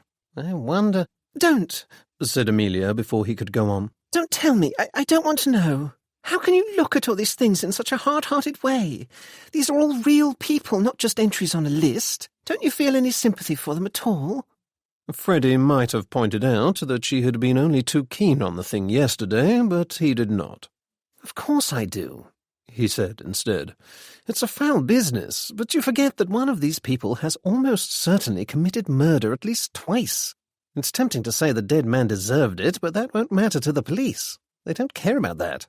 Amelia looked down at the table and pushed a spoon about. I wish we hadn't started this, she said at last. Can't we leave it? But you said yourself that if we do, then the police might never solve the case and everyone will remain under suspicion. I know what I said. It's just that, now we come to it, I can see it's not as much fun as it was before. No, he said gently. It's not, is it? But I think I ought to keep going now that I have all this information. I'm not going to give it to the police, but it will be more difficult for them to solve the case without it, and there's a risk they might arrest the wrong person if they don't know all the facts.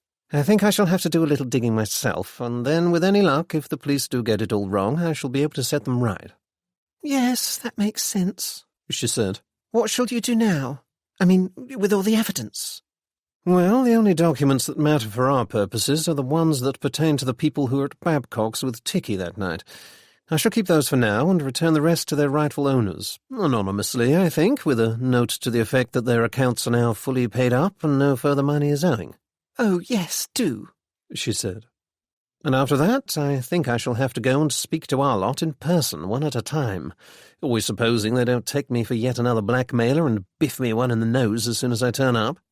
Oh, I do hope they won't, she exclaimed. You've been such a sport about all this that I should hate anything bad to happen to you. Her expression was so sweet and sincere that he might have kissed her there and then, but perhaps, fortunately, she was sitting across the table from him out of reach, and so he had to content himself with a smile. Shortly after that, she announced that she had promised to meet a friend and left. Freddie walked slowly back to the Clarion's offices, thinking alternately about Amelia and the work that lay ahead of him. Then, once back at his desk, started shuffling papers busily. Anyone looking at him would have thought he was working hard on a story, but in fact he was preparing to draw up a letter to enclose with the various objects and documents that he intended shortly to begin sending back to the victims of Ticky Maltravers. He was leafing through them all, wondering where to start, when a piece of paper detached itself from the pile and floated gently to the floor. He bent to pick it up, and was just about to put it back in the envelope when something caught his eye and caused him to look at it more carefully. It was a cutting from a newspaper containing a short article and a photograph. It appeared to be from a year or two ago. Freddie pursed his lips in a silent whistle. "Well, I'll be damned," he said at last. "Who would have thought it? But it can't be the same person, surely." He peered at the photograph closely, then held it at arm's length and regarded it with his head to one side. Then he spent some minutes hunting about for an accompanying statement of account, but there appeared to be none. "Impossible to be certain," he said, looking at the picture once more, "but it bears further inquiry, I should say." "Do stop talking to yourself, Freddie, old chap. I'm trying to concentrate," said Jolliffe at the next desk. "Sorry," said Freddie, and stood up. "Now where you going?" said Jolliffe. "Old Featherstone's coming for his tour of inspection at 4, and you'll be in trouble if you're not here." "I just need to go and look something up in the archives," said Freddie. "I won't be long." And off he hurried. He was most likely mistaken in what he had seen, but there was no harm in making sure.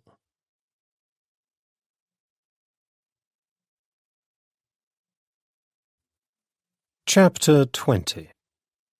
For the next few days, Freddie was taken up with sending back the documents and personal effects he had abstracted from the house in Dorking to their rightful owners. This took no little time, for Ticky's collection had been a large one, and it was not always immediately clear who the owners were. Far more often than he liked, Freddie was forced to read a document and take to himself a secret that another had paid good money to keep hidden, in order to find out who it belonged to. And by the end of the whole thing he felt somehow tainted by the experience, and wanted nothing more than to submerge himself in a hot bath and scrub himself clean of all the unpleasantness. But there was more to do, for the hardest task still lay ahead of him. He had told Amelia Drinkwater that he did not intend to pass on the information about their friends to Scotland Yard, but without it the police were working partly in the dark, and since he did not wish them to fasten upon the wrong suspect for want of the proper information, he had decided to do a little investigating himself.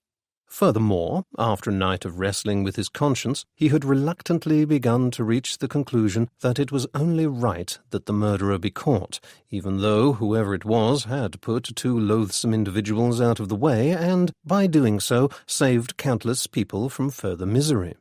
Although Freddie had few qualms about keeping secrets from the police if he considered it necessary, he was not comfortable with the idea of allowing a cold-blooded murderer to get away scot-free. There was no getting around it. The murders had been carried out deliberately and with premeditation.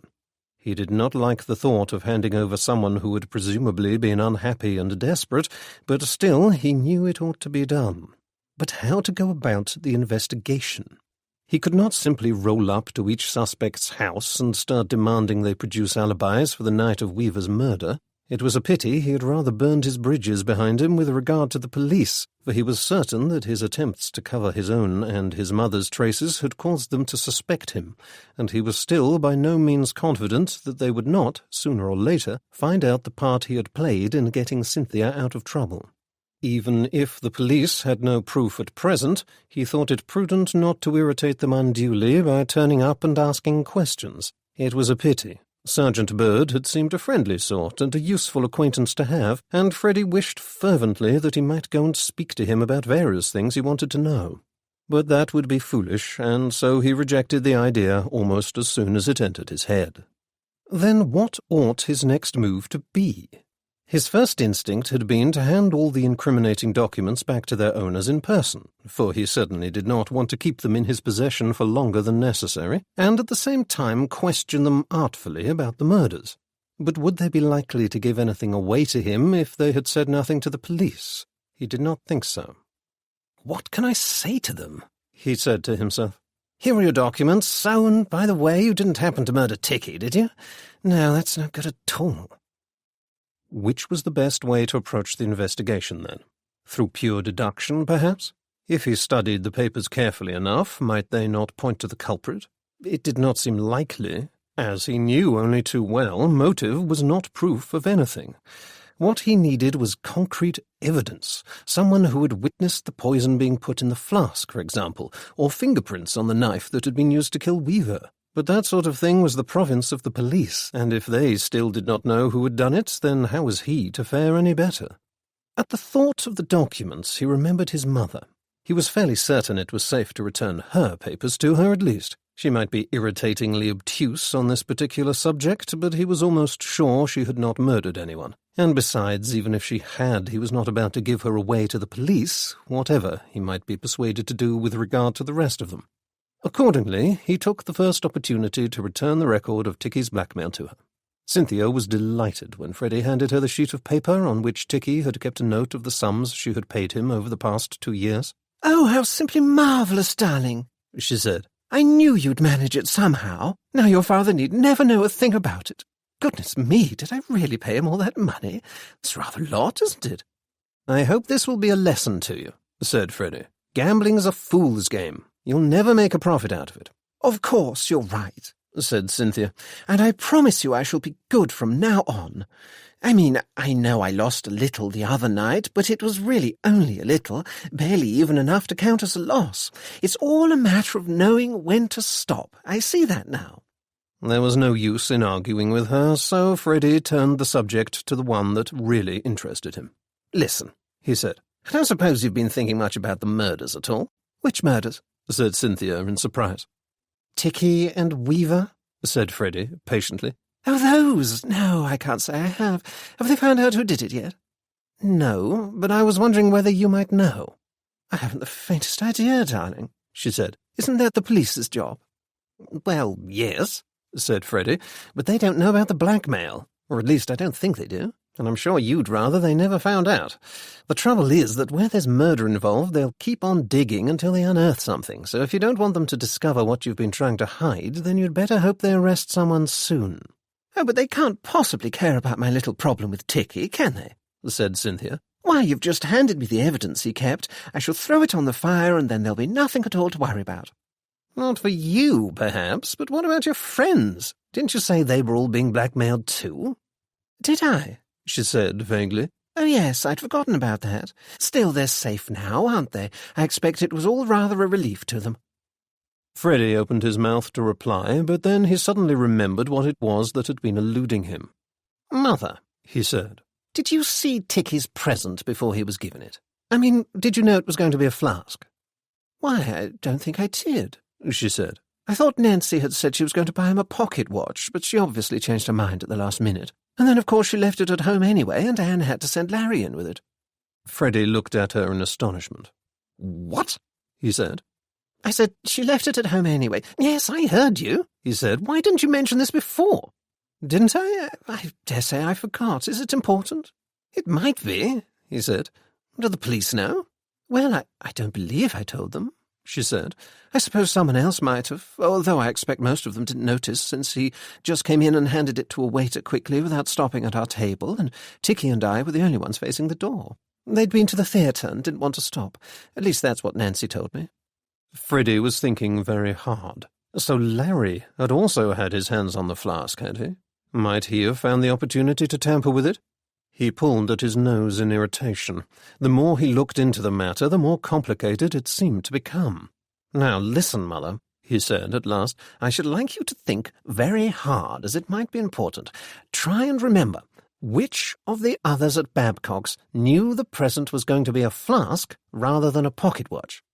"Must we really go over this again?" said Cynthia. Then, as Freddie looked at her sternly, sighed and said, "All right, then, let me think. I'm fairly sure that the Van Leeuwen woman didn't know, as she and Captain Atherton were looking at it together, and I seem to recall they were agreeing that the flask was a more appropriate choice. Yes, I remember it particularly, because she was taking every opportunity she could to flirt with him and brush her hand against his.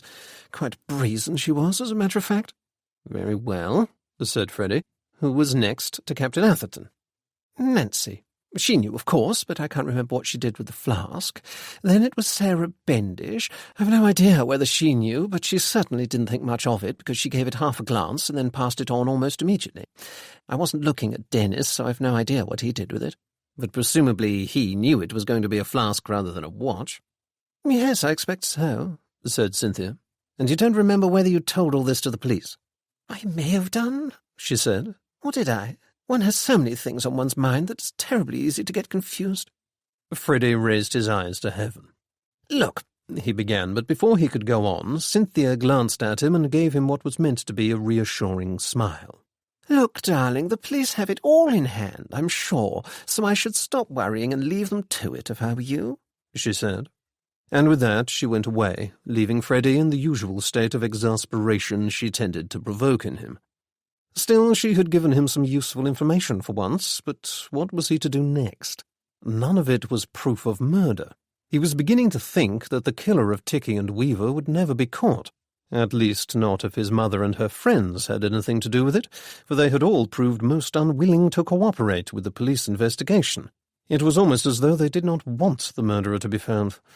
Of course, he was still struggling with the question himself, so he could hardly blame them if they preferred to breathe a quiet sigh of relief and pretend the whole thing had never happened.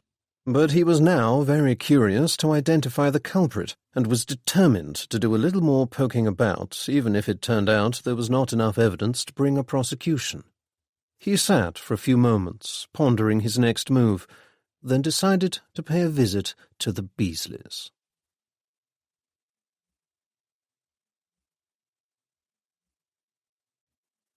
Chapter 21. Dennis was not at home when Freddie arrived at Charles Street, but Nancy was there and only too happy to receive him.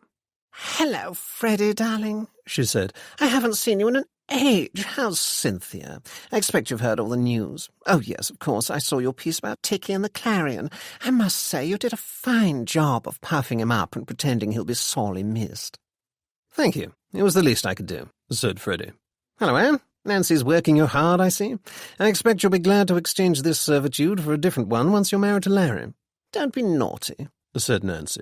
"Anne's very happy here, aren't you, Anne?" "Perfectly happy, thank you," said Anne. "Here's your post. I've sorted it into piles for you. These ones here aren't important, but you'd better have a quick look at these 3, and I'll reply to them if you'll just give me a yes or no. This one's the invitation to Lady Featherstone's Christmas ball." "How splendid!" said Nancy, clapping her hands delightedly. "Success at last. We'll say yes to that one, of course." "You're fortunate to have such an efficient helper," observed Freddie, as Nancy glanced through the other letters. "Why, you hardly have to do a thing yourself." "Oh, it's true. I can't think what I did before she came. When she arrived, I was all at 6s and 7s because Father had just died and I was distraught and couldn't manage everything. But she had everything organised beautifully within 2 days, didn't you, Anne?" "Well done," said Freddie. "I could do with someone like that myself." Nancy was looking at a letter in distaste. She exclaimed. "It's from Aunt Alice. She's threatening to visit next week. She wants to know all about our recent excitement, she says. Why must people be so ghoulish?" She heaved a great sigh. "What a bore this whole thing is.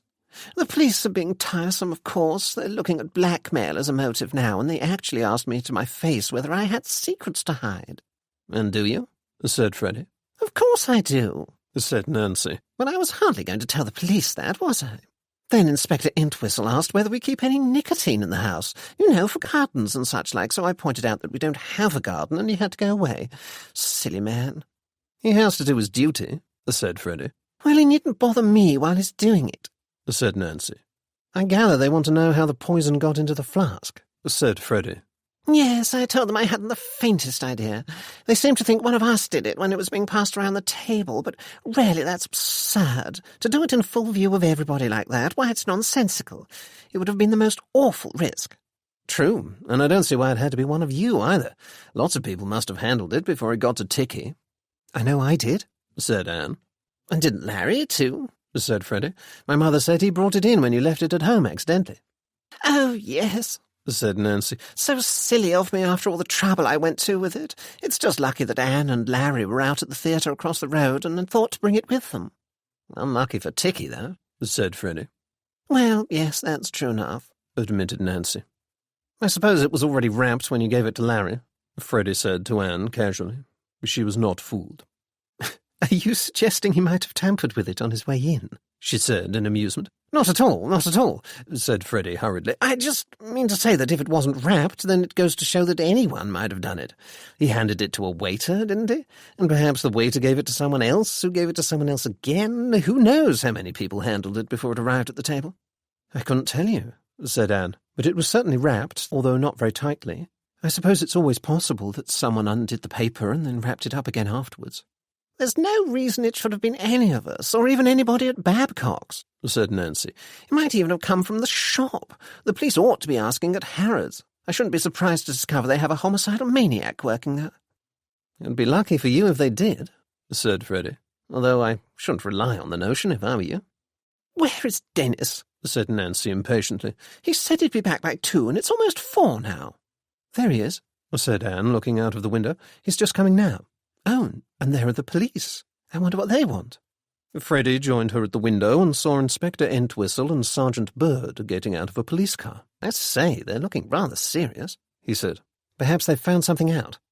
Dennis stopped to speak to them for a moment. Then the 3 of them turned and entered the house. Soon their footsteps could be heard on the stairs, and Freddie and Anne glanced at one another. "The police want a word with you, Nancy," said Dennis as he came into the living room, followed by Entwistle and Bird.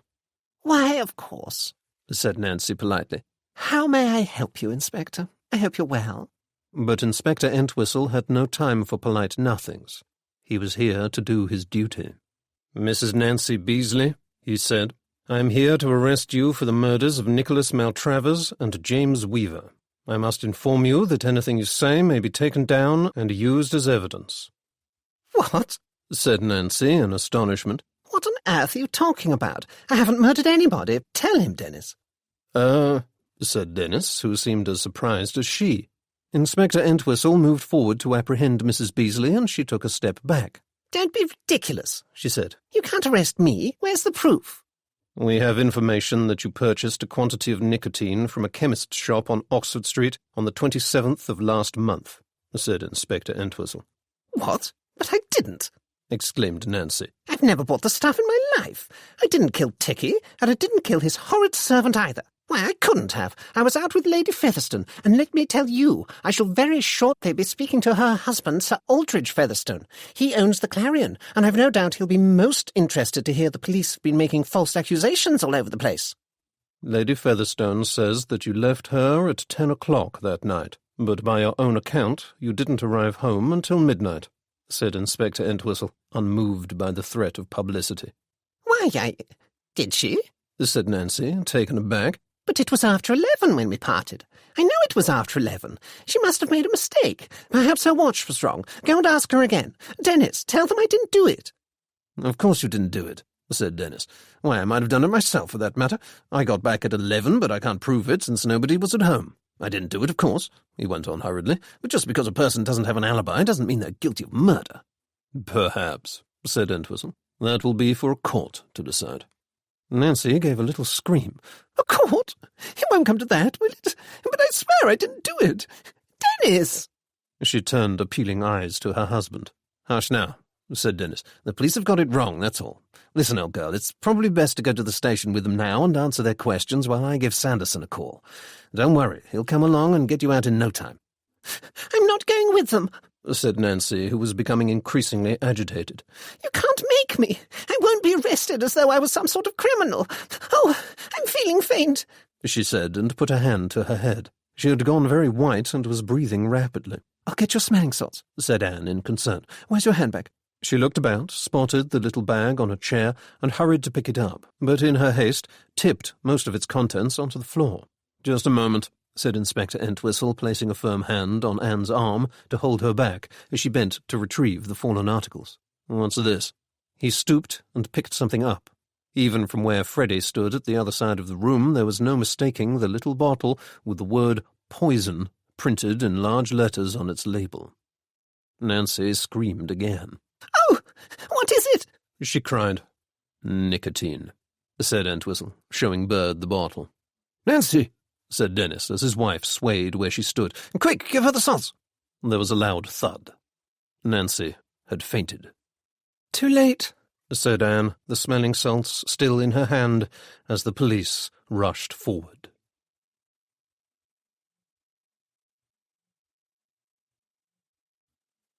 Chapter 22.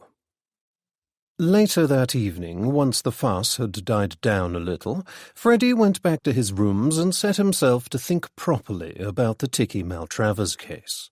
Now that Nancy Beasley had been arrested, it was clear to him that the mystery must be solved, and quickly, lest the wrong person be hanged.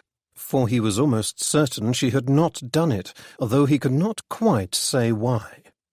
So it was that he brought out his notebook and wrote down everything he knew about the events surrounding Ticky's death, and about the suspects and their motives, and anything else he could think of. After that, he thought about the evening at Babcock's and what he had been told about it, hoping in this way to eliminate at least some of the suspects.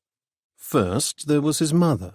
Freddie did not spend more than a minute thinking about her, for he would not believe she had done it. Moreover, what he would do if it turned out that she was the culprit, and that Mrs. Beasley was in real danger of being found guilty in her stead, was something he did not wish to think about at that moment.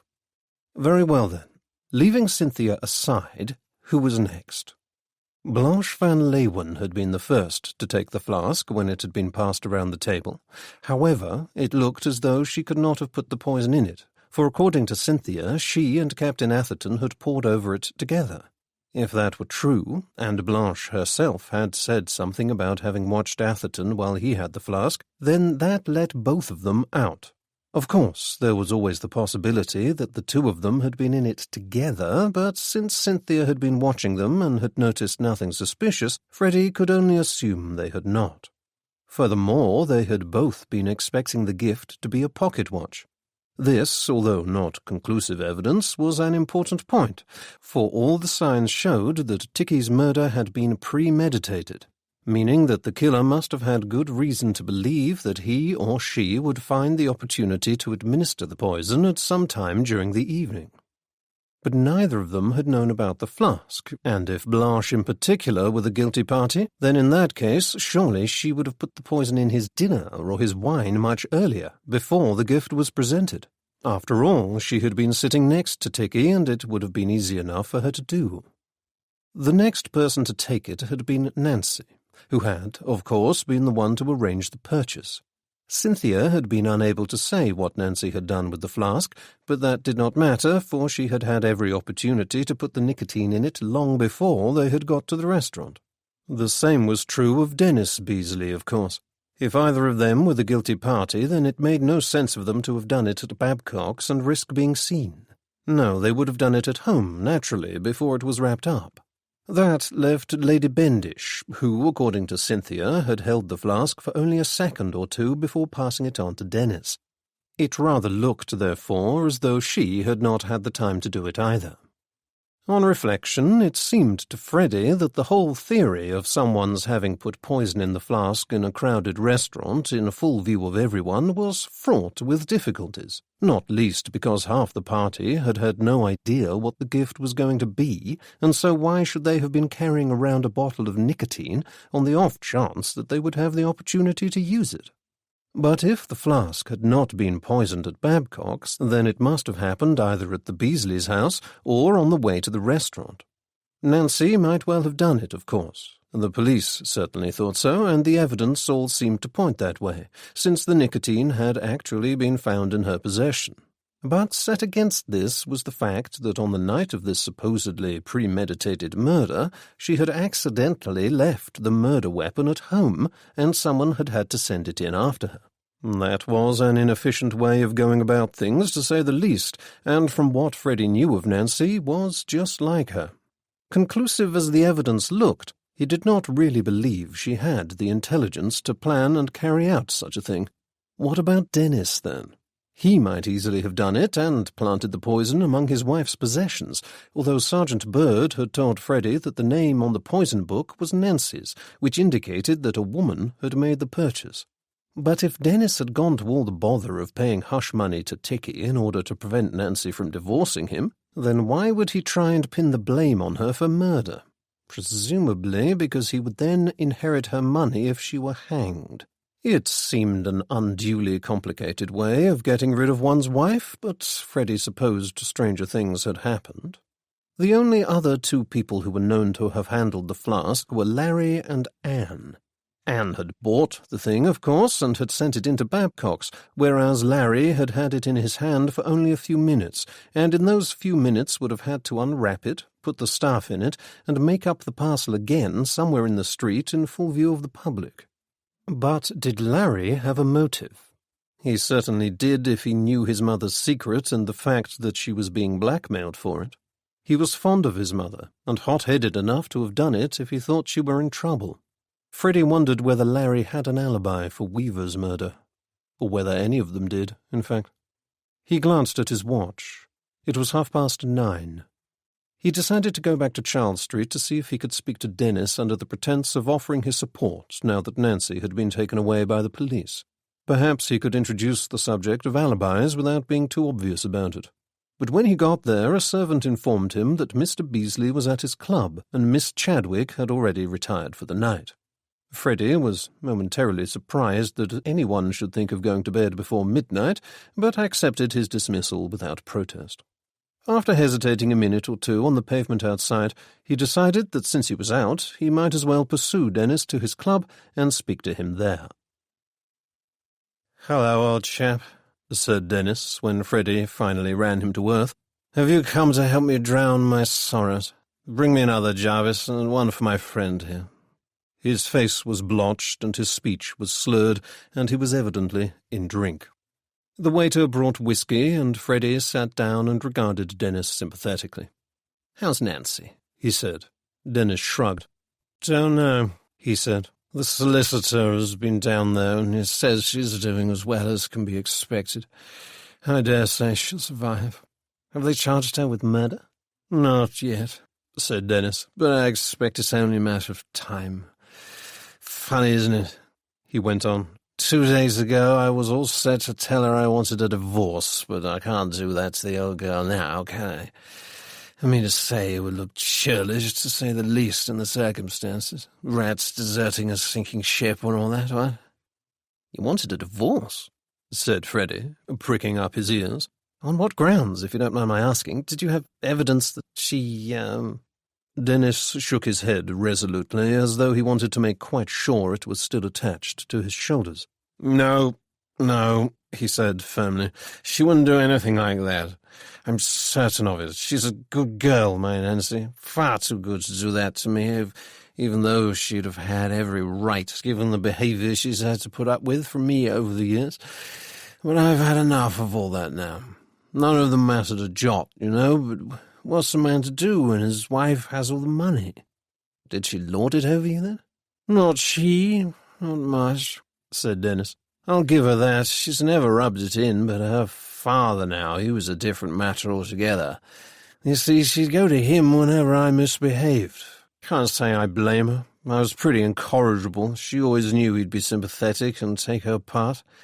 And did he? A number of times I was summoned to that ghastly old mausoleum of theirs down in Hampshire for carpeting. He kept her short deliberately, as a kind of punishment to me, I think. He said he wasn't going to give his daughter the money only for it to be thrown away on fur coats for whores and chorus girls. And he was right, that's what I'd have spent it on. But no more. I'm done with that now, ashamed of it, in fact. Funny how one's life can change in only a few moments, isn't it? If you told me this time last year that I was about to fall in love and resolved to give up all my old ways, I should have laughed at you. I've never been the sort to lose my head over a woman, but I suppose the madness can strike at any age. Have you ever been in love?" "Once or twice," said Freddie. "Ghastly, isn't it? It makes one do all kinds of things one wouldn't normally dream of doing." "Such as asking one's wife for a divorce, do you mean?" Dennis heaved a sigh. "Well, it's too late for all that. It's just lucky she never agreed to anything, because I can't go through with it now." He regarded the contents of his glass and nodded slowly with the air of a man thinking profound thoughts. "I must be fonder of the old girl than I thought," he said. "I should never have believed it of myself, but I'm rather worried about what might happen to her now the police have got their hands on her. Stupid of me, what?" "She's your wife," said Freddie. "Of course you're worried." "And yet only the other day I was saying that if I could snap my fingers and have her disappear, I'd do it. But I never dreamt anything like this would happen. It's not what I wanted at all. I don't want her hurt. I just wanted her, I don't know, gone, I suppose." "I can't have her, can I?" he said suddenly. "I promised to the earth, but it can't be done. I must stand by the wife I have. It's the right thing to do." It was idiotic of me ever to think I could start afresh and pretend the past had never happened. The law and society don't look kindly upon that sort of thing. No, said Freddie. Dennis drew himself up in an attempt at dignity. Listen to me, Freddie, and bear me witness. I won't let Nancy hang. They can't possibly hang her. Why, what sort of jury would be convinced by one little bottle? No, I shall bring her home as soon as may be, and then I shall be a good husband to her, I swear it. I may be breaking my word to another, but I promise you this is the last time. From now on, I shall be an honourable man. I'm glad to hear it, said Freddie. But what if this other of whom you speak won't go away quietly? She will, said Dennis. She has another iron in the fire. Far more suitable one. She won't miss me for a moment. His head was nodding, and his words were becoming increasingly slurred, and he showed signs of wanting to doze off in his chair. Freddie decided to leave him to it. He stood up and left the club, thinking hard. He had had some difficulty in distinguishing one woman from another in Dennis's speech, but the conversation had given him much food for thought, and perhaps a slight sense of relief. He decided to go home and consider his next move carefully. He had intended to keep away from the police while he investigated, but now they had made an arrest, it was becoming obvious to him that he would have to speak to them and tell them what he knew, or at least suspected, for he had no proof of anything and could only make suppositions. He hoped fervently that they would be prepared to listen to him, for if they were not, then who knew what might happen next? The case had begun with 2 murders, but he did not wish to see it continue with a third.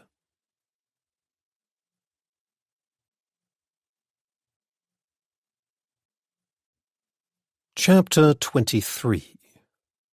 The next morning, Freddie went to call upon Larry Bendish. "Hello, old chap," said Larry. "Oughtn't you to be at work?" "I am," said Freddie. "I was just on my way to somewhere else, but I thought I'd better come and see you first." "I say, you look rather serious," said Larry. "Has something happened?" "They've arrested Nancy Beasley on suspicion of murdering Tiki Maltravers," said Freddie. "Good God," said Larry in astonishment. "Nancy? She didn't do it, did she?" "That's what I'd like to find out," said Freddie. "I think probably not, but the police found a bottle of nicotine in her bag and her name written in the poison book of a chemist's shop on Oxford Street." "That's hardly conclusive, is it? I mean to say, she might have bought it for quite innocent reasons." "True, but unfortunately she'd already told the police she never bought the stuff in her life." "Oh," said Larry. "Wonder how it got there, then?" "So do I," said Freddie. "Listen, I'd like to ask you something. It's a silly question, but I'd just like to be sure." "Go on." "You didn't kill Tiki, did you?" "I?" said Larry. "Of course not. Whatever makes you think that I did?" "I don't know that I do, but I do know you took the flask into Babcock's that night, so you had the opportunity to put the poison into it, just as everybody else did." "Perhaps, but why should I want to kill him? I had no reason to." "Didn't you?" said Freddie. Then, as Larry did not reply, went on. "I know what Tiki was, and I know pretty much everybody had a reason to kill him." Larry regarded him silently. "All right, then," he said at length. "I'll come clean. I wish I had killed him, and I envy the murderer for getting there first, because I can't promise I wouldn't have done it if I'd ever had the chance. But I wouldn't have poisoned him. That's a coward's way of doing things. I'd have shot him, or perhaps even strangled him with my bare hands just to see the look on his face when he finally realized he was getting his just deserts." "I say, that's rather bloodthirsty," said Freddie. "If you know what he was, you'll know why I hated him so much," said Larry. "What about Weaver?" "Who? Oh, the manservant, you mean?" "Yes, he was proposing to take over the business after Tiki died. I suppose you didn't have anything to do with his death either?" "Of course not." "Did the police ask you for an alibi?" "No, but they asked Mother for hers, which just happens to be me. I'd been out with Anne, but she went home early, and when I got back, my mother was there. That was about 10, and they were interested in the time between then and 1 o'clock. So we both give each other an alibi, unless you think we both did it." "No, I don't think you did," said Freddie. There was a look on his face that might have been sympathy. "Kind of you," said Larry. "Was there anything else? Any other murders you'd like to pin on me while you're here?" "No, thank you," said Freddie. "I think I'd better be going." Larry followed him out to the front door, slightly bemused at the visit. "I'll see you later," he said. "Perhaps," said Freddie. "I'm sorry." "What for?" "For the blunt questions. And other things." "You're being very cryptic." Freddie said nothing but gave him an odd look and left. 20 minutes later, he walked into Scotland Yard and asked to speak to Inspector Entwistle. The inspector was not in, but Sergeant Bird would see him. Freddie had been hoping for this and was slightly relieved that he would not have to hand his evidence to the stern inspector. "Hello," said Sergeant Bird as Freddie entered. "Come to tell me another tall story, have you? Don't think I don't know what you did with that flask. I can't prove it yet, but I will one of these days. Just you wait." "Look here, Sergeant," said Freddie seriously. "I'd like to call a truce, if you will. I've done my best not to ruin your investigation. It's just that sometimes one accidentally gets in the way, so to speak. But I've something important to tell you, and I think you ought to listen to it." "Oh, do you now?" said Bird. Freddie brought out the clipping he had found in among Ticky's papers and pushed it across the desk to the sergeant, who glanced at it curiously. "I expect you've deduced by now that Ticky Maltravers was a blackmailer," said Freddie. "He held secrets on all his friends and extorted money from them in return for his silence." "We did have an inkling of that nature, yes," said Bird cautiously. "Well, naturally, in view of that fact, you could hardly expect any of them to be particularly interested in whether you caught his murderer or not. Most of them said good riddance and were happy to wash their hands of him, and Weaver, who was intending to continue with the blackmail." "Was he now?" said the sergeant. "How'd you know that?" "'Cause he told me so," said Freddie. "Was he blackmailing you?" "Not me, no, but a number of people of my acquaintance. Now, I'm not here to tell you everybody's secrets, since they're none of my business or yours. I mean to say, it's a bit rich to have spent years paying to have one's peccadilloes kept quiet, only to find the police thundering about and asking pointed questions of one when the blackmailer gets his comeuppance, especially if one had nothing to do with his death, don't you think?" "Doesn't matter what I think," said Bird. "The law's the law. Killing people's against it." "True enough, but the idea of a desperate and unhappy victim administering justice with his own hands and then being punished for it doesn't sit well with me. Or with you, I imagine. As a right-minded sort, I don't suppose you've shed too many tears over Ticky, either." "Perhaps not, but it's still my duty to find out who killed him. Hope you're not about to ask us to turn a blind eye," said the sergeant, drawing himself up. "No, not at all," Freddie hastened to assure him. "Quite the contrary, in fact. Even though I think people ought to be entitled to be naughty in private without the police sticking their noses in, I do have the wit to understand that all these secrets may have a bearing on the murders." "Clever, aren't you?" "So they tell me," said Freddie. "But that's beside the point. I don't want anyone to suffer unnecessarily, so in the interests of clearing up all the confusion and seeing that justice is done, I'm here to tell you I think I may know who did it. And it wasn't Mrs. Beasley." "And you've come to turn him in, after all you said about desperate and unhappy people?" Now, there's the thing. Like everyone else, I expect the murderer wasn't too pleased about being blackmailed, but there's much more to it than that. I think Ticky and Weaver were killed to put an end to their activities, but their murders were merely incidental to the real crime. As a matter of fact, I believe the person in question is planning another murder. A cold and deliberate one this time." Sergeant Bird glanced curiously at the clipping Freddie had given him, then looked up. "Go on," he said.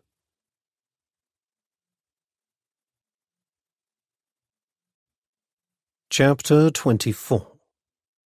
A heavy rain was falling over London when Freddie left Scotland Yard an hour or so later, thinking about his conversation with Sergeant Bird. The sergeant had listened to what he had to say, but had been discouraging, since, as he pointed out, a person's past behaviour in an entirely different case could not be taken as evidence in the present one, and there was no proof that anything untoward was planned, only a supposition. There was nothing the police could do until they had more information. Still, he gave a cautious promise that they would look into it, and especially the alibis for the night of Weaver's death, since it certainly looked as though it were a line worth investigating. With that, Freddie was forced to be content, and he left, hoping that something useful would come to light soon, for he had to admit the evidence was very slim. He returned to the office and put in several hours' work, much to the surprise of his colleagues, and then went home with the case still on his mind. The Clarion had reported that Nancy Beasley had been charged with the murders of Ticky and Weaver, so it looked as though the police were sticking to their own theory, and he could hardly blame them. But he was almost sure they had got it wrong, and he racked his brains trying to think of a way to prove it, for he had very little to go on except a strong suspicion and a missing alibi, neither of which was likely to convince a jury. After an hour or two of pacing up and down in his room, he gave it up and decided to go out, with half a thought of visiting Charles Street again. But just as he had reached this decision, the bell rang. He answered it, and found Anne Chadwick standing there, very wet. "Hello," he said. "What's this? What happened to your umbrella?"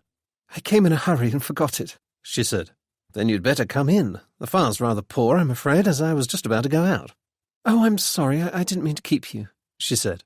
"As a matter of fact, you're the very person I was coming to see," said Freddie. "I?" "Yes, but it doesn't matter now. Would you like me to hang your coat and hat up to dry?" "No, thank you," she said. She seemed to be only half listening. She moved towards the fire and held out her hands to it, then turned suddenly and said, "Larry says you accused him of murdering Ticky this morning." "That's not quite how I remember it," said Freddie. "As I recall, I merely inquired politely whether he had done it, since I'd just found out he had the opportunity." "Well, he didn't do it," she said, "and I think it was jolly rude of you to ask." "It's a touch impolite to put poison in someone's brandy, too, don't you think?" "Of course it is, but it's none of your business. The police have it all in hand." "But they've arrested Nancy," said Freddie. "Don't tell me you think she's guilty." She lowered her eyes. "I don't know what to think," she said at last, and there was a tremble in her voice. "I should never have believed it for a second, but the bottle was there in her bag. You saw it yourself, and then the police said she signed the poison book. And there were other things, but I won't betray her confidence. Mrs. Beasley trusts me, and the most important thing now is to make sure she's never found guilty." "Oh, very good," said Freddie. "Yes, that's very good. Well, I can't speak for Nancy, but as things stand, it certainly looks as though everything is going to be resolved to your satisfaction." She darted him a doubtful glance, but his expression was as bland as it could be. "And how is Dennis taking it?" he went on. "Not well, I think," she said. "He's gone to stay at his club. He says he can't bear to be at home while this is all going on." "Still, I expect he'll soon get over it all with your assistance." This time there was no mistaking his tone. She frowned. "I don't know what you mean," she said. "Don't you? Oh, perhaps I've got it wrong then. It's just that I did hear a rumour that Dennis is in love with you."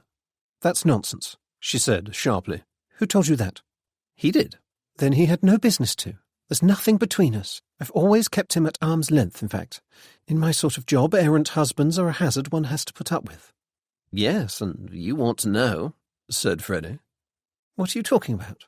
"You're not too particular about other women's husbands, are you? At least not from what I've read." A wary look had come into her eyes, but she said nothing. "That's why you're really here, isn't it?" he continued. "It's nothing to do with Larry or Nancy. You've been talking to Amelia. I ought to have warned her to keep quiet, but I didn't think to mention it. I expect she told you about our little trip to Dorking, yes?" Still she was silent, and her eyes never left him as he went on talking. "It seems Ticky was a busy man," he said. "He made quite a concern of it. Little wonder he could afford to dine as well as he did. I spent several days last week finding out a lot of people's guilty secrets, and believe me, I'd rather not have, but I wanted Ticky's victims to know they were free, and so in many cases it was unavoidable. At any rate, you may be interested to know that while I was looking through the papers we found, I saw a photograph of someone I recognized. She was a witness at the inquest into the death of a Mrs. Spencer in Bournemouth 2 years ago, and had been Mrs. Spencer's secretary. Some rather pointed questions were asked at the inquest, it seems. The dead woman's sister claimed that the secretary, a Miss Anne Wickham, had been carrying on an affair with Mr. Spencer, who had little money of his own, but became a rich man upon the death of his wife. Of course, people will talk, and there was some suspicion in this case that Mrs. Spencer's death had been a little too convenient. However, death was ruled to have been of natural causes, and no arrests were made. One might have assumed that after a decent interval Mr. Spencer and Miss Wickham would have made a match of it, but it appears they didn't. I don't know why. Perhaps because mud sticks, and it's difficult to live down accusations of that sort.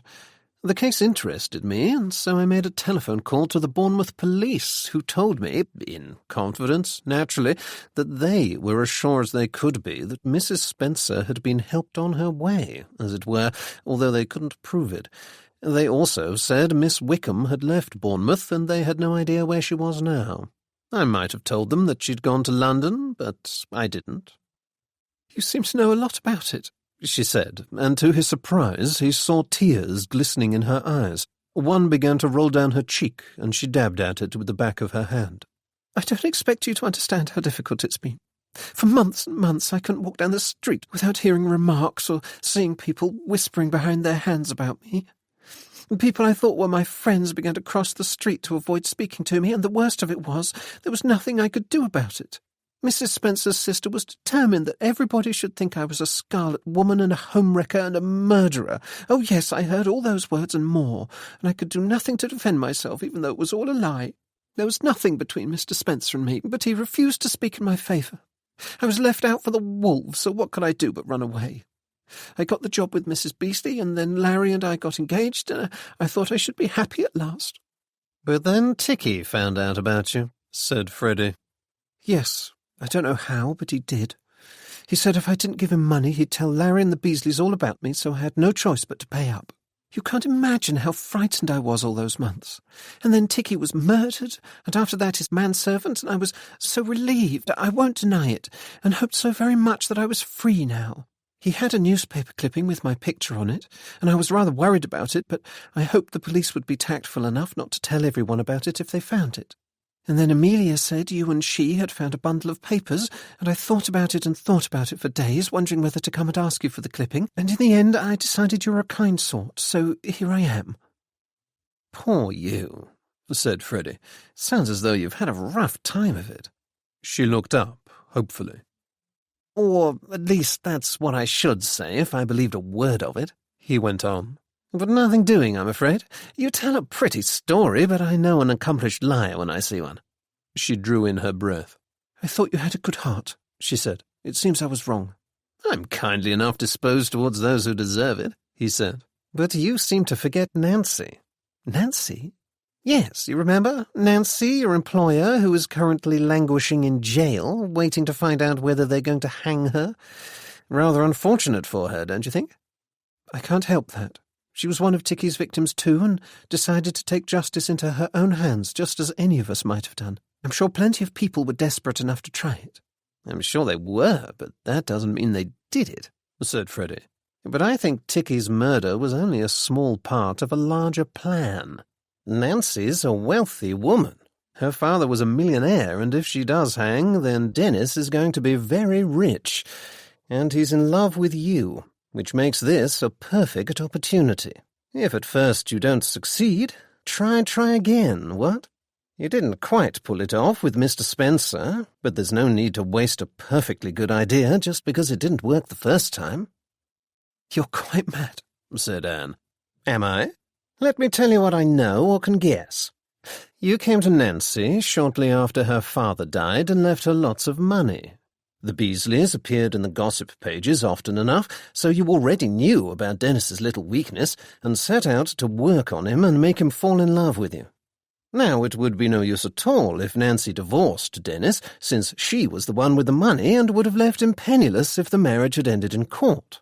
What you really needed was for her to die conveniently, so that Dennis would inherit everything. I can't prove it, of course, but I think you planned to kill Nancy sooner or later, leaving the way clear for you to land yourself a rich husband. I don't know where Larry came in, but I think perhaps you were frightened that people would suspect funny business between you and Dennis and start talking as they did in Bournemouth. After all, it's talk that prevented you from marrying this Spencer chap, and you wanted to avoid the same thing happening again. So you accepted a handy proposal from a respectable young man to draw attention away from your real purpose while you worked on your plan. Unfortunately for you, Ticky rather got in the way when he found out about your past and started blackmailing you. But you're a clever girl, and came up with a way to kill two birds with one stone, so to speak. You decided to kill Ticky and pin the blame on Nancy. A much more ingenious scheme than simply murdering her would have been, since sudden deaths tend to arouse the interest of the police, and you'd already had trouble with that sort of thing. So you prepared the ground by buying a bottle of nicotine and signing your name as Nancy Beasley. After that, you bought the flask, put a few drops of nicotine in it, and wrapped it up. Then Nancy forgot it and nearly ruined the whole thing, and you had to send it into the restaurant after her. Of course, you had no way of knowing whether your plan would work, but you rightly thought that if Ticky did drink from the flask, then the police would concentrate on the people who were there at Babcock's that night. After Ticky died, I expect you tried to get the clipping back. Weaver told me he'd had a few visitors, but that he'd sent them away and told them business would continue as normal. All you could do then was to wait for the opportunity to get into the house and kill him. I suppose he let you in when you told him you'd come to pay him. Anne said nothing, and Freddie continued. After that, you searched the house but found nothing because Weaver had hidden the documents at his mother's place. Then you waited for the police to find enough evidence to arrest Nancy. It was a good plan, by the way. I didn't suspect you at all until I found that cutting, and even then I didn't immediately assume that you'd done it, since all the article showed was that Ticky had been blackmailing you and that you had a motive for killing him in the same way as everybody else. I dare say you wouldn't believe me, but I've been struggling with my conscience for the past week, wondering whether to let the matter lie, since I didn't want the responsibility of reporting someone to the police who had done the world a good turn by ridding it of someone very unpleasant. I don't know what I'd have decided in the end, but you made up my mind for me when you tried to throw the blame onto Nancy. I was watching you when the police arrested her, and I saw your face. I've never seen such a look of triumph. It was almost indecent. You bought that poison and planted the bottle in her bag so the police would find it, didn't you? I've never heard such a lot of nonsense, said Anne at last. Of course it's not true. And even if it were, you've no proof.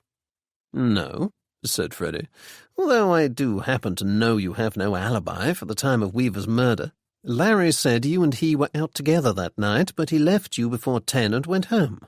Dennis, meanwhile, says he got home at 11 and nobody was there, although one would have expected you to have come straight home after you left Larry.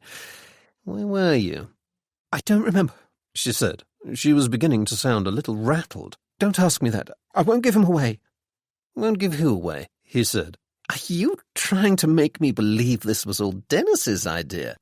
My word, you'll seize any opportunity you can to get yourself out of trouble, won't you? As a matter of fact, I did think at first that you might both be in on it, but then I spoke to Dennis at his club last night and heard a lot of things I expect he wouldn't have dreamed of telling me had he been sober, in vino veritas and all that. He's pretty horrified at Nancy's arrest and suffering from what I can only describe as a fever of guilt. I hate to be the bearer of bad news, but he told me that he's going to stand by Nancy and has decided to end things with you. He wasn't too worried about you, as he seems to think you're sincere in your feelings for Larry and will be happy enough with him. At that, she gave an angry little gasp, but quickly mastered herself and lifted her chin. I can see you're trying to provoke me into some sort of confession, she said, but it won't work because you've got it all wrong. I didn't murder Ticky or Weaver, and I'm certainly not trying to blame Nancy for it. You're just making wild accusations with no proof. If you're so sure I did it, then why don't you go to the police, or have you already spoken to them? Freddie hesitated, then came to a reckless decision.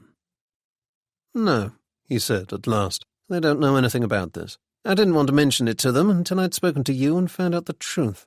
At that, her expression softened, and she came a little closer to him. I am telling the truth, she said, and there was a ring of sincerity in her voice. I promise you I had nothing to do with all this.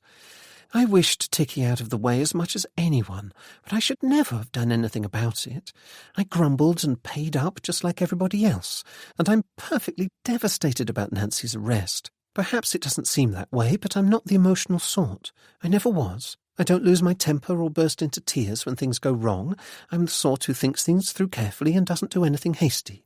Look here, I don't know whether Nancy killed him or not, but I promise you, I intend to do everything in my power to make sure she isn't convicted. She's been so terribly good to me that I should be nothing but ungrateful if I didn't try to help her as much as I can. Please, Freddie, say you believe me. I should hate you to think badly of me. She was gazing at him appealingly. Freddie looked at her standing there, so calm, intelligent and competent, dressed neatly and smartly as always, and wondered how anyone could believe her to be a murderess. If she were ever to stand in the dock, surely no jury would ever convict her on the present evidence. Why, it was inconceivable. He sighed and gave her a rueful smile. "Well, if you are innocent, all I can say is that you've made some pretty spiteful enemies," he said at last. "Even the papers in Bournemouth seem to have taken every opportunity to print nasty rumours about you." She winced. "Yes, they were rather horrid," she said. "It was very upsetting." She paused. "Does this mean you believe me, then?"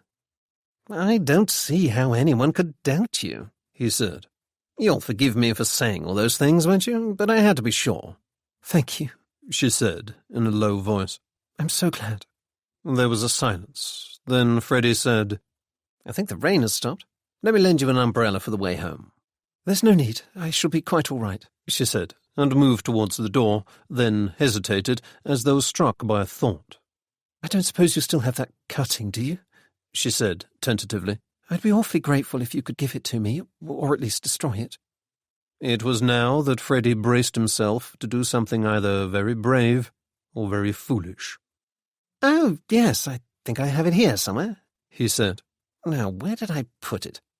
And so saying, he turned his back, his heart thumping, and made as if to root among a little pile of papers that lay on a bookshelf just behind him. Also on the shelf was a silver trophy for some sporting achievement or other, one of the very few he had won at school. It was kept well polished, and he looked into it and watched, holding his breath, as the distorted reflection of Anne Chadwick put its hand into its pocket and crept silently towards him. When he whirled around, there was the knife, raised and ready to strike. Quick as a flash, he dodged to one side just as it came down, but he was not quite fast enough, and the blade caught him on his left upper arm. At first he was aware of no pain, only a warm, sticky wetness as the blood began to seep through his sleeve, and he grimaced as Anne gave a little scream of frustration. "Oh, no, you don't," he said, and made a grab for the knife. She jumped back and swiped at him again, but she had lost the element of surprise now and ran to put a chair between them. "Give that to me," said Freddie. "You don't think I'm just going to let you stick it in me, do you?" He circled around the chair after her. A frightened look came into her eyes, and she seemed to be on the point of retreating. He felt he had the upper hand, and was preparing to make a rush at her and take the knife from her, when she made a sudden lunge forward with it pointed at his heart. He leapt back just in time, and it missed him by an inch. "Why, you—" he said, outraged that she had fooled him so easily. Now she was becoming desperate, for she knew there was no way out for her if she left him alive. She gave a sort of growl and began to stab the knife repeatedly in his direction, pressing forward even as he retreated. Her eyes were wide, and her expression was one of concentrated fury, and she seemed as unlike the usual calm, serene Anne Chadwick as it was possible to be. Freddie began to think he ought to make a run for it, for she did not look as though she would give up her weapon lightly, and his arm was beginning to throb with pain. However, she had cut a great gash in his favourite jacket, which irked him more than it ought to have in the circumstances, and made him perversely determined to get the knife off her by hook or by crook. He was bigger than she, of course, and had the advantage of greater physical strength, so it ought to have been fairly easy for him, even with his injured arm, to overpower her. However, he was hampered by a lifetime's drilling in good manners, which had taught him that it was not permitted to hit a woman, and so he wasted a good few minutes in trying to grab hold of her wrist, a dangerous enterprise which very nearly led to his losing a finger or two. At last she forced his hand by making a lunge at him that nearly slit his throat, upon which he abandoned his menace, threw himself at her, and brought her down with all his weight. She screamed as they hit the floor, but still would not let go of the knife, and he was surprised at her strength as he tried to prise it from her hand. For a few moments they grappled, and he was so caught up in the struggle that he did not hear the sound of a key in the lock, and was unaware that anybody had come in until he heard a shriek. "Freddie, what on earth do you think you're doing?" came Cynthia's horrified voice. "Let go of her at once!" At her words, Freddie glanced around, saw his mother standing in the doorway, a folded umbrella in her hand, and loosened his grip, just long enough to allow Anne to take advantage of his momentary lapse in attention and take a swipe at his shoulder. The blade went in a little way, and he gave a yell. At that, Anne wriggled out from underneath him and scrambled away from him on her hands and knees. "Stop her!" exclaimed Freddie as he saw her heading for the door. Cynthia was starting to realize that she had gravely misread the situation. She stared at Freddie, who was clutching his bleeding shoulder and trying to sit up, and then at Anne. "You've stabbed him," she said in outraged disbelief. "How dare you?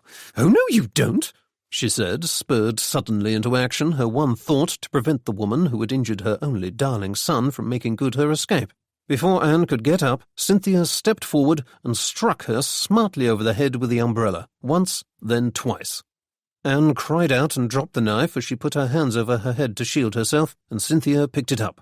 "You oughtn't to carry this sort of thing around," she said. "You might hurt someone." Freddie struggled to his feet and went to lock the front door, watching Anne warily all the while. "You'd better give the knife to me," he said grimly. "I don't trust her an inch." "Shall I call the police?" said Cynthia, eyeing the telephone. "Do," said Freddie. "She killed Ticky, and she's been trying to pin the blame on Nancy." "Goodness me," said Cynthia. "That won't do at all." She picked up the receiver and asked for the police. Freddie went across and looked down at Anne, who was still kneeling on the floor, glaring furiously at first one of them, then the other. "If you'll sit quietly until the police come, I won't tie your wrists," he said. "But it's not very comfortable down there. Why don't you sit in a chair?" Anne said nothing but turned her face away from him. Her murderous energy seemed spent, but he knew what she was capable of, and had no intention of taking his eyes off her. The pain in his arm and shoulder was getting worse, and he wanted to get his wounds seen to, but he could not until the prisoner had been taken away. And so he sat down, and the three of them waited in silence for the police to arrive.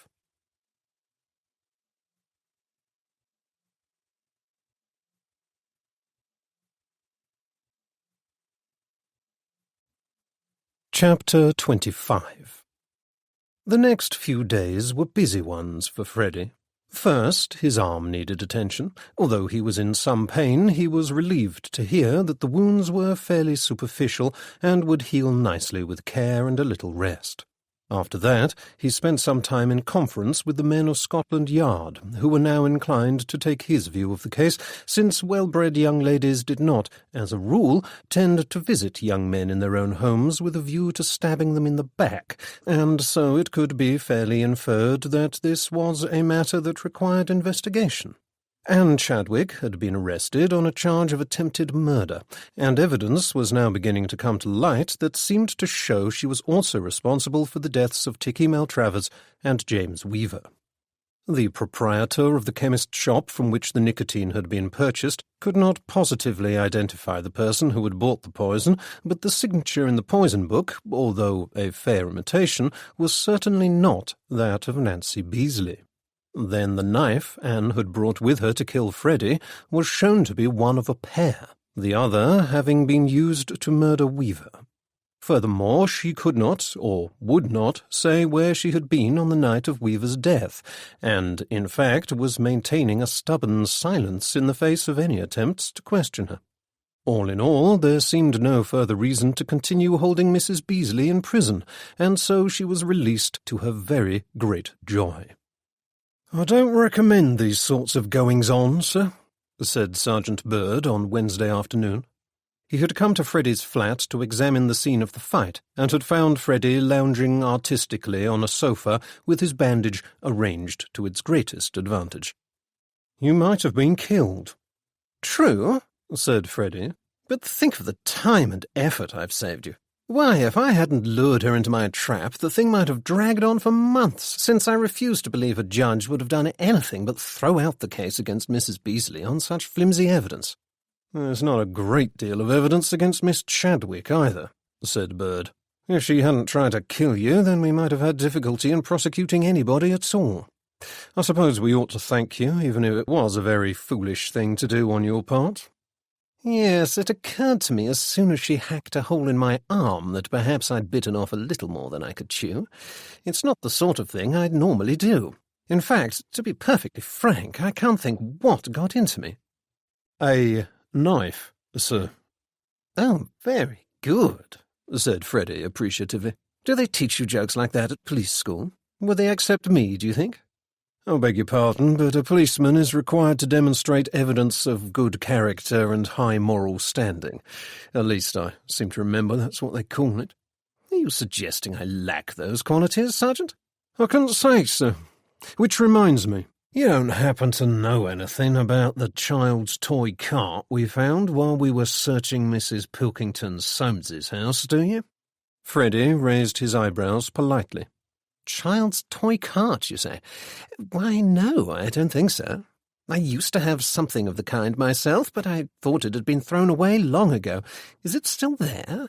It is indeed, said the sergeant. Were you thinking of taking it down Parliament Hill? Said Freddie. I doubt it would hold your weight. Probably not, but it's had something heavy in it lately, by the looks of it. There are several cracks in the wood that look very recent. Perhaps someone's been carrying coal in it, suggested Freddie. Not coal, I don't think, said Bird, but I'm pretty certain someone's been pushing it about in the street. There were some flecks of dried black paint on it that looked as though they might have come from the railings in Eaton Terrace, or perhaps even Caroline Terrace. How very odd. It is, isn't it? Still, I don't suppose it has anything to do with the murder, said Freddie. After all, we know who did it. But there are still some things we don't know. For instance, 2 doctors have sworn that Mr. Maltravers' body was moved after he died. Yes, I remember you said something of the sort. Might they have made a mistake? Not likely, is it? Said Bird. Well then, perhaps someone found him in the street and decided to move him out of the way for one reason or another. It was probably something quite innocent and nothing to worry about. Perhaps not, but it confused the investigation no end. If we'd found him where he died, then we might have solved the case much more quickly. Still, no harm done, eh? Said Freddie. You found the murderer, and we can all go on as we were before. That's as may be, but I might hope that whoever was responsible for moving the body would have the sense in future not to interfere with the police in the carrying out of their duty, said Bird with some emphasis. Oh, I agree with you absolutely, said Freddie sincerely. But as I think I said to you before, sometimes people accidentally get in the way, and it can't be helped. Having demonstrated to his satisfaction that he was not to be taken for a fool, Sergeant Bird shortly afterwards went away, leaving Freddie to trust that the subject of Tikki Maltravers' final journey might never be brought up again. He was feeling tired and was just settling himself back against the cushions in preparation for a nap when his mother arrived. "What are you doing lolling about at this time of day?" she said. "Oughtn't you to be up by now?" "I was feeling a little weak," he replied. "Loss of blood, you know. It makes one rather tired." "Nonsense. It was barely a scratch, and you've had ages to recover. Listen, I've come because I need your help. Marjorie Belcher is holding an afternoon tea today for her saved women in Clerkenwell, and Nancy and I were supposed to be setting everything up in the church hall. But of course, Nancy can't do it now, so you'll have to come with me instead." "Why can't Nancy do it? I thought she'd been released." "So she has, but Dennis is whisking her off to the Riviera for the winter, so she won't be doing any of this sort of thing for a while," said Cynthia. "I'm rather cross with her for leaving it all to me, as a matter of fact. I only got in with Mrs. Belcher in the first place because Nancy begged me, and now she's left me in the lurch, and I'm afraid there won't be enough helpers to keep an eye on things. If you ask me, it's a waste of time trying to help these women anyway. Most of them only come for the free tea and cakes, and I'm perfectly convinced they go back to drinking as soon as they get home. And I'm not entirely sure they're all as honest as they'd like us to believe." There's one girl in particular I shall be keeping my eye on who has an especially wicked look about her. I had to speak to her for insubordination at the reception the other week, and she was most impertinent. Then afterwards we found quite a few spoons and things were missing. I can't prove it was her, but she's the brazen sort, so I shouldn't be a bit surprised." "If she was stealing the silver, then I don't suppose she'll be back," said Freddie, who had a suspicion as to the identity of the young woman to whom his mother was referring. He wondered, not for the first time, why Valentina San Giacomo was pretending to be down on her luck and accepting Mrs. Belcher's charity, for he was sure she had no need of anything of the sort, and, indeed, seemed perfectly capable of looking after herself without anyone's patronage. He resolved that if he ever met her again, he would find out all he could about her, for she struck him as a most interesting individual and a person worth knowing, provided he kept a hand on his pocket-book whenever she were near. "Anyway, I must go, darling," said Cynthia. "I'm glad to see you're on the mend, although of course it serves you right, since you really oughtn't to be inviting girls here, even if they're not planning to kill you." "I didn't," began Freddie, but she was not listening and went on. "I know we're all very modern these days, but it's not quite the done thing, and you might get into trouble if you're not careful. In my day there'd have been the most awful to do if my father had ever found me visiting young men without a chaperone. Not that I'd have dreamed of it, of course, but there was one young man who was rather insistent. Very handsome, too, as I remember. However, it's a good thing your father stepped in first, as the other one lost both his legs in the war, and if I'd married him, then we wouldn't be sitting here now, would we? Now, you'd better not lie there all morning. I shall come back at 2, and we'll go to this place together. You'll be no good for hanging bunting with that arm of yours, but I dare say you can hold a teapot." And with that, she departed as briskly as she arrived, leaving Freddie to fall into a comfortable doze.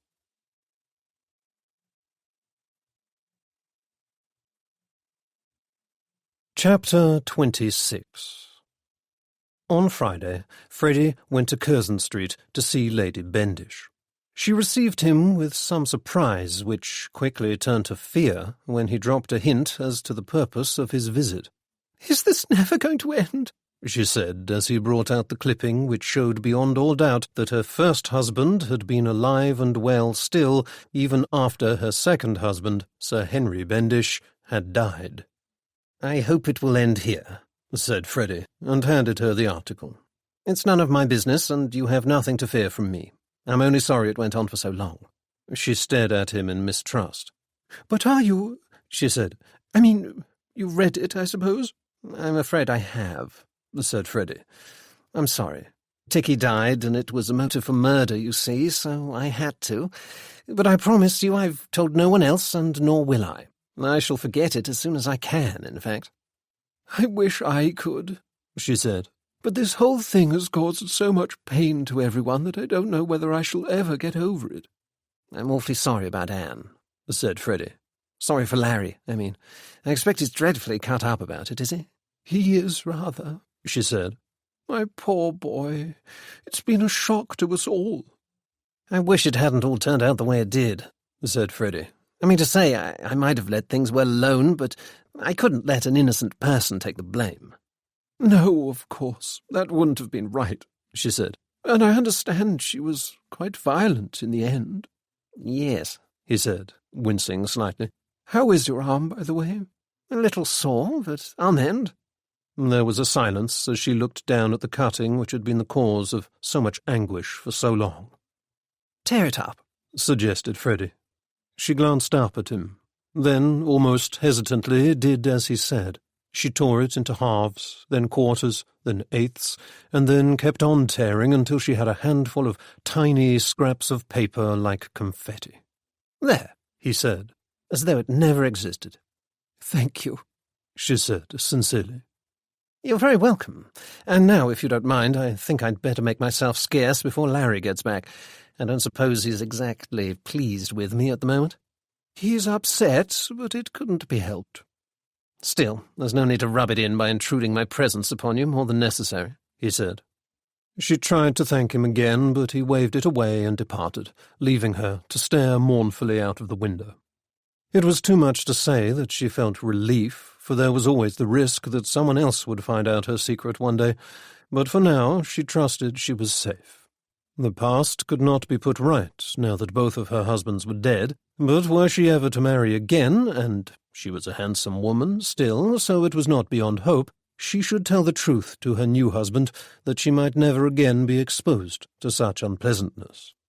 Here her thoughts turned involuntarily to a dinner she had attended the previous evening, during which she had received a number of politely admiring glances from a Swiss gentleman who was engaged in the business of importing and exporting precious metals, and she smiled gently. Freddie's next stop was Dover Street.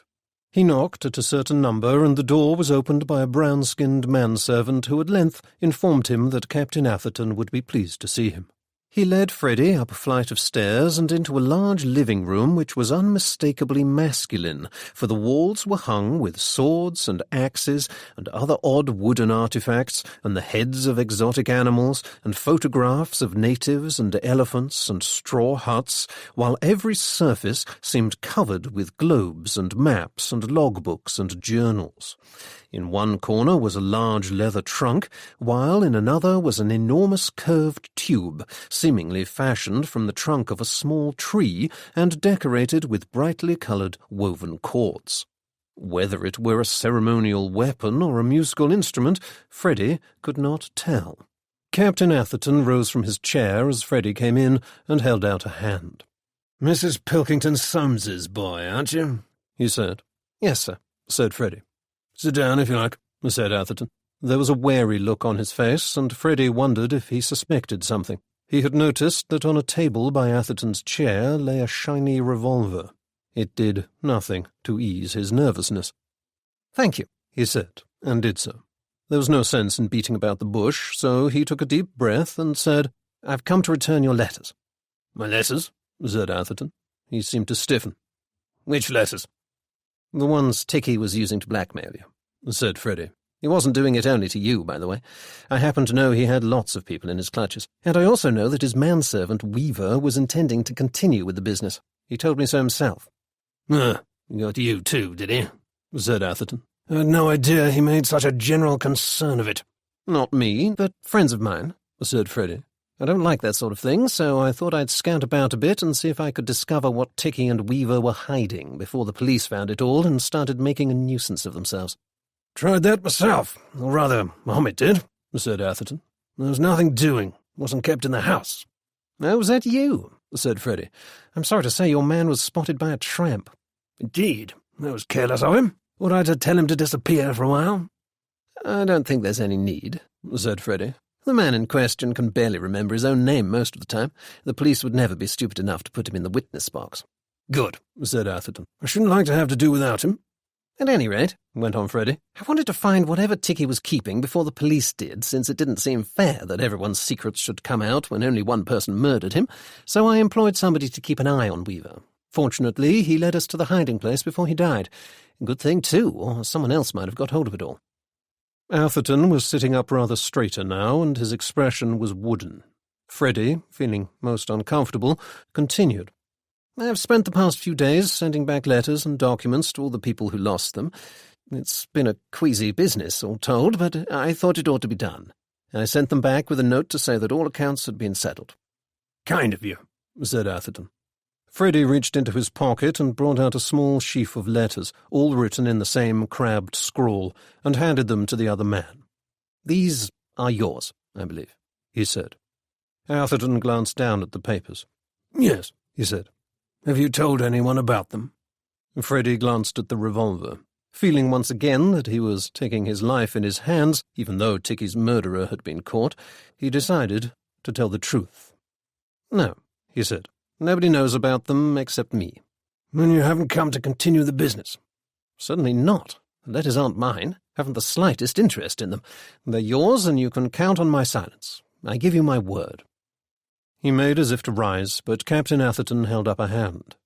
"One moment," he said.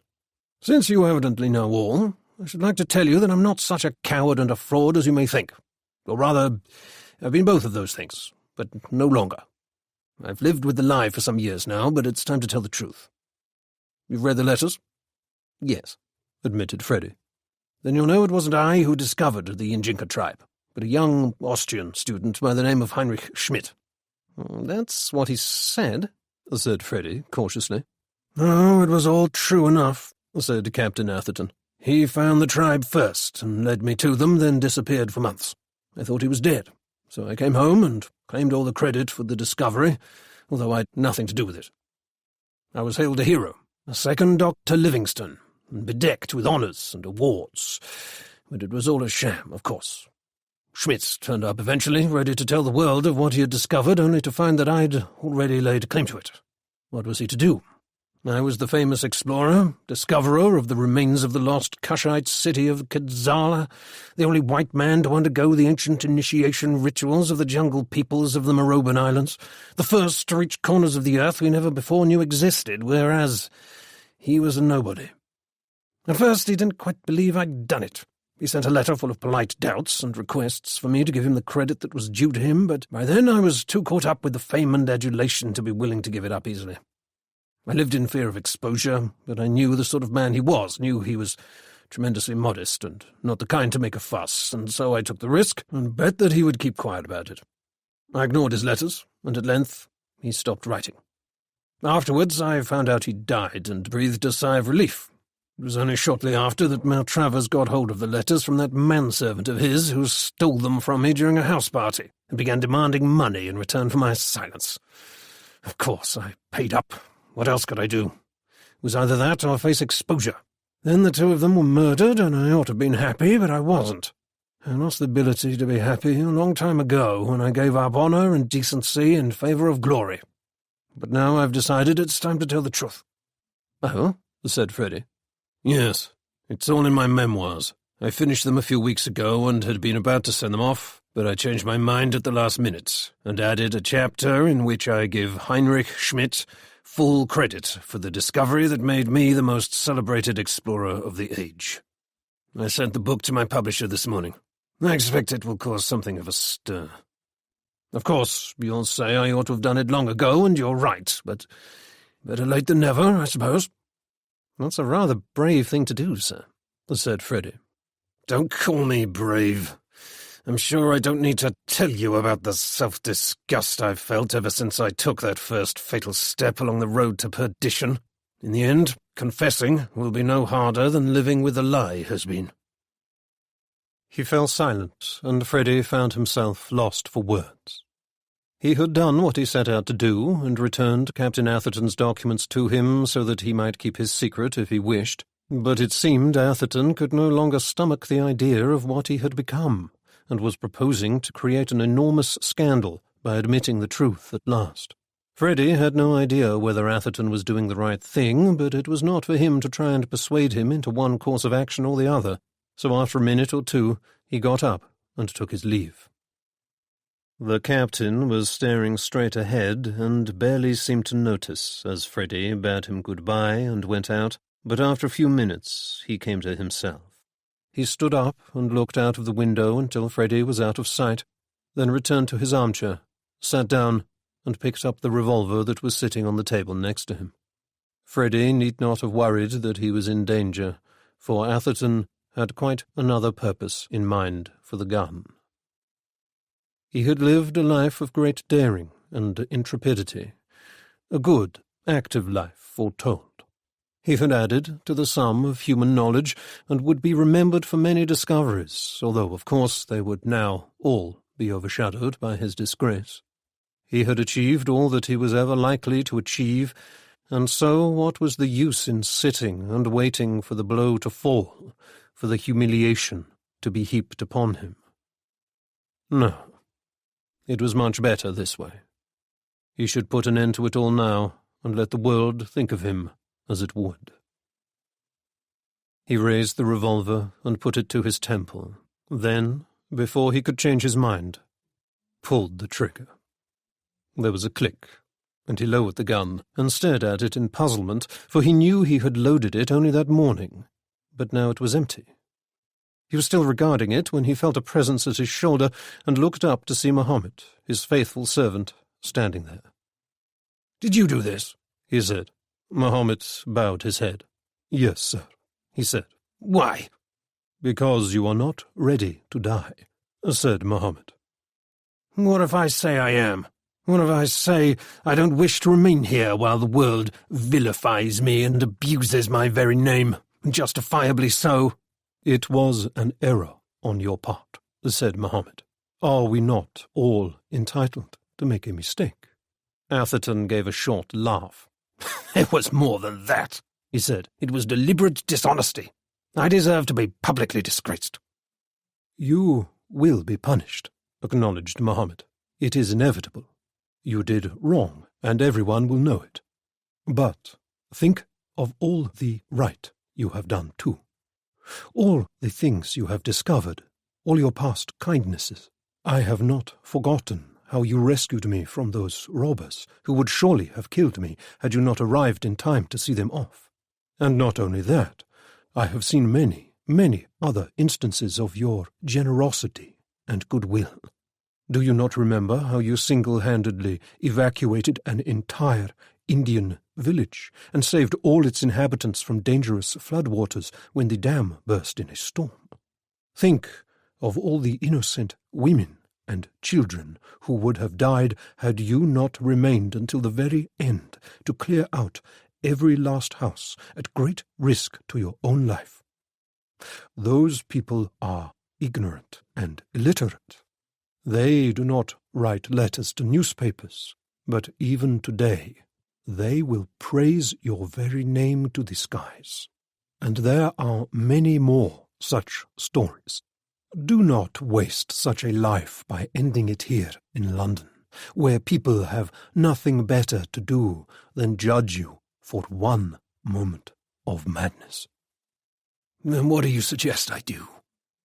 There is a boat that sails for Cape Town in 2 days. Let us take it and return to the life that suits you best, far away from all this. Atherton stared at his manservant for a few moments, then turned his head to look out of the window. Outside, all was grey and wet. He thought of the heat and the sun and the dust and the smells and the noise and the gay colours of Africa, and felt a pang of the old longing. Mohammed was right. He had been too long in London, and he did not really wish to die while there was still life and excitement and adventure still to be had. Perhaps a bullet to the head was not the only way out, after all. Do you think we might be ready in time? He said. I have already begun packing, sir, said Mohammed. Freddie's last stop was Brook Street, where Blanche Van Leeuwen lived. He found her curled up on the sofa in her cat-like way reading a magazine. In the grey afternoon half-light she looked not a day older than 30. "Hello, Freddie," she said in her usual languid drawl as he entered her well-appointed sitting-room. "Are you looking for Amelia? She's gone to see Lady Bendish, or so she says." "Oh," said Freddie. "Yes, of course, it's all nonsense. She's really gone to hang around Larry. They were quite the sweet little girl and boyfriend at one time, you know. For a while I thought he was going to take her off my hands for good, but then the Chadwick girl came along and stole him from under her nose, and she had to pretend not to care. She'll get him this time, though." "Do you think so?" said Freddie, disconcerted. "I thought he was inconsolable." "Oh, don't be silly. No man is inconsolable. She'll listen to him and comfort him and praise him and agree with everything he says, and he'll simply lap it up. Just you watch. If they're not engaged by the spring, then I'm a Dutchman." This was a disappointment, but Freddie bore the blow as philosophically as he could. Amelia was a sweet girl, and undoubtedly very pretty, but she was not the only pretty girl in London, for everywhere he looked he seemed to see lovely faces and bewitching smiles, sometimes even directed at him. Moreover, he felt obliquely as though he owed Larry Bendish something in return for having deprived him of his fiancée. And what better than a new fiancée? One, moreover, who was not burdened with an inconveniently murderous past. And so Freddie resigned himself to the inevitable. "As a matter of fact, I came to see you," he said. He brought out the last cutting which he had kept, carefully hidden from Amelia, and handed it to Blanche. "What's this?" she said, and glanced at it. "Ah, you've found it, and you've come to give it back to me." "Yes," said Freddie. "I don't know why you wanted it kept hidden. It's nothing to be ashamed of." "I'm not ashamed of it," she said. "But when one's faces one's fortune, it's only sensible to keep an eye on one's public image, don't you think? When I came to England, everybody knew me as Blanche de Montmorency of Sydney, one of the last descendants of the ancient French family of aristocrats. Of course, I had the looks, but it was the name that got me into the highest social circles. How far do you think I'd have got if they'd known I was plain old Lizzie Atwell, the second daughter of a sheep farmer from Harper Springs? Beauty will get one so far, but here in London it's family that counts, so I decided to invent a better one." She was looking at him with an expression that held any amount of mischief. It was perfectly evident that she felt no guilt at all at her deception. "But you paid Ticky to keep it quiet." "Oh, yes," she said. "I bargained hard, though. I told him exactly how much it was worth to me to buy his silence, and it wasn't anywhere near what he wanted. But he had to agree in the end. To tell you the truth, I didn't much care whether he told anybody or not. Or rather, shall we say I was mostly worried he'd tell your ghastly mother and she'd put it in the paper. I'm sorry, darling. I'm sure she's delightful underneath it all." "Well, you've nothing to worry about now," said Freddie. "I promise I won't tell a soul." "You're a good boy, Freddie," she said. She sat up and placed the cutting in an ashtray, then carefully set light to it. They watched as it curled and blackened in the flames. "There, it's gone. I know I said I didn't care, but Amelia would have been very disappointed in me, and I shouldn't have liked that. I'm terribly fond of her, really." "I'm glad to hear it," he said. She looked at his left arm, which he was holding a little stiffly, for it was still very uncomfortable. "And so I understand you caught the murderer single-handedly and were stabbed for your pains," she said. "Tell me, were you very brave?" "Not terribly brave," he said modestly. "Well, I'm glad you weren't too badly hurt, and I'm sorry if you're heartbroken over Amelia, but really, darling, you'd have found her company dreadfully wearing after a while. She has no sophistication at all, and she squeals so. It gives one quite a headache." "I don't mind," he said. "I'd expect she'd have found me a little difficult, too. I try to be good, but I'm afraid I don't always behave as well as I ought." "That's true enough," she said, amused. An idea seemed to strike her, and she glanced at him speculatively. "Look here, why don't you stay to tea? Amelia won't be back for hours yet, and I shall be awfully bored without company." Freddie hesitated. There was nothing in the question itself, or in the tone of her voice, but he knew exactly what she was about. He had only intended to drop in quickly, for despite his injured arm he was still meant to be working. This afternoon he was supposed to go and speak to a member of the county council about a new drainage scheme for the Thames. He knew the man in question would bring out plans and drawings and talk at length about channels and sluices, and he would be expected to pay attention. It promised to be frightfully dull, but Mr. Bickerstaff would give him another carpeting if he missed the appointment. It was time he started to take his duties as a reporter more seriously if he wished to get on.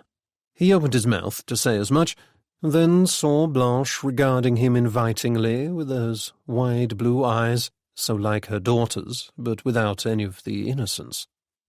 She was much nicer to look at, and much easier company than the elderly Mr. Repton, with his dry, croaking voice, and his rheumy eyes, and his enthusiasm for the finer points of sewerage.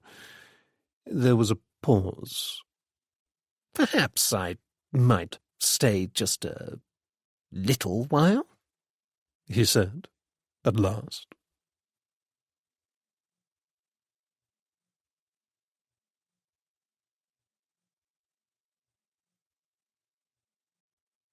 This has been A Case of Blackmail in Belgravia, a Freddie Pilkington Soames adventure, Volume 1.